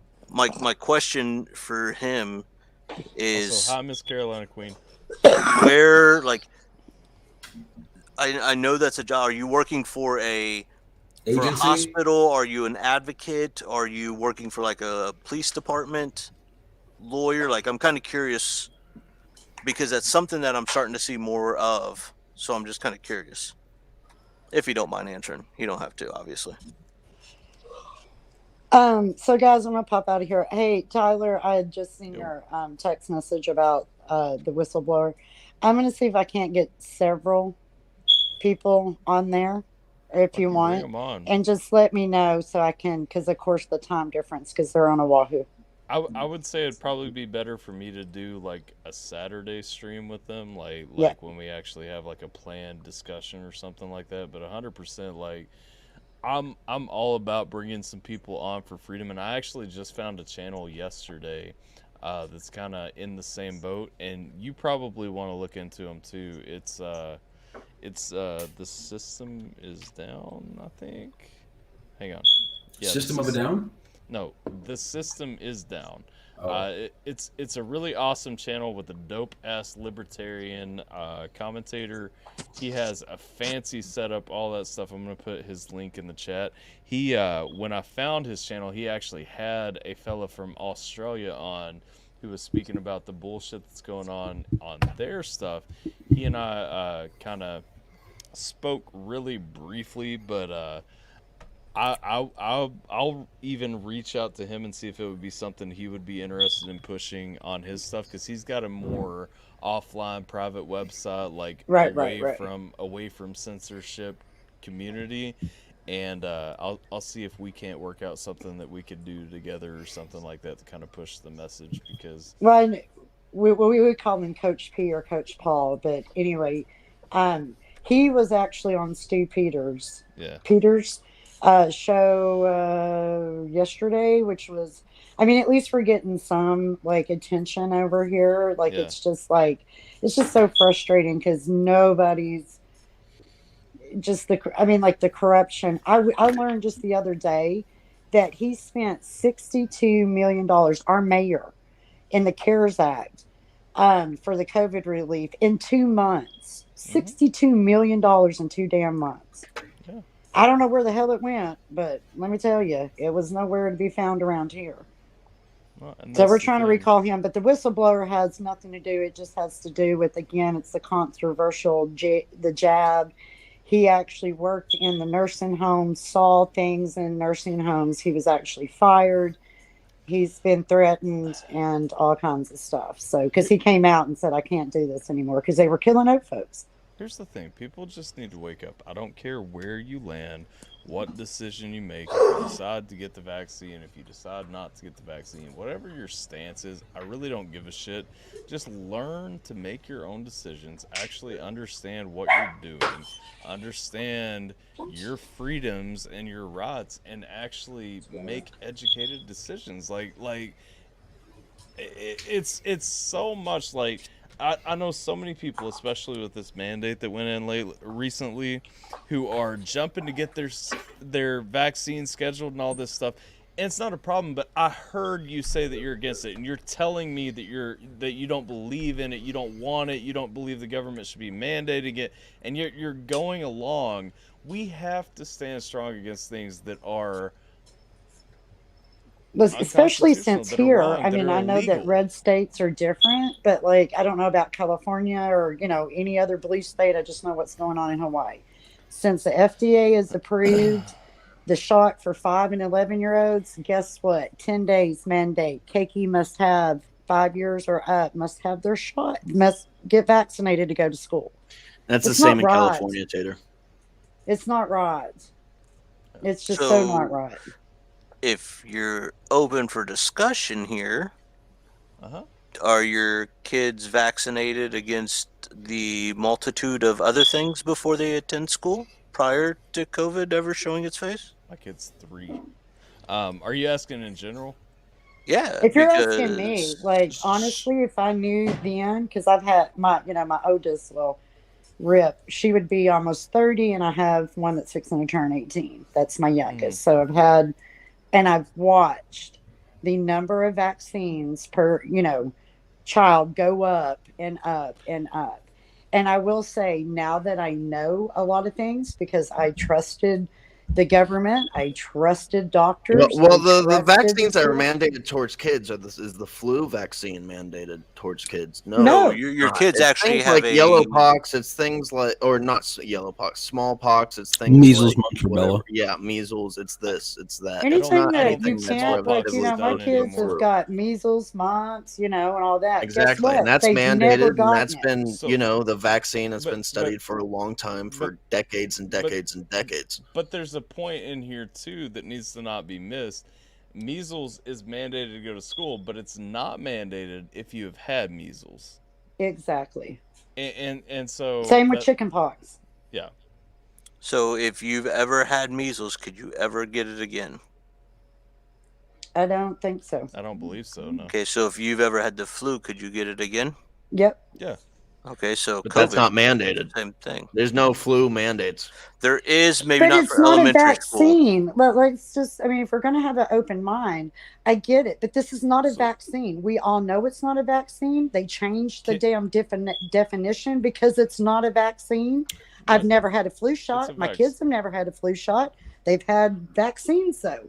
It's different when I give my child something and I know that they're not ever going to get it. It's another thing to shoot them up with a virus that they're still going to get. It's just not as bad. Okay, my so kids have your never had the flu shot and they've never had the flu. You've never had the flu shot, but if you did get the flu shot, your flu shot is a variant from the previous year. Yeah, because so they can't predict yeah. they can't predict the future.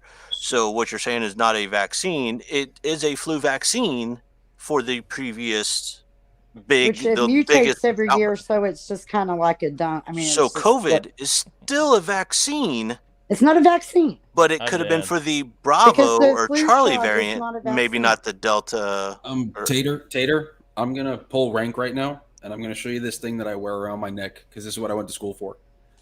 It is a vaccine. I'm probably on your side of things, but it's an incredibly incorrect and wildly ignorant statement to say that it's not. It's an mRNA. It's a messenger ribonucleic acid vaccine as opposed to an attenuated vaccine, which is a dead strain of the last year's virus. So, I'm not against you on this one, but it is a vaccine. So I would say, and that's the thing, that's the importance when we're discussing this is everyone, both sides need to educate themselves on the situation, on what's actually being discussed, because we have these pointless arguments where we have half facts and so on and so forth. The key to this, and what I really want to highlight, is that John is absolutely correct when he says seasonal communicable viruses are not mandated. And when we're talking about school requirements to come to school, things that are seasonal are not mandated. And COVID is absolutely seasonal. And I would even take it to something I said earlier on in the stream. Look at how many people are fully vaccinated that catch COVID, die from COVID, so on and so forth. How many people do you see who catch COVID once, get the antibodies, catch it a second time, and then die the second time instead of the first time? Because I can tell you, I've personally had COVID twice, at least, if not more, but confirmed twice. The second time was significantly easier than the first time, to the point that I only thought that I had a small cold until my wife lost her taste and my daughter tested positive for COVID. What the real discussion in my mind needs to be is, can we stop ignoring naturally acquired immunity in America and stop pretending that that's not a factor in this discussion at all? And everyone focuses on the vaccine. Do you want the vaccine? Do you not want the vaccine? Where is the opportunity in this conversation to insert, okay, but if I've contacted the virus, if I've acquired better antibodies because my body actually understands how to produce them instead of having them what's the difference? So there are two cells that go into the factor. I watched a doctor studying British endogenous and exogenous. So one way of getting the vaccine basically gives your body the antibodies but doesn't teach it how to replicate that process as much, whereas naturally contacting the virus teaches your body how to replicate that process exponentially more in future interactions. And can we not ignore that there's validity to naturally acquired immunity? But that's what the point needs to be. Like, that's where the argument needs to go, instead of anti-vax versus vax. Like, that's the problem. Like, here's the thing. I'm watching people with 17, 18, 19 years in the military get put out because they don't want the COVID vaccine, but they will go stand in line for the flu vaccine. Yeah. And I don't get the flu shot either. And that's one thing that I make it a point to throw out. I get neither. I don't get the flu vaccine. I've not gotten the flu shot any year since I got out of the Army. You know what I mean? And do I get the flu every year? Yes. I have it for like a day or two. It's okay. I drink a little bit of NyQuil and I'm good. But you know, we need to stop acting like we're having two separate conversations when we're going between those. It's how do you want to contact the antibodies? How do you want your body to learn how to fight this thing? Because that's what a vaccine does. It teaches your body artificially or in a weakened state how to fight a virus. Yeah. I'm just proud of you all. I'm proud of you all. Not once did you bring up microchips. I am so proud of you all. But my question is when you said, Mike, about the flu shot and stuff, why? I mean, this is my question, is if I decide to put that in my body, that's my choice. And I, at any time, can say, you know what, I've done more research or I've changed my mind. I don't want to do that no more. Like, why can't we have that?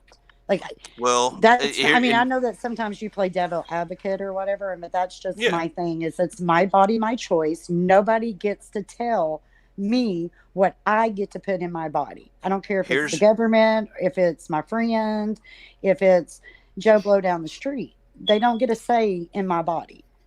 Here's my only argument with that statement is the fact that I would have to trust that people actually did research. Sure. That's literally it. Oh, I mean, because no, and because that's what 90% of the arguments that you get are from Fox News or CNN News. Like, that's literally no one is not. I'm sorry, not no one. The majority is not smart enough to do their own damn research. That all you hear is the repeating shit that you see from the talking heads on the news. There's so much fake fucking shit out there right now. And that's the problem.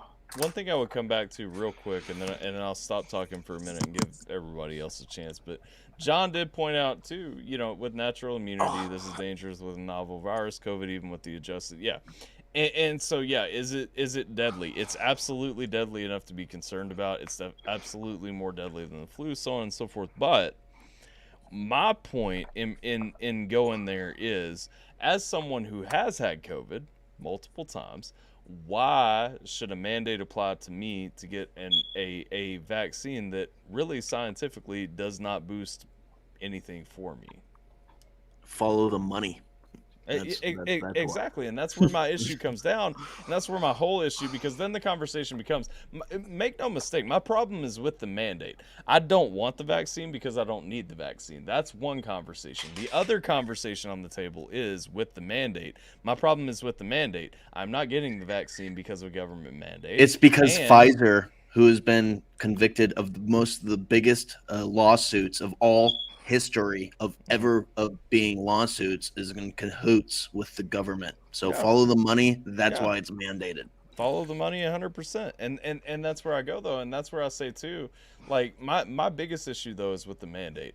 And that's where I was having a conversation with my mom, and she was like, well, you have the option to get tested weekly instead though if you opt out of getting the virus and you get an exception and all that stuff. But my point is, at the end of the day, no, I still don't agree with the mandate, and that is still part of the mandate. If you consent to weekly testing, you are still complying with the mandate. Do you not see the problem here? I mean, this is my thing, is that if you're going to test the non-vax, you need to test the vax, because the vax are still sitting there testing positive. So why test just one pool?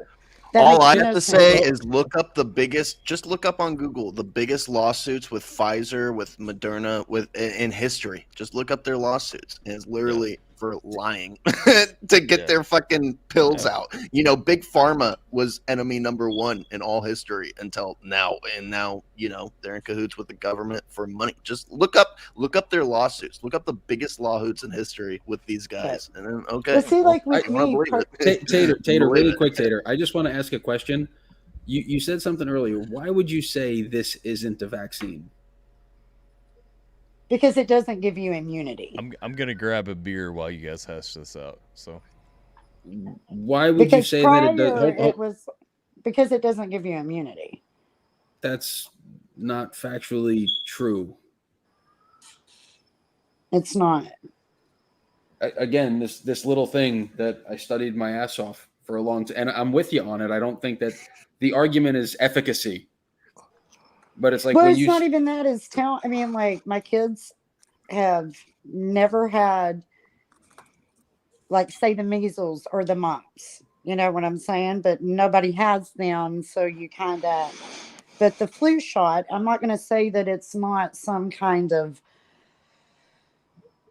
shot that helps boost your immune system to fight it or give it some code or help or whatever, but it doesn't eradicate the thing, which I know that polio is actually the only thing that we've eradicated, because I know big shout out to Jonas Salk for that one. That guy was a fucking G.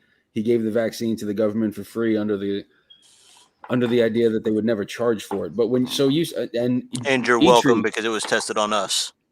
Eitri is a fucking he was 110% right earlier. The flu vaccine doesn't boost your immunity. It is a vaccine, but there's typically between 27 and 34 variants every year. So they put a combination of the 4 most likely variants to come through. So it is a vaccine. It's not a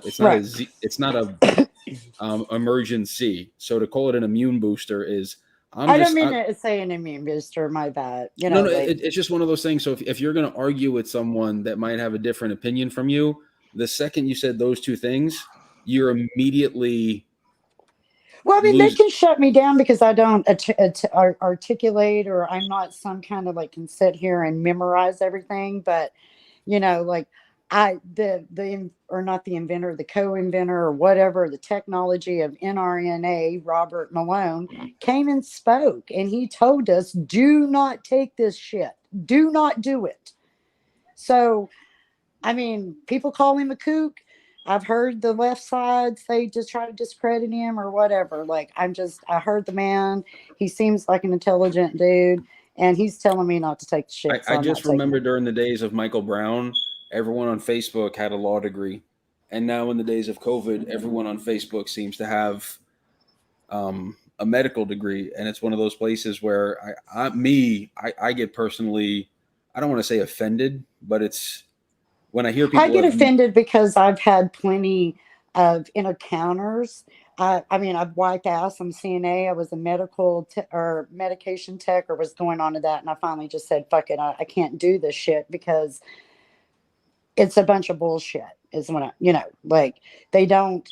All they want to do is mask the problem. They don't want to tell you to get out and exercise, to quit fucking eating McDonald's, to quit drinking fucking Dr. Pepper and all that good stuff. They just want to sit there and give you pills and pills and pills and pills. And that's their job, Tater. It's a human's responsibility. Job, but that doesn't mean that you as a doctor or you as a medical person know my body better than myself. And you may not have the answer because everybody is different. No. No, not everybody's different. That's not exactly. No, I mean, the renal system works the way the renal system works. The pituitary gland works the way that it works. That's why we have things like levothyroxine and Synthroid. Obviously, different people respond differently to different things, but I'm educated enough in this field. This is funny. Eitri and I spoke about this at the onset of our dialogue tonight. I know enough to realize how little I truly know. Oh, well, no, for sure. My educational background in this field, lets me wear this thing and care for people and intubate patients and do PICC lines and PEG tubes and J tubes and enteral feeding. I thought that was just for role play, right? But, hey, quit calling him out. Let him be him. So, Tater, let me just I just want to interrupt. What's stopping you from getting the vaccine then? Well, number one, I'm curious. Number one, because my doctor has told me not to, because I have medical allergens to all kinds of stuff, and the risk of me taking that is greater than if I just get fucking COVID. Because even if I get COVID, I can't take morphine, I can't take Vicodin, I can't take penicillin, I can't take a lot of fucking shit. Okay. So, and that's the thing is why, I mean, and I get all pissy, and I'm not trying, I just get passionate. No, why you're good. do I have to say why I don't want to take it? Why do I got to tell you as a stranger my medical fucking background and just say I don't want to take it? So that's the thing. I don't need to know any of that shit. I was just curious if it was because the government's telling me I have to, so I'm not going to. So that's all I'm asking. That is too. I mean, even if that's what I'm curious about. I don't the medical shit. I mean, I personally can't do it. Yeah, but that doesn't mean that I'm going to stand with the government because I have an out. But like, okay, I'm still going to be like, hey, it's your body. If you, because I don't know, maybe their doctor said that they can't take it. It's none of my business why they won't take it. I'm just curious for my own personal knowledge. Yeah. That's what I like to know is if people that are against it, why are people against it? Is it if you got medical reasons, whatever, that's none of my damn business. Yeah. But why are people against it? That's all I'm trying to figure out. I mean, I'm just against it because I'm against the government telling me what I can and can't fucking do. Like, I'm all about some freedom, you know? Right. But I mean, so that you're against the mandate. He's asking why you're against the vaccine.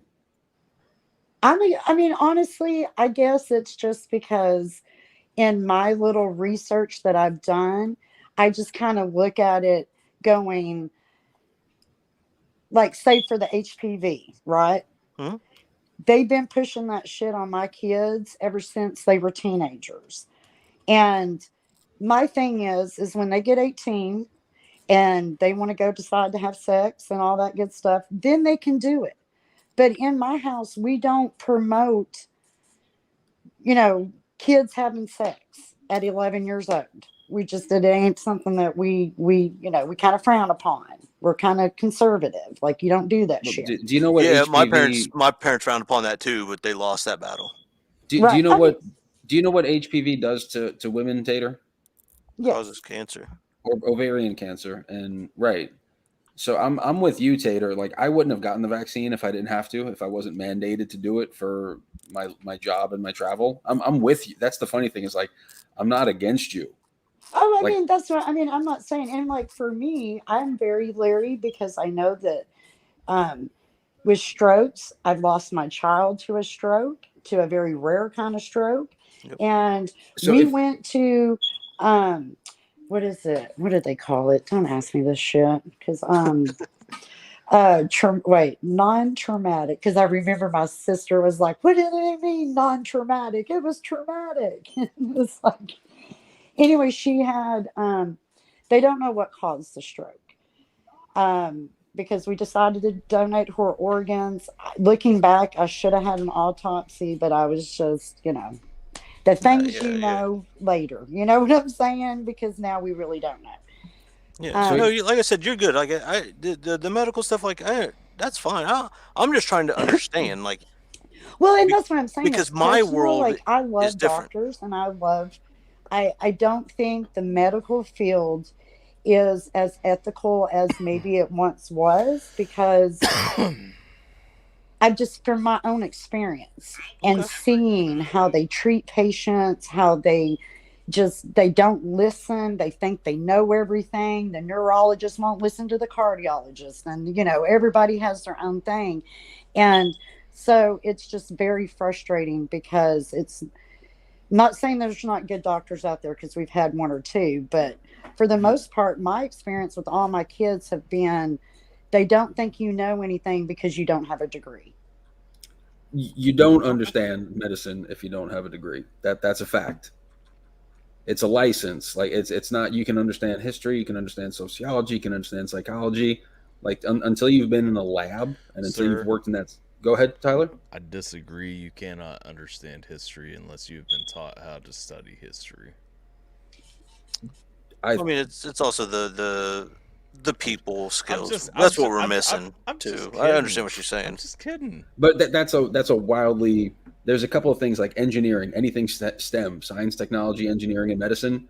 Those are the things you really can't. I don't want to say you can't self-teach, but I'm not going to say I'm going to go give brain surgery, but if you don't think that I know like what aspirin or or something like that kind of like does, I mean, like, I think that's just a really degrading thing, saying that if I don't go and study medicine, I don't know how medicine works. I think that if you don't study medicine, you have the right to say whatever you want to say about your health. But if you didn't study medicine, and I'm not trying to tell you about your health. I'm saying about my health. I know my body better than you could ever know my body. But I think what Ray is saying though, and of course he can speak for himself, but just trying to kind of reconcile this disparity that seems to exist.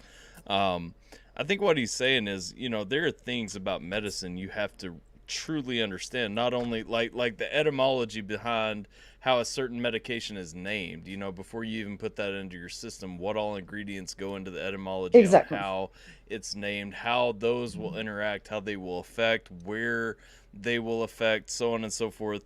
Understanding, it's just like a surgeon. Could I watch a video of someone doing heart surgery and say, I think I could do that? Like, give me a scalpel, I'll just go small slices until I make it there.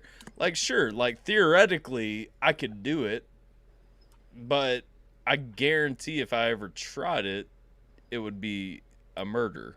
So, and here, Tater, here's one for you. The next time that you do talk to someone, the biggest thing that no one's mentioned tonight is myocarditis. That's the biggest downside to the vaccine. Sure. I suffered from myocarditis after I got the second dose of the Moderna vaccine. Pretty much put me in urgent care, and I felt like I had an elephant on my chest. It was the worst feeling in the world. Yeah. Right. But I would have to tell you that the endocardium is the muscle that surrounds the heart, and it allows the ejection fraction, so the heart's able to pump blood through the arteries through your system. And when that becomes inflamed, it doesn't allow the heart to eject blood the way it's. I'm not trying to be condescending at all. I'm just saying it's so nuanced. So I understand what a vaccine is. I understand how the heart works. I understand what itis means, inflation. So inflation of myocarditis, that's the myocardium, or endocarditis, the endocardium, the pericardium. There's 3 sleeves that surround there's just it's exponential, where it builds upon itself, it builds upon itself, it builds upon itself. And I still often find myself confused. Like it's like I mean, I'm not going to sit there and say, but I'm just also not going to sit here and say that big pharma and doctors and nurse practitioners and all of them don't have an incentive to not listen to their patient, but rather their pocketbook. No, I'm not going to disagree with that either, but you got to think, we all have an agenda. Sure. So, I mean, I agree with you. And Tyler, I'm going to ask you, if medically you have no issues, why would you, or why are you against taking the vaccine? Is it because you're being told to, or what you're thinking? Is it like a religious thing? Like that's what I am trying to understand. Okay. So purely, while I understand, and mind you, I'm saying this as somebody who spent years, getting anthrax and all the dumb shit. And, everything else that got put into me for whatever reason, and not asking questions about it. Personally, why would I not? Because the answer is I would not.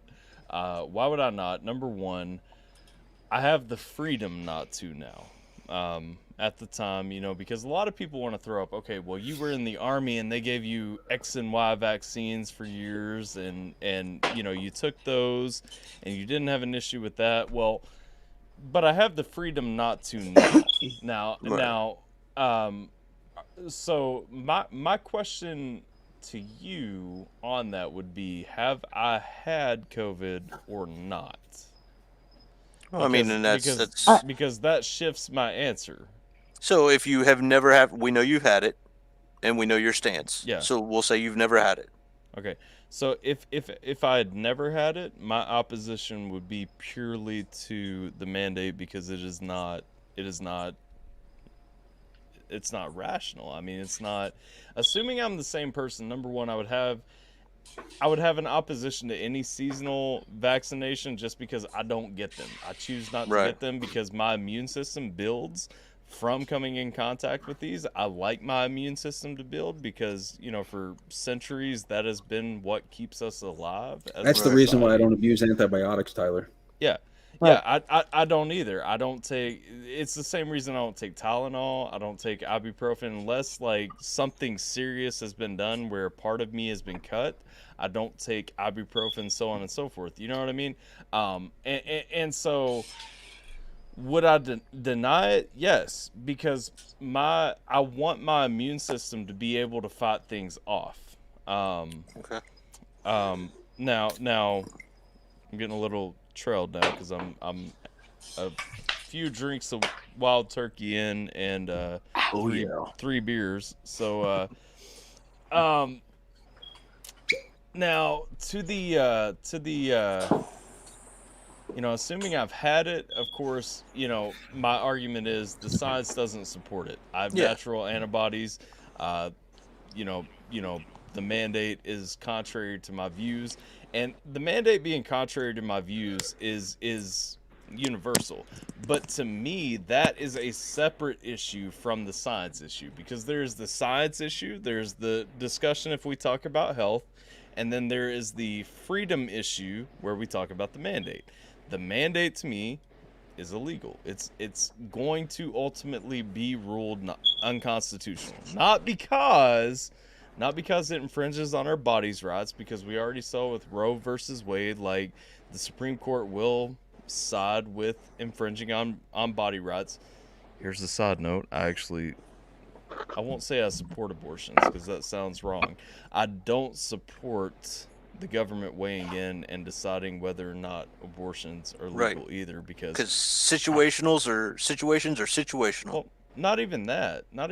I'm Keep the main thing the main thing. I'm a libertarian, and what it comes down to is if a woman, and now I do feel like a man should have a say in it, but irrelevant. If a woman can reconcile what's happening, a provider can agree to perform it, and everybody is fine, and she is paying for it out of her pocket without my tax money, it's not my business, because I'm a libertarian to a fault. So again, when we go back to the my body, my choice, on the mandate argument, I'm opposed to the mandate. If you know me, you understand why. To the medical side, if I've had COVID, I don't want it because I don't need it. If I have not had COVID, I don't want it because I want to boost my immune system. I mean, and that's really what it comes down to for me. No, you're good. You don't have to explain. I'm just kind of curious, because you say, if you've had COVID, you've already got the natural immunity, but you've had COVID multiple times, so that natural immunity. Did you see any holes in my argument, E-Tree? I mean, there's holes in everything here. I'm just. Was there anything glaring that I said that you would have an issue with? And do you have a specific area we're talking about?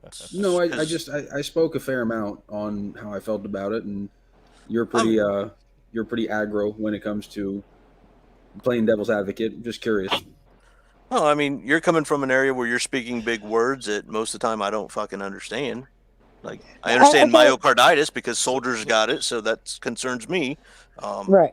But no, I mean, my question is like with the military, okay, and because I have friends and stuff like that are career, and y'all too, and they always say that because there's guys out there that don't want to do it, and they bring that up. We've had 1 million shots. Why all of this all of a sudden?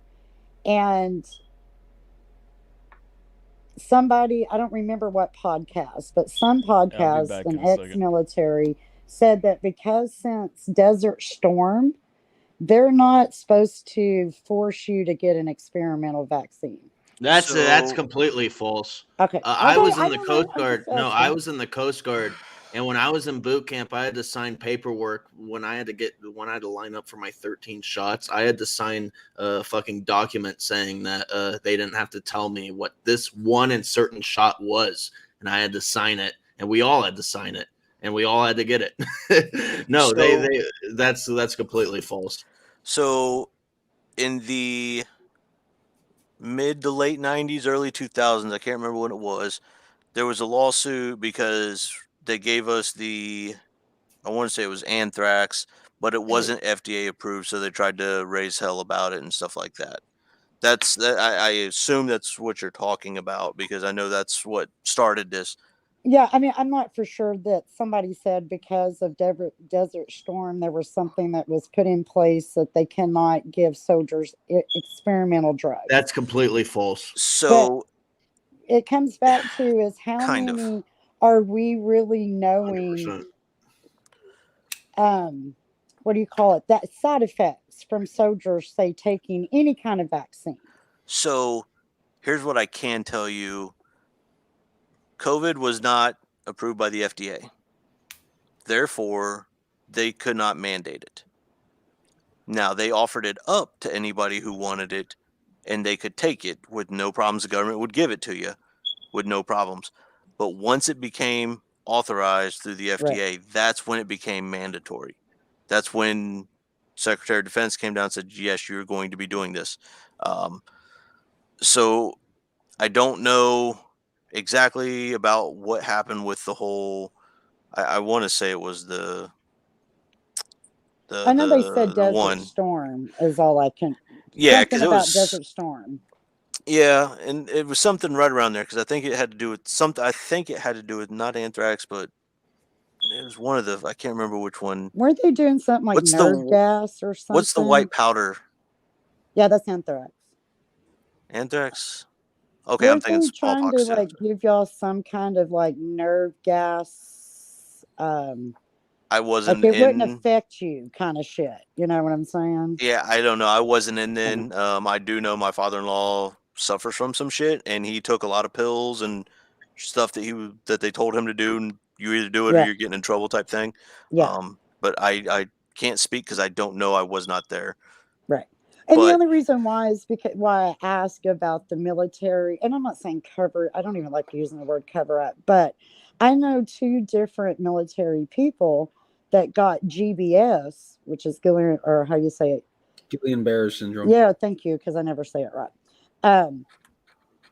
That within 24 hours of whatever kind of, like one of their many shots that they got or whatever, they suffered from that. Now they actually, were still on active duty. They still, it's not like they didn't go on a deployment, but it's not like they were not being taken care of, so to speak. I mean, that's a broad thing because shit can happen to anybody. So we had soldiers who took the vaccine who had the myocarditis. We've had quite a few soldiers with that. Like that's initially because the amount of soldiers that popped up with it. That's what started to raise the red flags in the community.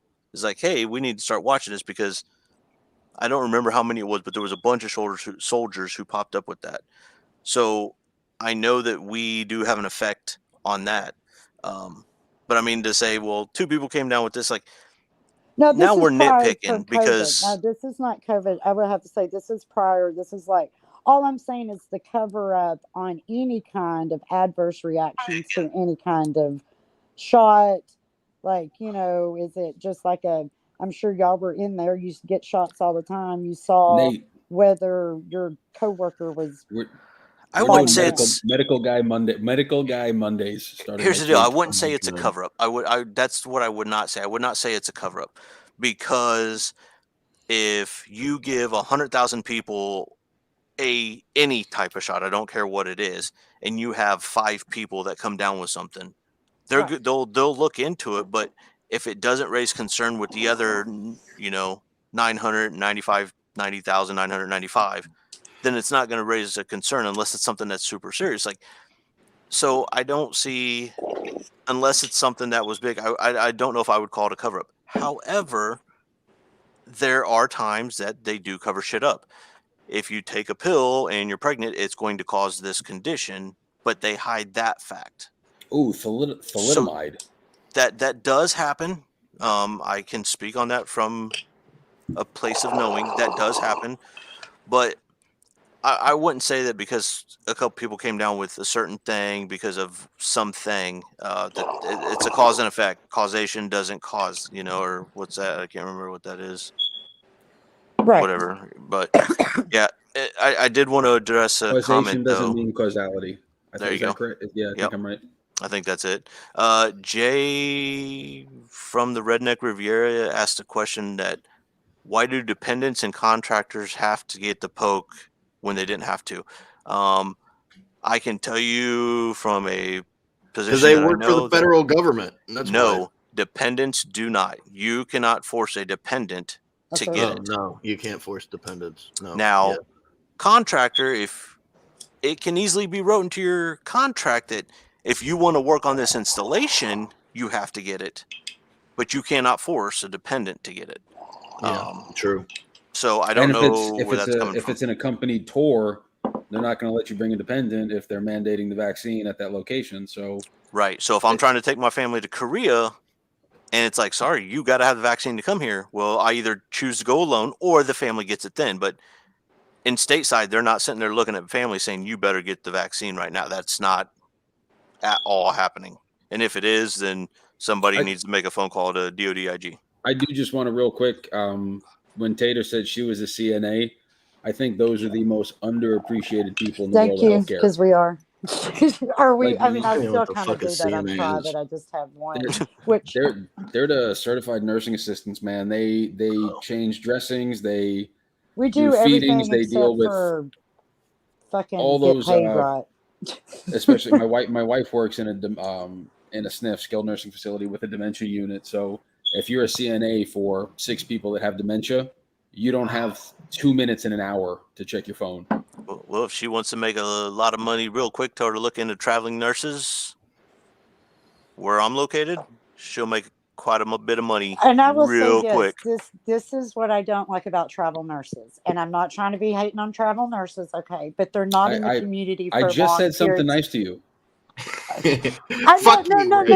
No. When they were saying traveling nurses, because they're not in the community long enough. We don't need people from outside communities that don't know their community, that are only going to be there for a couple of weeks or 6 months and then because leave. if you had the manpower to fill the positions, you wouldn't need us.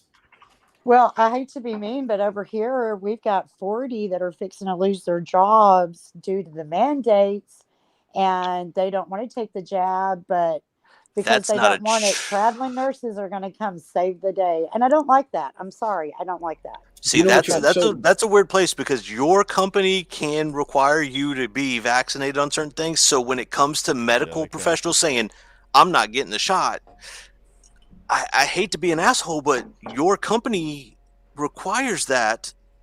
So if you want to be employed, you have to do this. So just so you know, I mean that's true. But then again, when the same medical community is covering up a lot of bullshit, and that's just all I'm saying. Yeah, It's like, and I mean, just- again, they're going to lose their jobs. They're standing proud, and hopefully we'll figure out something. But they will be put, as on Monday, they will be put on leave with no pay. Here's the bare bones of it. Any privately owned organization has absolutely the right to require something. The government does not have the right to mandate that they require something. But if you're a private organization getting state money, then you should not have to have mandates. I'm sorry. You're no longer a private organization if you're getting federal or state money. No, if you're getting money from the government, then you are not a private organization anymore. And our hospital is not getting is not a private. It is a public facility. So yeah, I don't. Is a public school government? Or a public school is a government facility, yeah. Ran by the taxpayers. But it's still owned by the government. I mean, again, that's where we get into vote with your feet. You know, when we're letting... That's why my parents sent me to private school. There you go. Well, my parents tried, but the trailer park that we lived in didn't afford it. I never got the opportunity of going to private school. I hated it. I hated it. Going through it, but as I got older, out of school, I was a private school kid too, Nate. What I didn't know that. Is more people need to know that, Ray. Why? But Rob, I'm going to bring that up next episode of White Guy Wednesdays. You're also a private school kid. The more, and I know this is going to hurt some feelings, the more Sierra and I look into it, it is not terribly hard to homeschool or send kids to private school. Well, private school private school is a bit harder because it's expensive. Homeschooling is not terribly hard to make work. It's the problem that stops homeschooling from working is broken homes, because in America we have too many broken homes, and we kill. And Tyler, what they're kind of doing over here. I can't teach my daughter calculus. I am not that smart. You can't. But there are resources that help you get through it, and especially now in 2021. I mean, a lot of calculus is going to be in a module on the internet anyway. You just got to make sure. I just have to double back really quick, Tater. When you were saying what you said about travel nurses, we weren't meant to do this. We were meant if a nurse goes on maternity leave, or if a guy passes away or retires and they haven't fixed someone in, we're literally just there to fill the gap. Like, we're not meant to be there. Well, you just said you don't like that. You just said that because they don't know your community, that they can't do their job efficiently. But when you're looking at it from a CNA, like the little low who is the one that spends the most time with the patient, and you know your patients, and you have somebody that is not in the community, and I'm not talking about big metropolitan. I'm talking about small communities. Right. And if your facility can't, like if one of those CNAs, like I loved when I saw CNAs go to nursing school so they could increase their earning potential. If you guys could home grow them, you wouldn't need to hire me. Man. Hey, I want to say this. You guys can finish this one to fruition, but I've actually had a question for Nate since he walked away to go get a beer about an hour ago. And so I would like a chance to not only ask him a question, but also give him a chance to speak for more than 5 seconds for the first time he's been on the stream. Uh-oh. What's private school? Here we go. Continue, though. No, it's not about private school. It's completely unrelated to the current conversation, which is why I'm asking that you guys continue, but also that we not follow too many more rabbit holes, or that if we are starting to, that we put a pin in them and come back. All right, what's the question? Let's just start from Okay, there. we're putting a pin and coming back right now. Hey, so when you stood up, what's first of all, what is the keyboard that's behind you? Oh, it's a piano. It is a piano? Well, it's a keyboard, but yeah, it's a keyboard piano. Yeah. Okay, so it's like one of the big electric. Yeah, that's correct. Yeah, like I that. can't. Yeah, I live in an apartment. I don't own property in California. That's outrageous. So I don't have a piano. I have a keyboard. So much for that private education. The reason I saved it and bought some damn land. Hey, well, I moved out of the house when I was 18 years Lord, old. As soon as I graduated, I joined the military. I joined the Coast Guard as soon as I got out of high school, and then I've been out on my own ever since. So, Nate, I'm just giving you a hard why time. would you tell me you joined the Coast Guard? You could have said anything else. Tyler, calm down. I'm sorry. Your jealousy is showing. I'm sorry. It takes an ASVAB above like a fucking 30 to join. Hold up. The only ASVAB that's lower than these two motherfuckers up in here, it's got to be Coast Guard. Look, bro, I'm Coast saying, Guard's the hardest branch to join in the entire... because everyone's at lunch from 9 to 5. Wait. What was your ASVAB? You need an ASVAB higher than a fucking monkey. Out of curiosity, what was your ASVAB score? It was a 68. Oh, come on! I got dunk.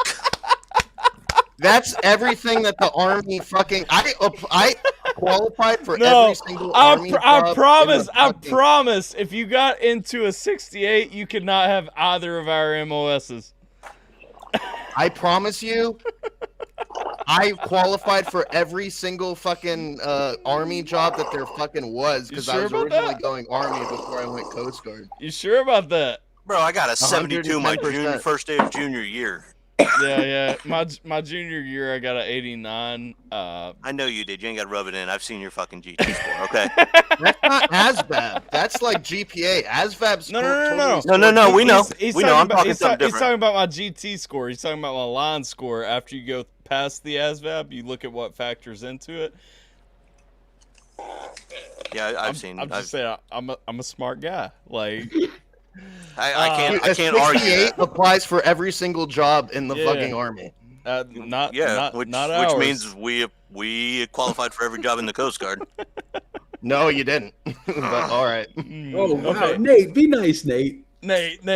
Okay, so I'm sorry, dude. It's the Coast Guard and the Air Force. You know, they might be pussies, but it takes a little bit more of intelligence to get into the highest jobs into that than the fucking Army. Hey, Tyler, you remember that time we had to teach the Air Force guy to do our job while we were deployed? What? The fucking play with sticks, poke at IEDs with fucking long sticks. I don't know. Very close. You were very close. Let's poke this big IED with a big fucking pool cue. There you go, Army. Very close to what we did. I can't wait till I work with you in 18 months and you realize what I really do. Oh, yeah. Well, probably no longer poking fucking IEDs with big sticks. Haven't done that since 2002. Nice. Well, okay. I'm fucking also do shit too, dude. Good job. Out of curiosity, do you remember any of your individual line scores? My what? Nate did a line on Tuesday. Your line scores. My line scores, no. Yeah, so the ASVAB, once you get past that overall, which shows the percentile where you are out of 100. That's some gay shit the fucking Air Force and Army does, dude. No. Everybody does it. You just don't know. Just the Air Force and Security, Army. Okay. You just don't. Everybody does it. That's how they actually pick job qualifications. You just don't realize they do it outside of the Air Force. You might have Army. a higher line score in like spatial reasoning or engineering versus. Yeah, that's some linguistics. shit that they only do in the Army and the Air Force. No, it's not. Yeah, it is. No, it's not. I promise. Yeah, it is. How much? I'm money- not fucking dude. How much? I was in the military too, fucking assholes. I may have not been in Afghanistan, but yeah, that's shit you only do in the fucking Air Force and the Army. I realized that you were in the military. You're one of the 5 branches. Calm down. We're all on the same team. I realized you were in the military. However, I've worked with every branch of the military, and I can promise you, fantastic. And that's a thing you do only in the Air Force and the Army. Then how have I worked with every branch of the military? You can work with, dude. I worked with the fucking Filipino Navy for fuck's sake. It doesn't fucking matter what the fuck you did to get into the fucking Army. Can I ask you first of all why you're so upset about this? No, dude, because you're questioning me in the Coast Guard. Dude, this is how I fucking act. Questioning you back. I'm not questioning how you got in or anything like that. Specifically, what I'm questioning is why you're so upset about the line scores, which are applied across. No, I'm not upset. That's just how the conversation leaned. I still don't even know what your original question was. So were you a rescue swimmer? Because isn't that what the Coast Guard does? No. Oh, I thought it was pilot or rescue swimmer. That's all I've ever seen on Deadliest Catch. So. Oh. No, I wasn't a pilot nor a rescue swimmer. Out of curiosity, and you don't have to answer it at all if you don't want to. What was your MOS, if you're comfortable saying it? Oh, a machinery technician. Okay. So one thing I would say on your ASVAB, breaking it down into the line scores, your mechanical score would have been very high. So when you break the ASVAB down, if you remember, there are sections on the ASVAB. They directly feed into certain things, which are line scores. That's a separate test. It's a separate test. You take an ASVAB test and you take a separate test for the test that you're talking about right now. No. Mm-hmm. Well, okay, maybe in Coast Guard. I've never been Coast Guard. I can't speak. No, on it. it's Maybe. the same with the only. No, you the don't Army have is to one take that test. test for the Coast Guard. You only take that test that you're talking about for the Army and the Air Force. No, and you guys no, took the fucking test because you went into the fucking Army. No, That's what so I'm telling you literally, right now. I only took. You didn't serve in the Army. I didn't serve in the Coast Guard. So you took the test because you went to the Army, and you only take that test when you go into the Army or the Air Force. One of the two. I took this test called the ASVAB. Yeah, you didn't take that test during the ASVAB. It was a separate test. No, it was during the ASVAB. Well, then they do it differently now because it's a separate test. When did you join? 2015. Okay, I joined in 2000. I can't speak on that then. I joined in 2007. Okay, then yeah. It's a totally different test. No, it was the ASVAB. Well, you don't take it during the ASVAB now. It's a separate test. It's the same test because the ASVAB breaks down into these scores again. Now it may have changed since, but the ASVAB breaks into these scores, and that's where you get your line scores. Because that ASVAB asks you a bunch of different questions, and depending on how you answer those questions, breaks down in that category. I'm aware, but what you're talking about is a separate test. So it might be now, but I can tell you that it hasn't been like that for the past. Yeah, it wasn't then. 15 out of the last 20 years, it wasn't like that. At least not for the Army. I can't speak on half the Coast Guard because I don't know. I've never seen a Coast Guard recruiter. I've tried. Never could find one. Anyway, I don't remember my original question either. Yeah, neither do I. I know I was asking you about your piano. About the keyboard. Somehow that turned into a question on something else. My original question for you was going to be, I know you do video editing Are you involved with any kind of music as well? What up, Jekyll? Hey, Jekyll. No, not at all. I'd like to, but no, not at all. Do you play the piano? Yeah, a little bit, yeah, but no, I don't do that. That was just a hobby that I created, that I started a few years back. But no, I don't do. I'm not even a good editor. The thing was, I just became good friends with Alex from Prairie Poachers, which is basically the big guy that kickstarted this whole entire organization off, and he let me be his editor because he trusted me. And then since he trusted me, other predator catchers started joining the community. And since, he just fucking used me as a name reference, so I started editing for them because a lot of the shit needs to be edited. And they need someone to keep a fucking grand seal. So they just kept with me. I get you 100%. I'm not even a good DJ, but Mises like me, so. What do I use for what? For editing, are you using Adobe? Are you using DaVinci? I'm not much of a big editor, but I use DaVinci Resolve for the. Yeah. Oh, sorry. Yeah. Can we just go back? Why is it not okay to say that we're like Batman for little kids' butts? Are did we literally just circle back to this? The way you're saying it. Where's the guy off screen handing you the cards that says "Don't say that"?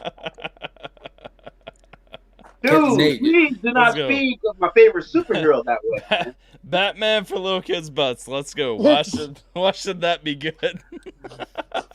I mean, bro, we're like the Dark Knight, protecting instead of Gotham, just little kids' anuses. And again, things we shouldn't say that are recorded. You want to take someone who's got childhood trauma and protect those from childhood trauma? Jay, I'm sorry that's your superhero, but he's got some mommy-daddy issues, mainly because they weren't around. Jay looks so lost right now. He's getting he looks like he's about to just blow up. You know what's up, Jekyll? It's a community stream, so it's open season for everybody, and we've been through everything tonight. We've been through an awesome Dude, Jay thinks I should make that a t-shirt. Jay from the Redneck Riviera. He likes it. I don't think he likes it the way you think he likes it. And I don't mean that in a bad way. Like, he's like, yeah, that's funny. You're going to jail. You ain't selling nothing. Oh my What do you think, God. Nate? What do I think about what? Batman? He's Batman still shit? I don't give a fuck. still so mad about this ASVAB conversation. Look at him. You are. I'm not. All right, so Nate, I gotta ask. I don't know your backdrop here. Is that like from Animal House, and is that from like the time traveling Doctor Who? No, that one picture is definitely from Animal House. Yeah, that is. And then that other picture, I lived with one of my buddies that was also in the Coast Guard. I was out of the Coast Guard at this time, so I moved in with him later on because he was on BAH. And then he moved back home after he got out of the Coast Guard, and he gave me a bunch of his shit, and that was one of his gay little fucking pictures I left behind, so I just took it. Oh, okay. I was just curious. Yeah, that one is definitely Animal House. That is Bluto Bartowski, 0.0. And no, Dan, that was Superman. Didn't Batman turn gay or? No, that was Superman. I mean, there's. I don't know. I just Superman. live stream No, on that's not- Wednesdays, that's man. So I need some Superman's sort of a fucking son. background. So I just kind of threw what I fucking had. Oh yeah, no, I was just curious because that looked like Animal House, but then I was like, wait a minute, is that other? Yeah, that's definitely Animal House, and that's a poster. Where the other one's actually like a painting. But yeah, and fucking Batman for kids' butts has got cows. So Isn't it Superman's son that is actually gay? I think that's backwards. it's Spider-Man's son. We're here to Spider-Man. No, Not it's Spider-Man, Superman's son. It's right. It's Superman's son. Superman's Jonathan. son. They made him gay. Yeah. Yeah, It's now not the actual Superman. It's Superboy with an eye. Yeah. super What does queer. the National Guard actually do? You've always wondered that. Well, Jekylls, what they do is they work for the state government, not the federal government. That's about it. They're pretend army for 2 days out of the month.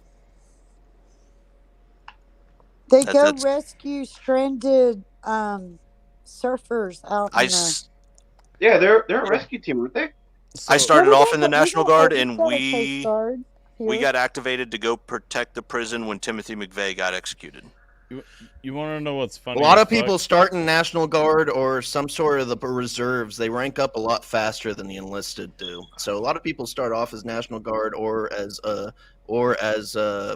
what's the word I just said? As a reservist, and they rank up a lot faster, and then they go active duty, and then they're a lot higher ranked than what they would have been of someone who would have started off as enlisted. Fishermen with guns. You know what's funny as hell? So I joined the National Guard after I left the Army, and I went Really? there. Yeah. Oh, I'm so sorry. I went to the National Guard, and I was immediately concerned with the fact that the only person who had more on their rack than I did was our first sergeant, who had been in the Air Force previously and had his Air Force awards, so on and so forth, and had also been in the National Guard since like the Gulf War. So that was a concern of mine, and then I very quickly I very quickly realized it was not the environment for me. Let's just say that. No.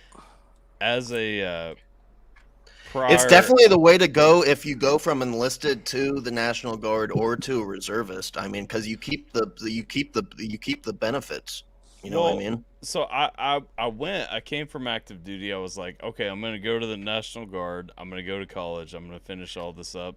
I'm gonna jump out and whatever. But if I ever want to go back active, I can, like, you know, like have all that going for me. It was a mistake. It put a bad taste in my mouth for the whole military just because it was dog shit. Yeah. Well, Jekyll was wrong. He actually meant to ask what the Coast Guard does, and my answer is obviously they guard the coast. But you know, I guess we'll let Nate answer that one. There you go, Nate. Generally, I mean, migration and drug enforcement are the first main things, and then search and rescue. So, but mainly what they do is migration problems. So people trying to migrate from fucking Cuba or fucking anywhere over a fucking little shitty boat, or anyone trying to smuggle drugs over across international waters, and then with also search and rescue. So that's the one job I always wanted, was the drug interdiction. They kill I've dreams. always wanted to do that. They kill dreams, is what you're hearing, ladies Yeah. and gentlemen. Like, They kill basically. And they just terrorize everyone on the Jersey Shore. So I worked on national security cutters. They're the biggest ships in the Coast Guard. I mean, they're very small compared to the Navy, but they're very fast. And their main goal of operation was to stop drug smugglers from Mexico to the U.S. So, how big were your boots? What size? Just out of curiosity. How big was my what? Boots. My boots? Yeah. What do you mean? What size boots you wear? Oh, 12? Okay.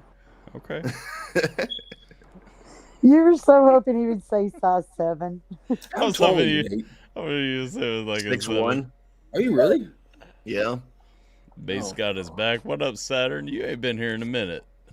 No Army got to pick on the Coast Guard. Yeah. I haven't seen Saturn since he beat Jiminator in that beat off.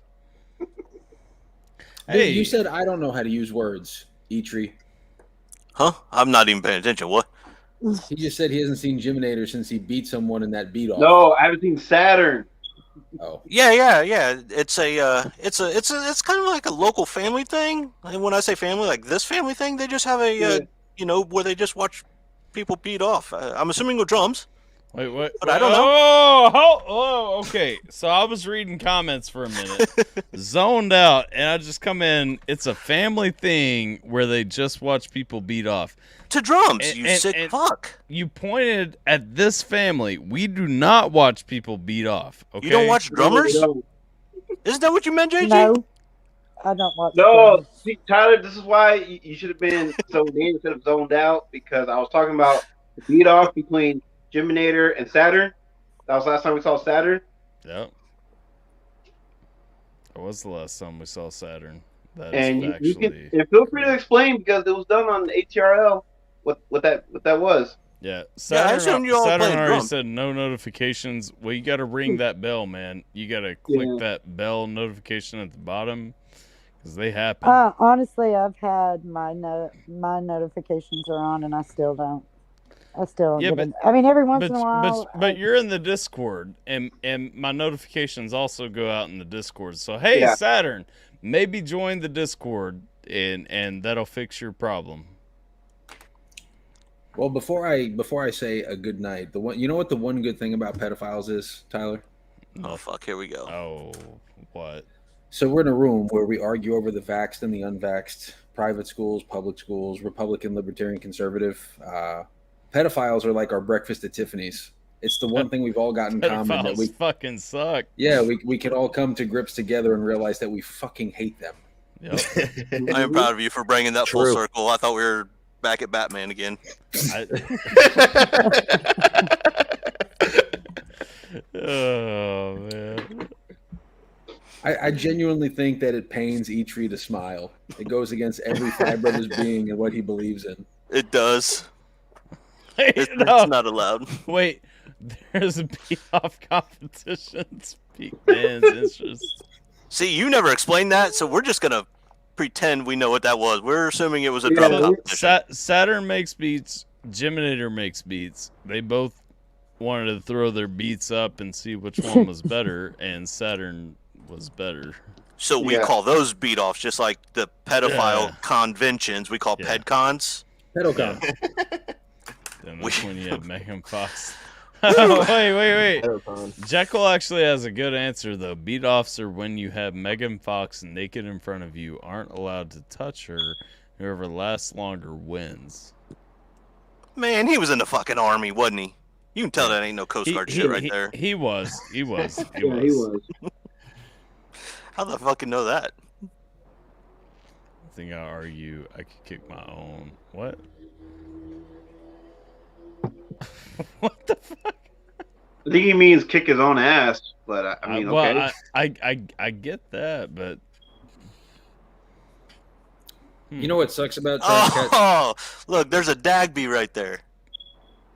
A Dagby. Dumbass gun bunny. Do you know what sucks 13. about trying to catch? You know what sucks about trying to catch pedophiles, Eitri? What's that? You have, and Nate's been doing it much longer than me.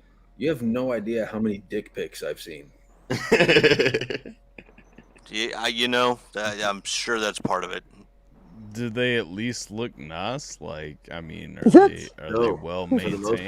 Like, what's it's usually the most creepy fucking angle. They show half of their face in the most creepy ass way.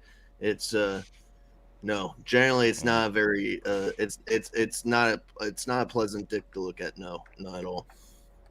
And some of the conversations can actually take a toll on you, believe it or not, when you're trying to play a decoy. No, I can see that. Yeah. Like I've got one I've been working on now for like 3 weeks, and it can get fucking exhausting. So, what? King of Battle? I'm a red leg, so you're still a Dagby. I'm a red leg. Speaking of which, what does the time frame usually look like? Like y'all like, so if you pick something up, like, how often does it last a few years? You know what I mean? Like, for me, never, because I'm only been in this community for like 6 months, 5 months. Yeah, okay. Nate's been doing it for a couple of years now. I know Alex and them have had some people that have come and gone over a year. The ones that I've done have been literally of the 4 I've done on my own. 3 of them have been within 15 minutes of them making contact. So, oh my god! So these aren't like month-long cons. Do you have like, do you contact law enforcement? Or So you just let them go, like, beat them up and be like, you do it again, I'm going to fuck you up? no, we just invite them to a family beat off. No, I'm being honest. It's like, do you really think that that'll scare them? You know what I'm saying? Like, does No, it, and then I put on a mask and say that's a little kid's butt. I'm Batman. Don't do it. And one thing too, like, I don't want you guys like saying like too much that's like whatever, because I understand too. There's the part of this where it's like if you put it all out there, like it gets out there. No pedophiles are watching your show, bro. And everyone's got their own move. So like my move is whenever they say, "Hey, what are you doing?" I would say, "I'm here visiting my grandparents on vacation." So they think two things: one, they're not going to see me again, and two, they have a very short window to try to meet the child. That's my go-to move. I mean, like especially move, where Nate, you're at in Orlando. Like, let's be honest. Like, do you like that move, Nate, or no? No, that's a good one. No, yeah, that or you have a single parent, you live with your mom, and she's a nurse, so she's working odd hours out of the night. Generally works as well. So and one thing, Tyler, I know Nate was he gets a little bit angry from time to time, but he's my little Pookie. He's my buddy. No, I like Nate. Like I said, I mean, Well, I know Nate got a little bit upset about the ASVAB conversation. That's okay. That's okay. I didn't get upset. I just didn't back down. That's you were okay, man. It's calm down. It's okay. When I see Nate, yeah, you've ever seen? You guys haven't seen me on the internet before. Before I did fucking White Guy Wednesdays, I'd chase riots and do fucking rages of fucking political. Hence why the FBI knows where you live. I'll have you know. See where that got you? I'll have you know. I'm subbed to your channel, and I've. I know. That's how I found you, because you publicly subbed to me, and then I saw that, and then I saw you with Mises hat, so I subbed back, and then I clicked on you. I saw you live today, and I saw Ray on there, and I was like, "Holy shit!" Well, I guess I'm gonna watch. Hold up, who's Mises? What's up? Who's Mises? Mises? He's the Duck Dynasty rapper that just came on White Guy Wednesdays like last week. I thought you were still playing that Among Us game. I thought you were saying that you were sus. Yeah. Sus. This is an Among Us hat. Like me this sus. Is me sus. I'm sus. Yep, me sus. Yeah. Which is my joke. Me sus. So Tyler, do you want to know how nice of a guy Nate is? I'll give him a little bit of a shout out right now. Yeah. He already built his channel, and he had his live stream crowd. And he was nice enough to actually do the podcast on his channel. He didn't really make me do nothing, and made me part of the community just by inviting me on his thing. So just kind of like you and Mises did, same way. Yeah. No, it's 100% love when you get in these like niche places and stuff. Like for my community, like I keep my community intentionally small. So here's the thing, the reaction community, like you can build thousands and thousands and thousands and all that stuff pretty quickly. I keep mine small because I enjoy being able to have nights like this, like where we just sit and dude, this is White Guy Wednesday. Yeah. Yeah, it is. And that's the thing, like you're what? I'm Hispanic though. No, we have Muslims and blacks. Well, we need as much cultures as possible to remain as White Guy Wednesday before we get canceled. Yeah. So, hey, next week, Jason, we need a brown guy, so you're in. What tag you're in? Oh, wow! I thought my God. Mises was a cook at TG. I thought so too, Dan. Like I don't know if he's at TGI Fridays yet, but he's definitely at the Waffle House that you ate at on the way to Orlando. Like he's still trying to get there. Hold up. Wait, you're in Florida. Is that where them island boys are? Oh my God. Shame on whoever got those guys famous. Is that bro, that dude looks like Sideshow Bob from fucking Simpsons. Is that a boy so let's super roundabout And I want to show before Ray, because I know he already said he's got a dip in a minute. I want to one more thing just in case he hasn't. Oh, wait. That's my boy. That's Nate. That was my decoy. That is a child, ladies and gentlemen. Don't look at the child that I just threw up on the screen completely unintentionally. It wasn't unintentional. He looks like a child. Sure it was. It wasn't. That's a child? Yeah. That's a guy? That's a guy and a What is child. that? Full man child. You know I'm in the music video, Tyler? And this one? No, this is the studio recording. They did a Something music tells video. me, like, within, like, 10 seconds of meeting this guy, he'd be telling me what his pronouns were. Not even close. Oh! See, though, like Simba gives that vibe. And that's the thing. Like, I love Simba so much because, like, he's so not that. But Good. Well, it's just my first impression just by the looks. But I'm glad that he's not. I don't know who it is, so I'm glad that he's not. Well, your first impression looks like you played water polo when you're. Hey, I'm from California, assholes. This is what I have to deal with on a daily basis. Dude, all right. You look like the kind of guy whose uncle is a circuit court judge and helped you beat a rape charge when you were like on the JV lacrosse team at like Duke's sister school. Your first impression is I'd that have to you have a little failed. bit more muscle tone like you, Ray, and then maybe that story would fit. Your first impression is that you failed the fucking ASVAB, okay? Like I didn't fail the ASVAB. I did pretty fucking good on the ASVAB. Sure. Hey Tyler, does Nate look like he could be my younger brother? Hang on a second. We look like we might have the same like father, I same mother, but different fathers. That's what it looks like. I could see a lineage. You know what I mean? Yeah. So same mother, You're coming different from father. Kentucky. Come on now. Well, There's only 3 lineages my in fucking that whole cousins. state. My fucking cousins don't look that different. I mean, come on now. Oh shit. Ray looks like he was a stand-in on Jersey Shore. Fuck off. All right. So Don't be jealous because none of you guys are as pretty as me. You know it's true. The song where D-Bag Frost was alluding to Mises and Burden apparently celebrating the deaths of George Floyd and Breonna Taylor. Oh shit, yeah, we're back to that. Okay.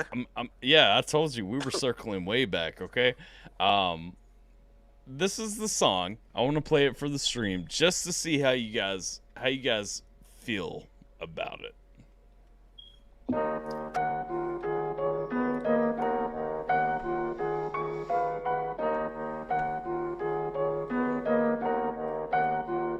What if I was on my knees and executed by police? What if I was being choked and they knew that I couldn't breathe? If I was in the cop car, was killed in the back seat with hands cuffed and locked behind me, y'all ain't losing any sleep. Ain't nobody about to ride for me, and that's a fact. Ain't no protest with signs for me, cause I ain't black. Ain't no hashtags online for me, or fighting back. Ain't nobody about to ride for me, bet y'all don't ride for me. Ain't it demonic how the news make a piece of shit look iconic? How ironic if the ratings go up so. And specifically, right there was the line that was called into question earlier, where he says, "Ain't it ironic how the news make a piece of shit look iconic?"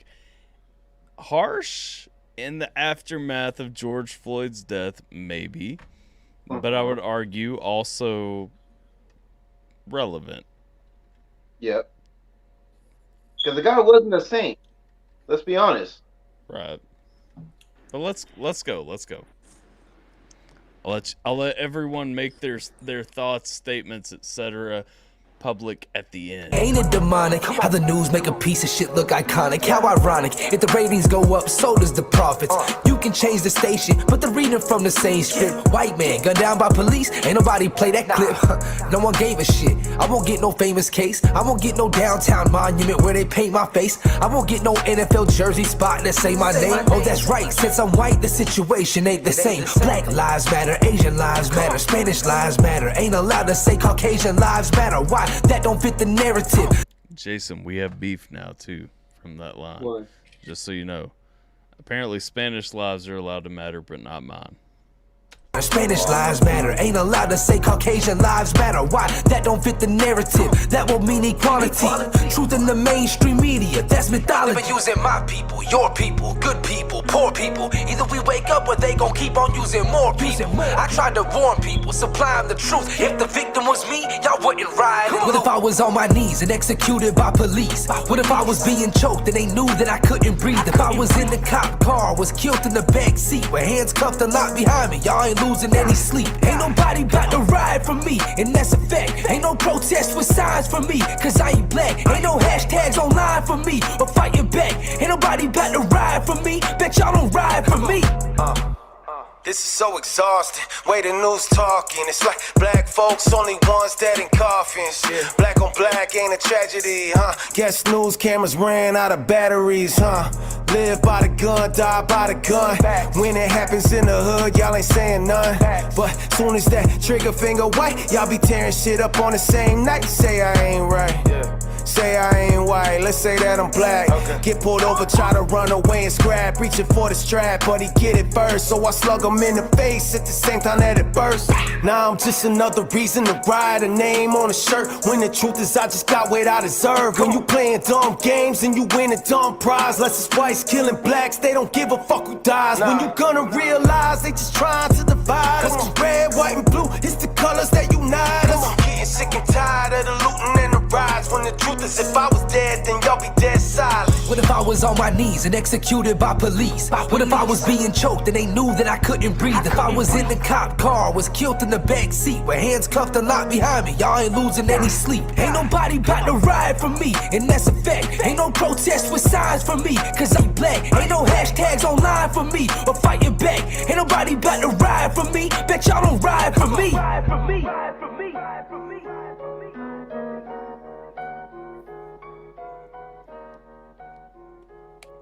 Where y'all at? Nate, you're the guest. What do you think? Proof of racism in these two artists, or no? Hell no. What was the question? What was your takeaway?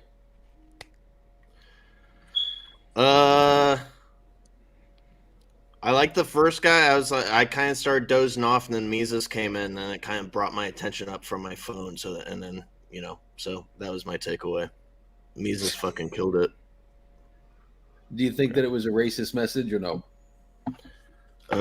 No, not at all. I could see how the progressives could portray it as fucking racist in their little ideology, but no, I don't think it's racist. I think it was very. Does Nate remind you guys of a young Gavin McInnes?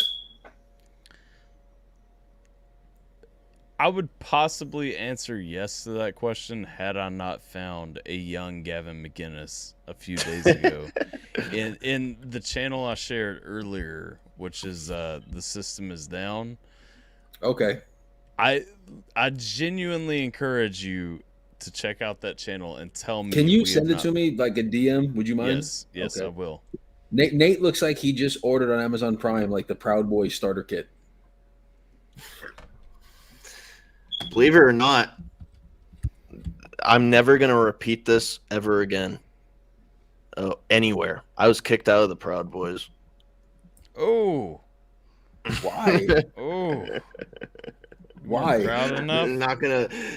They just thought I was a loose cannon, and they didn't like the political shit. I was better a loose cannon than a Nick cannon, right, Tyler? Yeah. Pre January 6th, I was like filming crazy shit, and they just thought I was a loose cannon. So I was never in it. I was a prospect. I got kicked out as a prospect. They could suck my fucking dick anyway. I don't give a fuck. And that's what I told them as I was kicked out. Facts, Jay. So what is your opposition? I'm not followed by the FBI for no reason, all right? I'm just kidding. They're not following me no more. I need to leave. I'm out too, Nate. What is your opposition to the Proud Boys? I'm curious. I had a lot of respect towards them while I was trying to join, and then I lost all the respect about them when I went to DC on December. So I went to DC also on December 12th, which was a free. It was a Freedom March or whatever. It was also much crazier than it was on January 6th.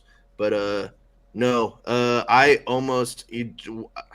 Proud Boys were out for blood on December 12th. I almost got jumped myself because they were accusing me as Antifa and all this crazy shit. I lost a lot of respect that I had towards the Proud Boys on December 12th. And I still had respect. I was kicked out before I went there on December 12th, but during December 12th, I saw a whole bunch of horse shit that I didn't like. And then that's kind of when I was like, all right, well, I'm not with you guys anymore because you guys are violent towards innocent civilians in the streets of Washington, D.C. on December 12th. I'm not saying all of them are. I'm just saying in that instance, look up December 12th in Washington, D.C. on the streets. It seemed to be they were very violent towards people that, generally weren't Antifa. They were accusing people of being Antifa and then beating them up. And I didn't have an issue with them until that happened. So that's generally when I completely switched stances. Oddly enough, I got kicked out of Antifa, Nate. I I don't know how much longer I can stay in this channel before I start getting questioned at work. I have it on good authority that Nate was kicked out of the Proud Boys because he loves Joe Biden. Because of what? Because you love Joe Biden. Oh, yeah, totally. No, they kicked me out because I was they originally let me in because they were a big fan of prairie poachers, but they didn't like the fact that I was going to Portland and filming riots and filming both sides of. They just didn't like that fact. So they originally let me in because they were big fans of prairie poachers, and then secondly, they didn't like me going to Portland and filming riots. They kicked me out basically because of that. So, because I was catching footage of both sides doing illegal activity. They didn't like it. It's crazy. It's almost like you had an original thought. Like who would think that any side? And you're trying to be fair and unbiased. Wow. Okay. Yeah. So, question, Ray, were you actually kicked out of Antifa? Is that a real thing? No. Okay. I'm just always down for a good scrap. If I see 50 people fighting in the streets, I'm gonna figure out a way to get in the middle of it. I was gonna say if that was the case, and Tyler probably tell you something like, "Well, then we got beef now."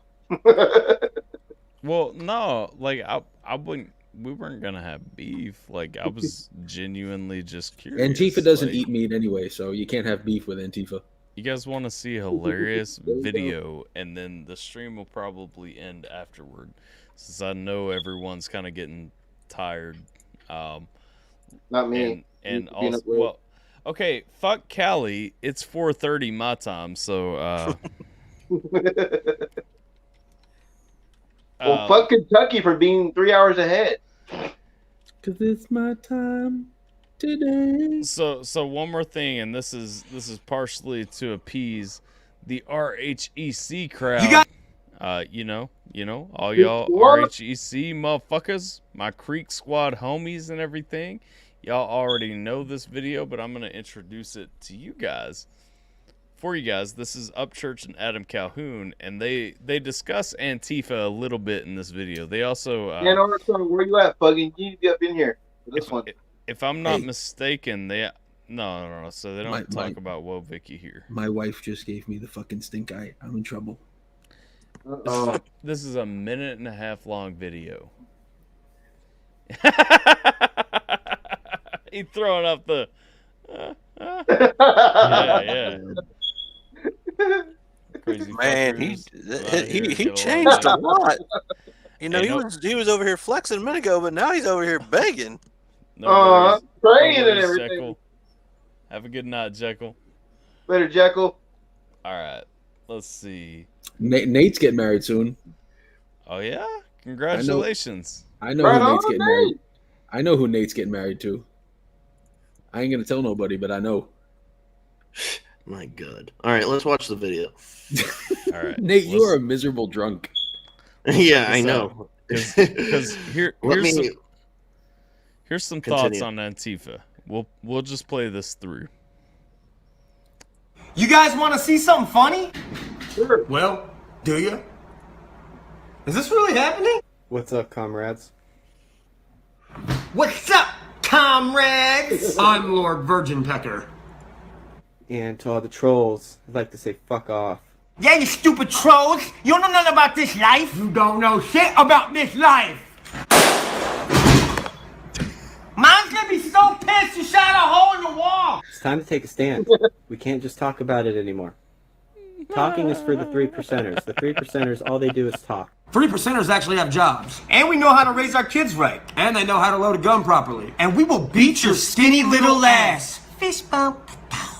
We need to raise money to be able to build targets and to build hills. And to buy new dildos. And more Ed Hardy merchandise from Hot Topic. It's not as easy as you think to put the clip in. I can't get it. Like, I got it before. I mean, really? Is it really that hard?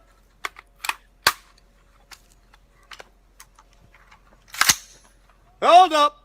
Safety first, kids. Get up, church. Join that national group, and we will put you guys where you need to go. So hop in your mom's minivan and grab your skateboards. And don't forget your Capri Suns and your foam swords either. You little anorexic lesbian-looking soldiers. Comrades. So until next time, resist. We must always resist. You guys suck. You are like ISIS. Just the fuckboy version. Nate, I'm pretty sure that was Envy Cap in the mask. Yeah. Look like it.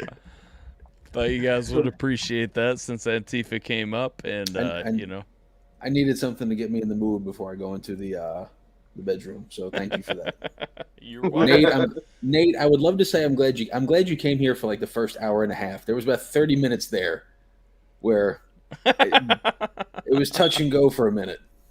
Look. Here's the thing, and I'll say this to you, Ray. I'll say this to anybody watching. Every branch of the military fights and argues and makes fun of each other and all that stuff, but it's all love. It's only when you're on the outside talking shit that you get everything from everyone inside. Do we still count the Coast Guard, though? Because they're not even DOD. They're Homeland Security now. They are Homeland Security. Are they not on the SEAL anymore? Hang on, let me look at my... They are not a... military. They're only DOJ when it's a time of war. Yeah, that's when they move under DOD. Until then, they're DHS. Sorry, bro. I tried. Whatever, dude. I joined to be a cop in the first place. It didn't work out, so I don't give a fuck. Should have scored higher, man. Heard that. Scored higher. I could have became a cop. The difference is there's only 40,000 people in the Coast Guard. There's 130 idiots in the fucking Army. Coast Guard's very particular who they fucking let in. So and then there's a wait list. I had to wait 2.5 years to go into military police in the Coast Guard. Wait, so the Coast Guard's more selective than the Proud Boys? Wait, hang on. No, well, look up how the Proud Boys are more selective than the Coast Guard. Oh well, the Proud Boys are a bunch of drunk fucking retards that fucking want to be motorcycle gang without the fucking motorcycles. It's a boys' I don't know what club the that fucking drinks. intrigue into that is. Nate, Sons of Anarchy then. Nate, I can't wait for PedoCon when me and you we're gonna wrestle on camera. We're gonna wrestle. I like how excited Ray gets whenever he mentions PedoCon. I hope that your wife is standing behind your computer right now, looking at you like I'm going to fucking slice your throat right now. Yep. Every time you say that, I hope she's just looking at you like you're fucking done. You're an idiot. Oh my Nate's God. never met me in person, Tyler. Can you tell him I'm a relatively large man? He is indeed. He's one of the few men in my life who's grabbed food off of my plate to try it that I did not get upset at. Yes, Dan, you heard what Ray said. There is such a thing apparently. And Tyler got a chance to see me speak Spanish to somebody, which must have been pretty weird. I did.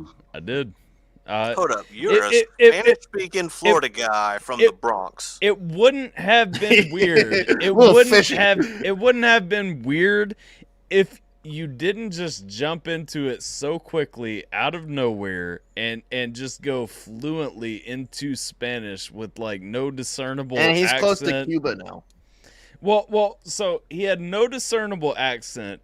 We were literally having a conversation at the table. He looks over at the waitress and just starts like with nothing wrong. And I'm like, okay, that's what we're doing now. Gotcha. So, hey Ray, you need to change that battery, by the way. Yeah, I know. Dude, we've done 3 weeks of our podcast, and that thing's been going on. It's now a consecutive guest. One of our most consecutive guests that we have. Ray's fucking smoke alarm for 3 fucking weeks in a row. Next White Guy Wednesday, It's still going to be going on. No, Ray, just fucking take the fucking thing off and just like put it in your dresser or something. Just disconnect it. You don't even have to replace the battery. Just disconnect it from the wall. Next White Guy Wednesday, I'm donating whatever price an entire pack of batteries is, just so you can give it to Ray to get a battery. Yeah. Sounds good. Well, I kind of dig it, and I'm just gonna throw this out there. I got a 1540 on my SATs, so if you guys want to talk about scores, fun fact: I have a college degree without ever taking the ACT or the SAT, even though I went to a college that requires both of them. It's your white privilege getting in places. Who are you, fucking Lori Laughlin's daughter? My privilege done got me through. I may as well be part of the Trump family, honestly. Like, you may as well. Shit. So, the loophole I found. So I had my ASVAB, got into the army and everything. While Lay I it was in on the us, army, Mises from the Hills Have Eyes. Tell us, how did you do it? While I was in the army, part of my training translated into college credits with a college in Arizona. I transferred those credits to the college that I was going to in Kentucky. Or no, in northern Arizona. So the first college I was going to was not nationally accredited. So I took those credits, transferred them to a college that was University of Phoenix. I don't know why I'm fucking being cryptic. Anyway, University of Phoenix accepted all that. So then I transferred those to the American Military University. They accepted everything. And then when I transferred to the Kentucky University that I ultimately got my degree from, they took those because they were already from a nationally accredited university. And so Rest they were in like, peace, Jared Lorenzen. Rest in peace, Jared Lorenzen. So they were like, you're a transfer student. You don't have to take any of this because you already have. And I'm like, yeah, you're fucking right. And join the army, kids. Well, we got look at this Speed Worm. He got a 98 on his ASVAB, which translates to a 125 GT. Believe it or not, ASVAB translates. Who would have thought? My 126 was inside of an 89 ASVAB, so. And he, like I said, he's a gun bunny. He's an artilleryman. Says he's smart. I don't believe that. I ain't seen one of them. Yo, my STA score was through the roof, though. I'm going to pretend that I'm upset, but I'm going to go outside to my Shelby GT 500. I'm going to get something out of the front seat, but then I'm going to realize it's not in there. It's in my Rubicon 2019 on 35-inch rock crawlers. Then I'm going to walk back into the house to my home gym. I'm going to check my account statement on my phone, and then I'm going to go into a deep, deep sleep. Yeah, I'm going to go open a beer. You're very flexing over here. Like, I mean, you know, I've got some horse bourbon or horse soldier upstairs. I need one more beer before I go to bed. Oh, I'm fancy. All right, well, thank you, Tyler, for having me on, man. Oh, Nate, I actually only stayed in here, Nate, to babysit you because Tyler's my friend and so are you, and I didn't want you guys like misbehaving. So babysit him? You think Coast Guard needs babysat? You piece of. Oh, you and Batman need to go to bed. The Navy already does that. Ray, come on now. Like, do you not understand how this shit works? The Navy Anyway, has nothing to do with the Coast Guard. Okay. Yeah, you both water. Yeah, they do the real shit overseas while you guys just circle around Panama, right? Well, what does the Navy do overseas, really?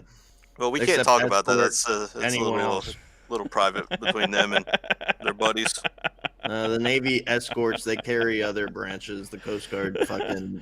What do does you homeland call security 100 shit. sailors that come up from submariner duty? I don't want to. No. 50 couples. Not even gonna listen to. No. Motherfuckers are gonna get me in trouble at work. I don't know. Like I would think the parents of 25 Coast Guardsmen. I don't know. Nate, we're gonna have Tyler on one night when he gets his first catch, and I think Eitri, if he ever actually does it, I think he would be a fucking stud in the community. Yeah. He's a stud already. Look at him. Look at that fucking head. You guys could be like your channel could be called like your channel could be as fab holes against predators. As fab hole. I'm with it. It's got a nice vibe to it. Eitri, I'm sorry I made you laugh so much tonight, bro. I know you're trying to put off that whole super tough guy thing. I'm a tough guy, motherfucker. Look, you're over here showing muscles. I'm over here not laughing. Now what? Bro, anytime you want to hit the mats, Eitri, I'm not talking about like war combat. Anytime you want to hit the mats. Hey, don't make me come down there and look into your GT500 and your Rubicon outside, because I'll find what I'm looking for up in that bitch. What are you looking for? I don't know. Pink slip, maybe? I don't know. Well, if Tyler flies down, I like how you came unprepared with that joke. Yeah, let's go. Anybody who's a guest in my home gets to borrow one of my cars. So the best thing about having some shit in life is you get a chance to share it with people. Sure. There you go. See, nah, I ain't got nothing. I got a bar upstairs. That's about as good as it gets right now, homie. It is a nice bar. It is a nice bar, but he only keeps Leinenkugel in it. So like, you got to decide if it's worth it. And Blue Moon. Oh, you got. All right, Nate, get out, and I want Tyler. I want you before we close it out on Keith Wallace, and I want to hear their reaction. Yo, yes. Okay, we were gonna play that earlier. Nate, you are more than welcome to stay. You do what you want. You can hang around, but you are not compelled to say anything to this. You guys have a great night. I'll talk to you later. Right? Nate, Thank you, Tyler. It's good talking to you, Eitri, and Jason. Good luck with you in California. I'm with you, brother.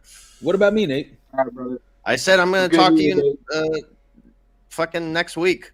All right, see you, buddy. It was good to talk to you. Good to meet you, Nate. Have a good night, man. Thank you, bro. Your fucking audience is dogging on my bald head and everything. Look, he's a nut bunny. Like, I thought we shared something here, Speedworm, but fuck. Who said what? Hey, Eitri, you're not alone, bro. Okay, you're not alone. There you go. I share your pain, brother. Look, I have hair. You just can't see it. It's there. Y'all don't have glorious locks like I have. Look at no, this. it's not. You got hair like one of those bullshit domes in the Pacific Northwest. This motherfucker. It's like the dome went. How are you going to get a 5-head? Look, don't talk about how big my forehead is. Fuck all y'all. No, we're gonna talk about. We're not gonna talk about you going bald at like 19. Oh, no, we would never say that. I was going bald at 19. Fuck all y'all. Okay, this is my man Keith Wallace. Literally, Afghanistan. I got told by a warrant officer, Yakub, Mike, in case you're wondering which one.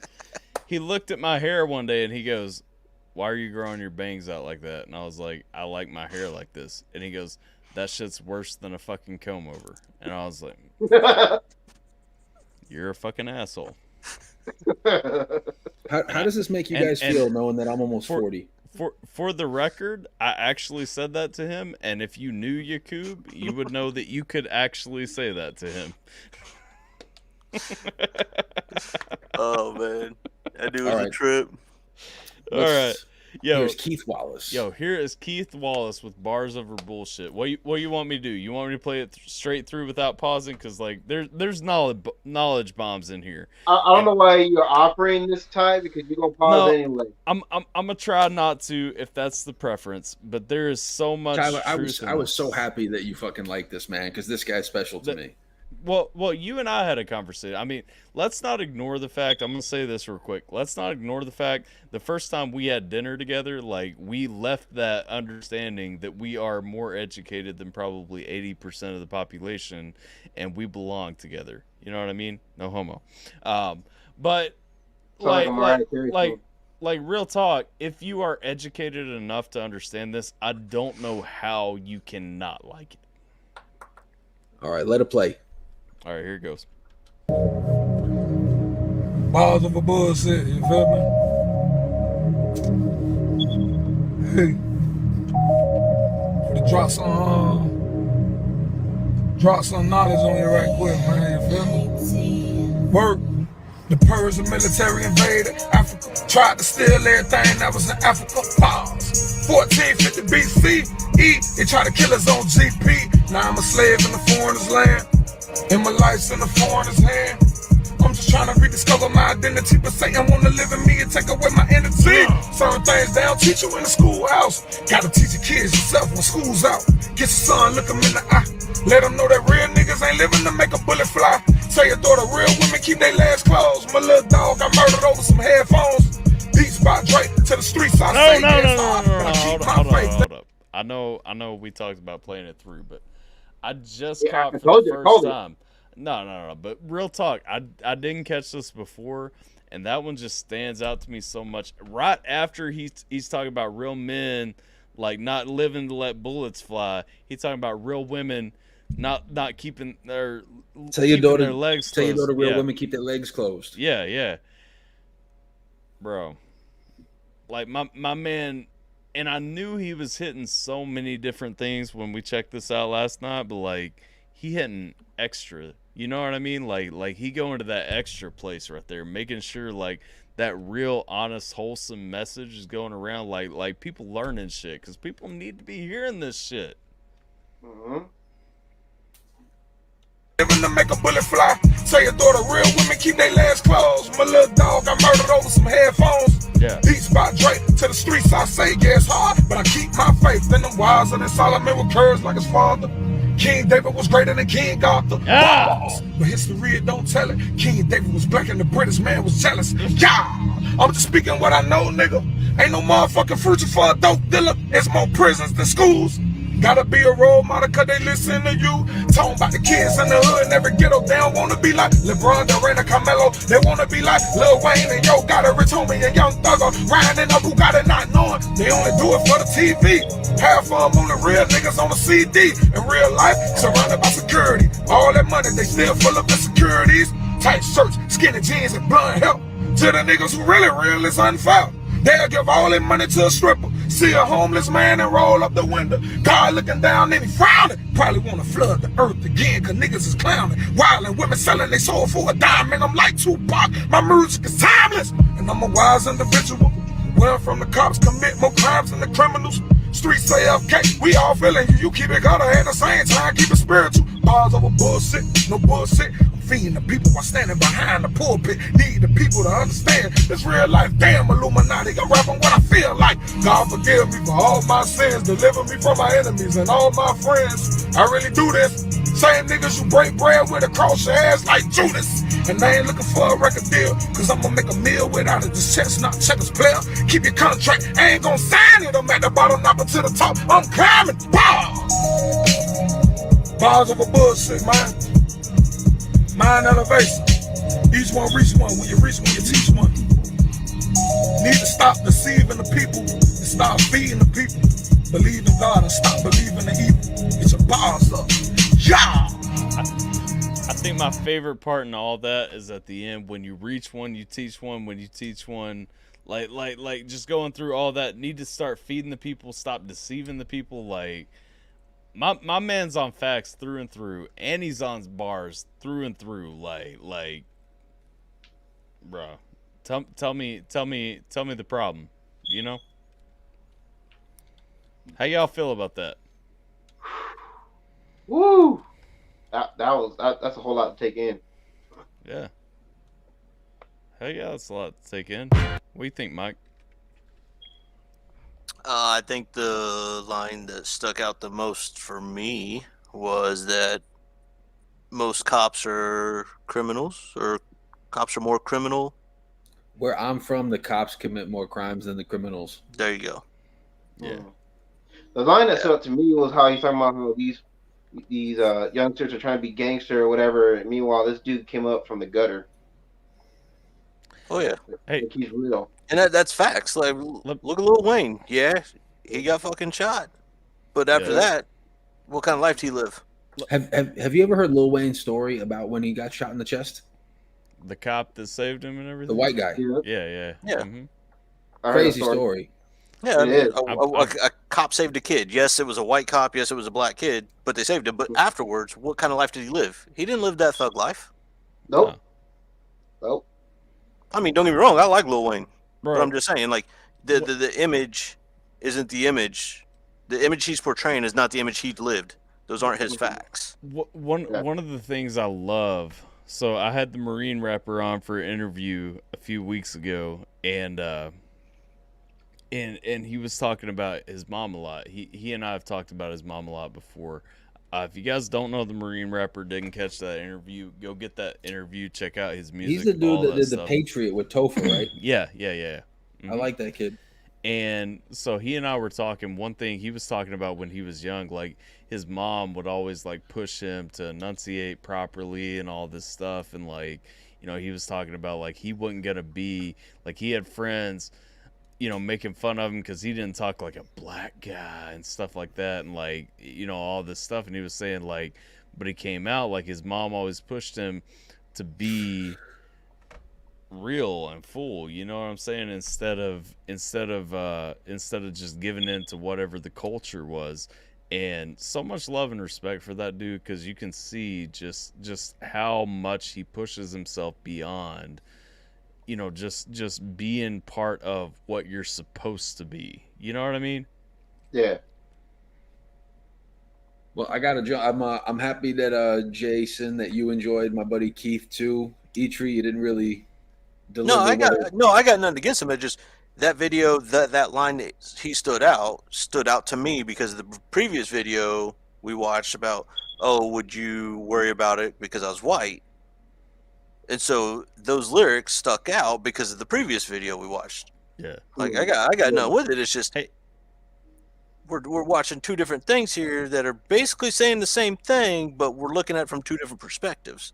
And so that's why it stood out. He also said that tell your son, look him in the eye, let him know it's not about letting the bullet. Like he called out both sides.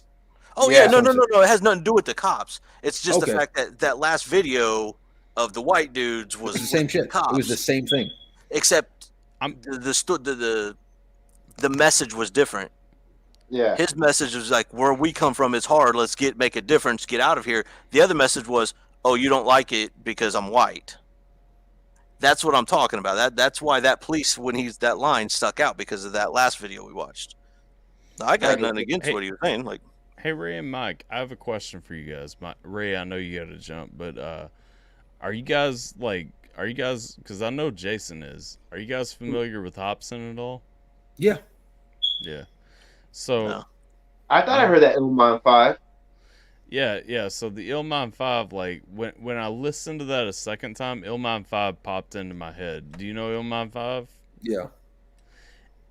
And I feel like that goes down a lot of the same roads. You know what I'm saying? Like obviously Hobson got the production value and everything like that. That was a more, to me, a more,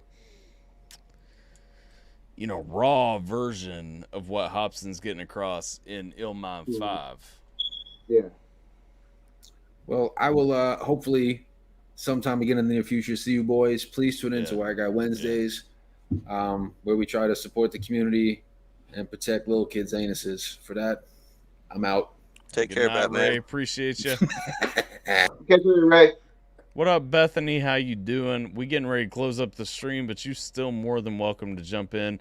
I'm gonna play, Mike, since you don't know Hobson well. I'm gonna play Illmind 5, and then we'll close out the stream. You good with that? Hopefully they don't clap you though, because didn't you try playing this before? Huh? Did I? And they got you. Did I? Yeah. Damn it. Okay, we won't play Illmind 5 then.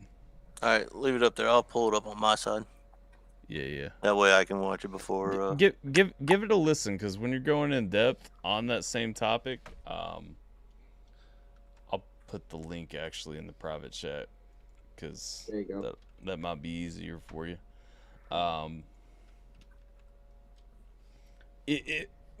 When you actually go through it, look at the things that it explores. I mean, it's talking about kind of that same vibe, being human, like all that, but not just looking at it from white, black,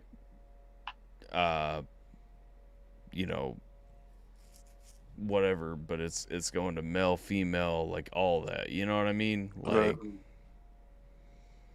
yeah, I'll definitely check it out. Like I said, I had nothing against that last one. It's just that one line stood out. Yeah. Just because, you know what, there are bad fucking cops out there, man, and depending on where you grow up, that's just how it is. But his message was different than whatever his name, oh boy with Mises. Burden. Because that message to me was, oh, this ain't a news story because I'm white. Even though the things they were arguing about, the things they were rapping about, if I had my hands handcuffed behind my back and shot, it wouldn't be a thing.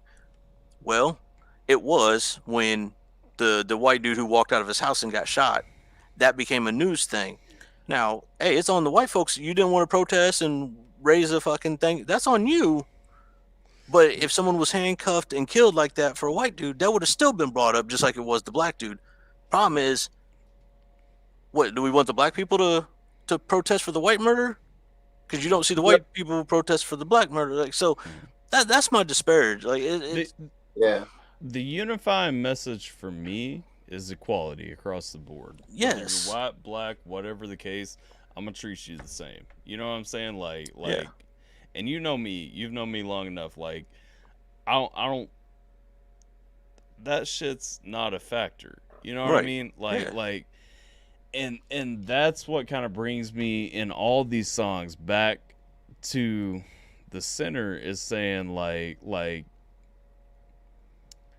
you are the same to me until you prove to me that you shouldn't be. Right.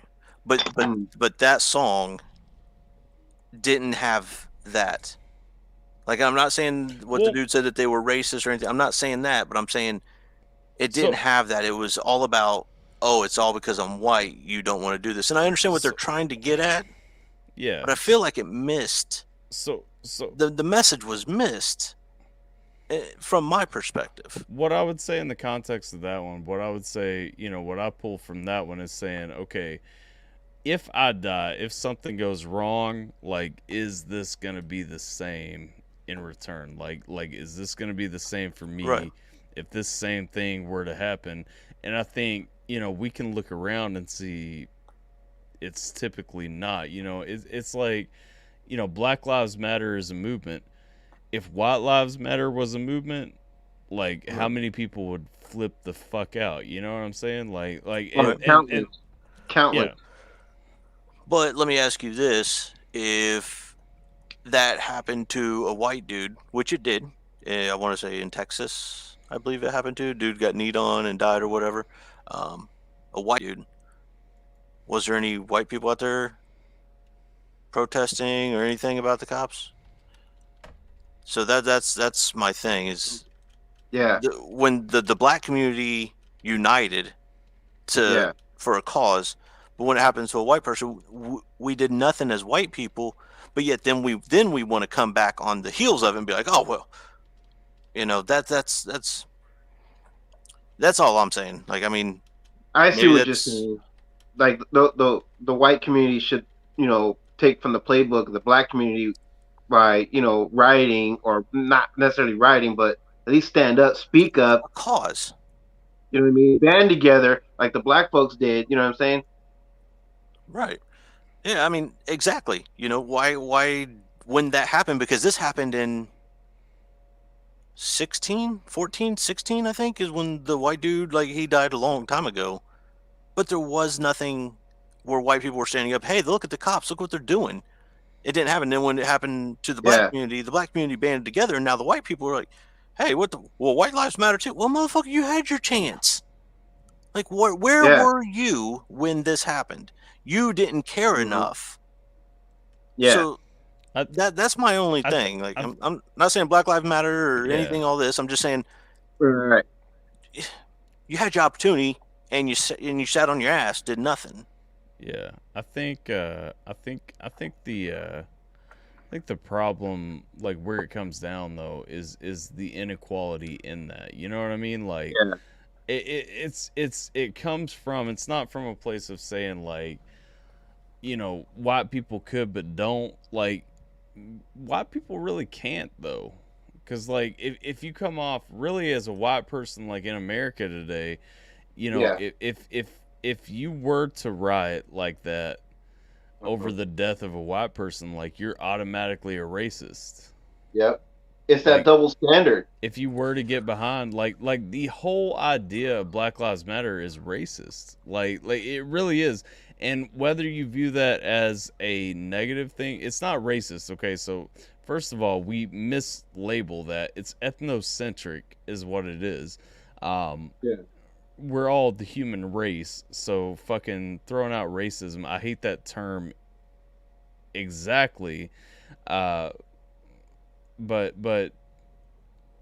sorry, yeah, hey, John said it too. Problem is, if whites stand up, we risk being canceled for using our racist platform. So, and I'm going to disagree. If whites would have stood up when the police brutality happened on that white dude and would have protested police brutality, no one would have said you would have been racist. I disagree. If you would have came out and said white lives matter, yes, I'm not disagreeing with that statement. What I'm saying is, if you came out and started protesting against police brutality when it happened to people that look like you, you wouldn't have been called racist. Then you would have had the backing of the black community, like, holy shit, the white people see what we're going through now. So again, I'll disagree, because I've had this disagreement on this channel on these streams before. Yeah. And what I'll say is, in 2015, I got a DUI, right? And not saying that to be proud of it, but saying, you know, I pulled over when the cops got behind me. I was almost to my friend's house. I was planning on going to bed, all that stuff. Yeah. But I got a DUI. I got pulled over. And when the cop asked me if I had been drinking, I said yes. You know, very compliant with everything except apparently showing him my insurance card, which, whatever. But the problem came later when he had, you know, done field sobriety, all that stuff. He put the handcuffs on me. I said, okay. I said, I can, you know, handcuffs are on. I was compliant up until that point. When he wanted me to get in the police car, I was walking toward the police car and he shoves me, to which I said, don't shove me, I can get in the police car myself. He put his hands on my shoulders, at which point I kind of like, you know, did one of these and he put me in a headlock. Right. Now, is that police brutality? Yes or no? At that point. Were you resisting? Was that a resisting movement? You said, hey, don't touch me. I'm getting in the car. I'm asking you. Well, I mean, again, I'm not there. If I could see the video of you saying, man, get the fuck off me, and kept walking, then yes, that's absolutely out of what he should have done. He should not have been fucking doing that. That was not needed. Yeah, at that point, handcuffs behind my back, you know, he puts his hands on my shoulders. I say, hey man, I can get in the car by myself. Yeah. Is that more than what should have happened? Is it necessary for him to put me in a headlock? No. Okay. So now, understanding I've been drinking and driving at this point, you know, tensions are a little bit up. He puts me in a headlock. My instinct is to slip out of it, right? Okay. And so I pull back. You know, I'm fighting my way out of it. Of course, I've done military combatives training and everything. He then, when I pull back, he tackles me down and starts, you know, going for whatever dominant position he can get. You know, I put him in a half guard just to kind of hold him back. so on and so forth, just because at this point, like, I'm being attacked and have no clue why, because, again, drinking, a little bit slow to respond to the depth of the situation. Yeah. Is this police brutality? He's tackled me to the ground at this point, all because, again, a headlock that shouldn't have happened. I slip out. We're down. Okay, so the headlock should have never have happened. 2, when he gets you to the ground, is he restraining you, or is he fighting you? He's literally reaching for anything he can to push me down. But again, and you're handcuffed. Again, I'm handcuffed. And so the only thing I have is my legs. So half guard, again, natural reaction. He's on top of me, half guard. Legs go around him. See what I'm saying? I think brutality exits as soon as you start resisting. Okay, is that resisting though? You're resisting. Yes, resisting is stopping yourself from being arrested. Physically, yes, I am resisting. Should we be in this situation to begin with? No. Okay. Now, mind you, the cop is white. I'm white. We're in we were in central Kentucky. But either way, we're in Kentucky. A lot of white people in Kentucky. So further, we get through this. His other cop friend helps. They both wrestle me up on the ground, put me into the cop car, where I'm fully in the cop car. In the back seat, start tasing my thigh. I'm in the cop car. You can shut the door. Tasing my thigh. Now, in any part of this situation, this is white on white. Now, is this an issue? Sure. Is it police brutality? Sure. Is it way more than the situation warrants? Absolutely, which is why all the charges for resisting arrest, so on and so forth, got dropped. It was an unnecessary amount of force he was using. Yeah, and then so I at some point too, because the transmission, the shifter cable on my Jeep was slipping off at the time.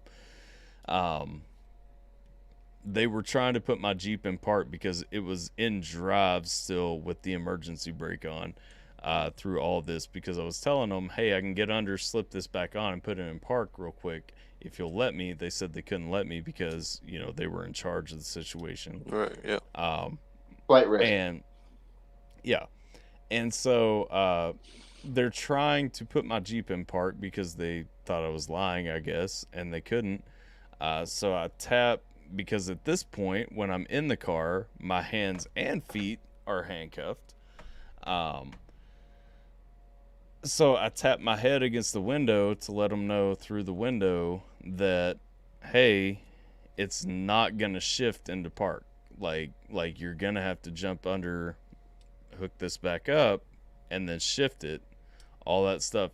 As I tap my head against the window, they come over the police car again the tasing, again, all the stuff. Again, we're in police brutality, and that's what I want people to understand. And this is the big thing. When we talk about police brutality, it's not so much about white on black, black on white, so on and so forth. And this is why it kills me so much that black on white, or not black on white, white on black gets pushed so much. If you live where I live, if you're from where I'm from, places like this, a white guy with tattoos everywhere, guess whose attention that gets?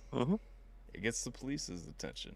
It gets automatically, you don't look like the majority of the people, and so socioeconomic factors come in. Even though my tattoos probably cost more than most of the cars driving around, it's viewed that you're the poor, lower class, so on and so forth, and that's when you're pushed into that category. That's when you get that discrimination against police.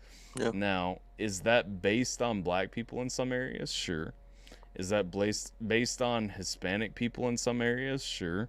Is it based on X, Y, and Z factors? What we need in this country is better police training. It's absolute bullshit that you have to go to school for a minimum of 8 years to be an attorney to defend someone in court, but you only have to go to essentially basic training to be a police officer in America.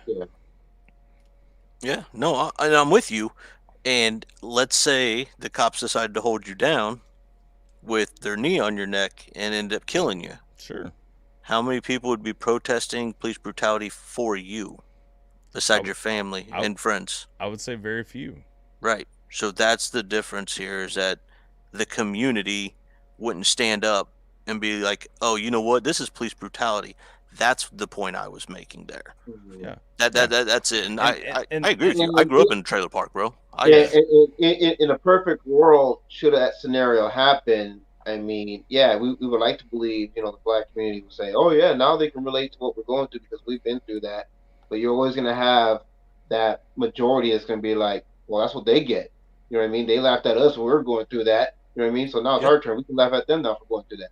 You're gonna have your 5% here and your 5% here, no matter what you do in life, and that's unfortunately the most of us live here, but the loudest voices live out here. Yeah, exactly, and that's where I go with that. I mean, even with that video, do I think that I understand what you're saying. Again, coming back, the videos seem to be talking about well. If I was it's a question of equality. You know what I'm saying? And the thing is everyone going to be equal today, or are we going to keep, having to lift people up past the goalpost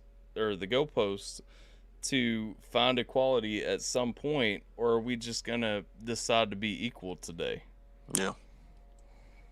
And I think we should all be equal today, and I think that's something we all agree on. But society is enabling the opposite. You know what I'm saying? Yes. The media is feeding the fuel. Yeah. Because if you go out and talk to your neighbor, I don't give a shit where you live. Go out and talk to your neighbor. Go out and talk to somebody who looks different than you. Yeah. It's not what you're seeing on the news. I'm a Hispanic American that's been pulled over countless times, and not a single time have I ever been pulled out of my car. Not a single time have I had a cop, physically manhandle me for whatever reason. Why? Because I never given them a reason to. That's not a shot at anybody else who's been pulled over. It's not a shot at Tyler or anything like that. The situation is different. You know what I mean? I'm saying for me, for myself, my experience, every time I got pulled over by a cop, I'm someone that can separate the person from the badge, the person from the position. You know what I mean? I don't have to respect the person in the position, but I still got to respect the position that they're in. So whenever I see a cop, I'm dealing with them, I always talk to them exactly how I want to be talked to. I treat them exactly how I want to be treated. Never had a single incident. So I've got a buddy who was even with like assholes, because I haven't been worried by cops who are total assholes. They talk to me like shit, treated me like shit. But the one thing I never did was match their energy. I kept a calm, cool demeanor. This was even before I became a security officer. I already knew this. From the first time I got pulled over, I kept a calm, cool demeanor. Yes, sir. No, sir. Yes, ma'am. No, ma'am. Depending on the cop, whatever, and just comply with whatever they told me. And I'm out of there in not even 2.5 minutes. So I had a buddy who was driving cross country with another family to help them PCS to a new location in the middle of Kansas. Got pulled over. She got pulled out of the car. She was a driver, black female, got pulled out of the car, tossed on the front of the hood of the van, the minivan she was driving with the family. Once the cop pulled out the ID and realized that there was a military ID, he was like, oh shit, I'm so sorry. Have a good day, and let him go. But she was black and she was driving with a white family, and she got pulled out of the fucking car. Yep. And it's like, so I mean, there are bad cops out there. There are some great cops out there. Oh yeah. That's just how it is, unfortunately.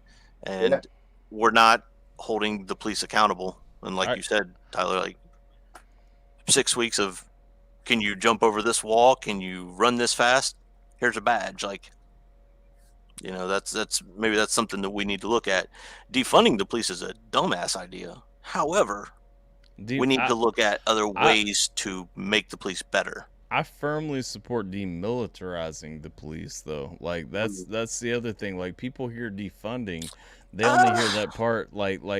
We should. I'm not saying special SWAT teams or anything like that. That's what I'm talking. But how often do you see patrol dudes rolling around with Humvees militarized. You don't. You see them have a tactical vest and an AR that you own, that I own. Sure. So how often do you see the militarized police doing patrols? The problem is, you're right. I mean, I'm just curious. I don't know. To a large extent, I just don't feel like my local city police department should have a military arsenal. You know what I mean? Well, I think they should in the event. Now, if they're out there rolling through your fucking neighborhood with all this shit, okay, that's a different story. But you've got militarized equipment that you keep in the event of. But is it militarized equipment? Because I mean, it depends. Is the AR the weapon of war?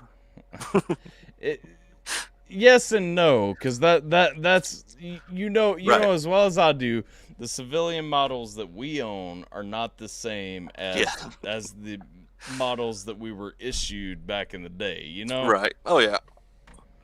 I mean, I honestly, and that's a question I'm asking. When we talk about these militarized police, that it shows pictures of police with LMTVs or with MATVs. Are they patrolling with this, or is this the SWAT team, or is this their specialized, extraction team? Like, there's a need and a reason for that. But if they're patrolling that, because I honestly don't know, all my police are militarized. Yeah, right. So what I don't know. What I would say is, I mean, because you can even go through looking at like a lot of departments that go on.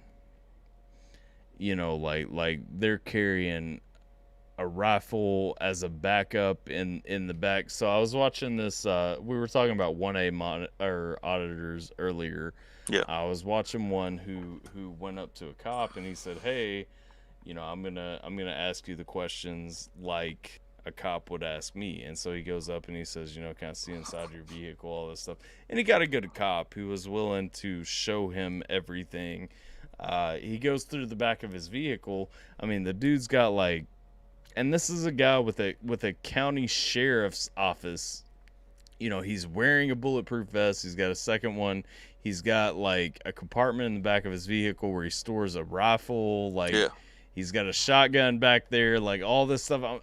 I'm sorry, but I find it hard to believe like a county sheriff deputy, honestly, because the guy's not the elected sheriff, so he's a deputy essentially. Right. I find it hard to believe that this guy is going to need like a full fucking loadout. You know what I mean? Like that's just crazy to me.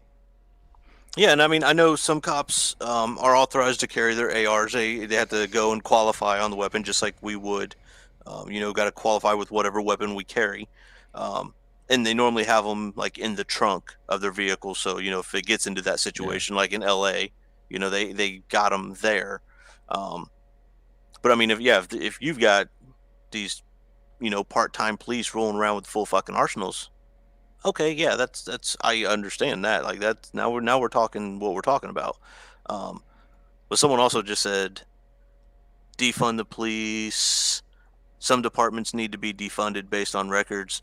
Yeah, that one right there. So I don't know if defunding is the word that I like here, because I'm not going to send a therapist into a situation. Yeah. No city, no area in America needs to be without police. You know what I'm saying? Like, right. That's inviting something crazy to happen, because it's easy. You're inviting anarchy. It's easy for me to say, if somebody comes in my home, I've got a shotgun, I've got rifles, pistols, whatever the case may be. Right. Like, I've got what I've got. My wife doesn't know how to shoot a gun like I know how to shoot a gun. Right. And so, real situation. I was at work a couple of years ago, and my daughter was an infant at the time. My wife thought someone was breaking into the house, and she called me while I'm at work, and I'm helpless to do anything because I'm a little while away. And So, you know, the only thing I could tell her is, you know, call 911, have the police come out and look, you know, and I'm on my way. Like, I'm on my way. Obviously, the police got there before I did, but I told her, I'm like, you know, grab the shotgun. It's already loaded. I keep it beside our bed. You know, keep it ready, point it at the door, and if somebody comes through the door, just pull the trigger, right? Right. But, you know, in that situation, you know, how effective would she be? Like what if somebody was actually going to come through the door on her? You know what I mean? Yeah. That she's going to tense, barrel's going to fly across because she's going to get scared. It's not going to do what it's meant to do. And we're talking a situation too. We're talking a difference between someone who has been taught, you know, how to react in those situations versus somebody, you know, how does she react when somebody actually walks through that door? Yep. Yeah. And it's not you. Yeah. And so, you know, the question begs itself, you know, police are needed in those situations, not only those, but I mean, you know, in general, police, there are more good police who are actually looking to protect their communities than there are bad police that are doing the things that we hear about all the time. However, the problem is the good police won't rat on the bad police. That right. Because they have that gang-like mentality. You know what I mean? Yep. You don't rat on your brother or your sister. Yep. I mean, what do we teach our kids? You know, snitches get stitches. That's what we tell our kids. And when they grow up and they see someone doing bad, they're not going to snitch on them because, you know, that's against the code. Right. And because the cops are a gang within themselves. Like I said, they still, because they had that mindset too. That's no better than the mindset of a gangster. You don't rat on your people. And if you've been doing that job for a long time, depending on where you've been doing that job, you start to develop bad habits and bad thinking and shit like that. So, yeah, there's absolutely issues that need adjusted. Yeah. We're just not going about it the right way yet. And I don't have the answers for it. I don't. But you know what? If we can bring it up and people can hear the issues, I mean, that's what it's all about, is to try to make our life better, not make it worse. Yeah. I'll say this to Jay's comment there, because I know Jay and John have been talking about compliance. I will comply with a lawful order. I will not comply with a police officer. Let's say, because you have to think about some situations where, you know, let's say you're pulled over for a speeding ticket and a police officer wants to search your glove compartments and everything else. That's unlawful. Right. You have every right to say no. Mm-hmm. Yeah. But again, everybody doesn't see that, you know? Yep. And okay, Burdens, she explained, or Jen, she explained what she meant by defund there, because when people say that defund the police thing, it gets me wondering, like, what are we actually talking about here? Because I don't see life from everyone else's perspective. I've got my own life that I see. I think what Jen is talking about is a lot in line, honestly, and what most people want when they say defund is to demilitarize, like I'm talking about. Not give cops excessive force, not give them, you know, more than what they need. And I'm not saying that to cripple police, but I'm saying to the extent, like, I don't need, because you're alarmed with the situation, I don't need you to have access to you know, an AR-15 or something like that as a police officer. I don't need you to be able to get an AR-15 just because you pulled me over for a speeding ticket, you know? Right. You shouldn't be walking up to my car with a fucking AR. Yeah.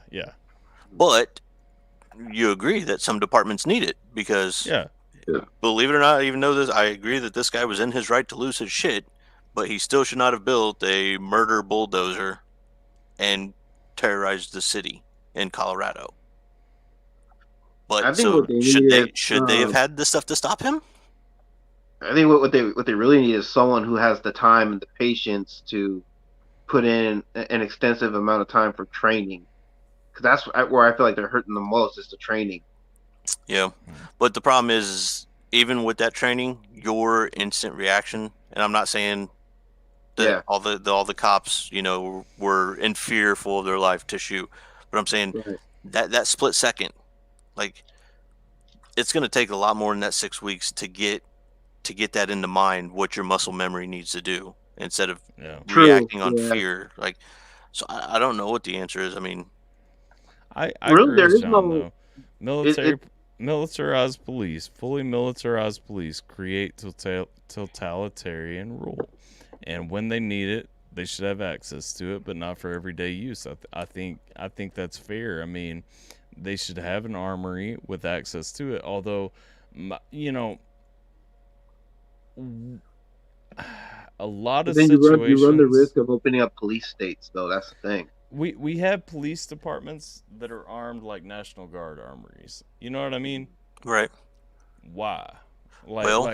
In the big cities, they need that SWAT team. Your little rural town of wherever that's got a sheriff doesn't need that arsenal of MAPBs and all that, because they don't need SWAT teams every day or every other day.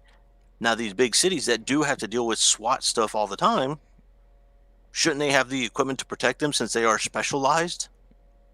I mean, like I said, I don't know. I just it comes to a need. I mean, to me, that's what it comes down to. It's definitely not universal, Yeah. Right. It's not a one size fits all. Yeah. Yep. Well, you guys, I've had a fucking awesome night and great conversation. I mean, it's nice to be able to talk and people discuss stuff, and besides ASVABs, I mean, that was, ASVABs are hostile territory. Anything else we can talk about. Of all things. That's why we need more community streams. Yeah, I'm gonna try to catch you guys more often. Like I said, it's just it's been a rough few months ever since surgery for me. So everything's starting to get a little bit better. So hopefully I'll start seeing you guys a little bit more on here. Hell yeah, absolutely. All right, well, I'm out of here. JJV, hit me up on Instagram. I know we were going to talk, but it's already 4, so hit me up on that. And I just want to say real quick that he pretty much gave me the green light to sell the shields on his site, so we're good to go. Gotcha. Okay. All right, man. Sounds like a plan. And I will hopefully see you guys. You doing a Halloween stream or what's up? I plan to, yes. Okay. All right, man. I'll look for notifications. All right.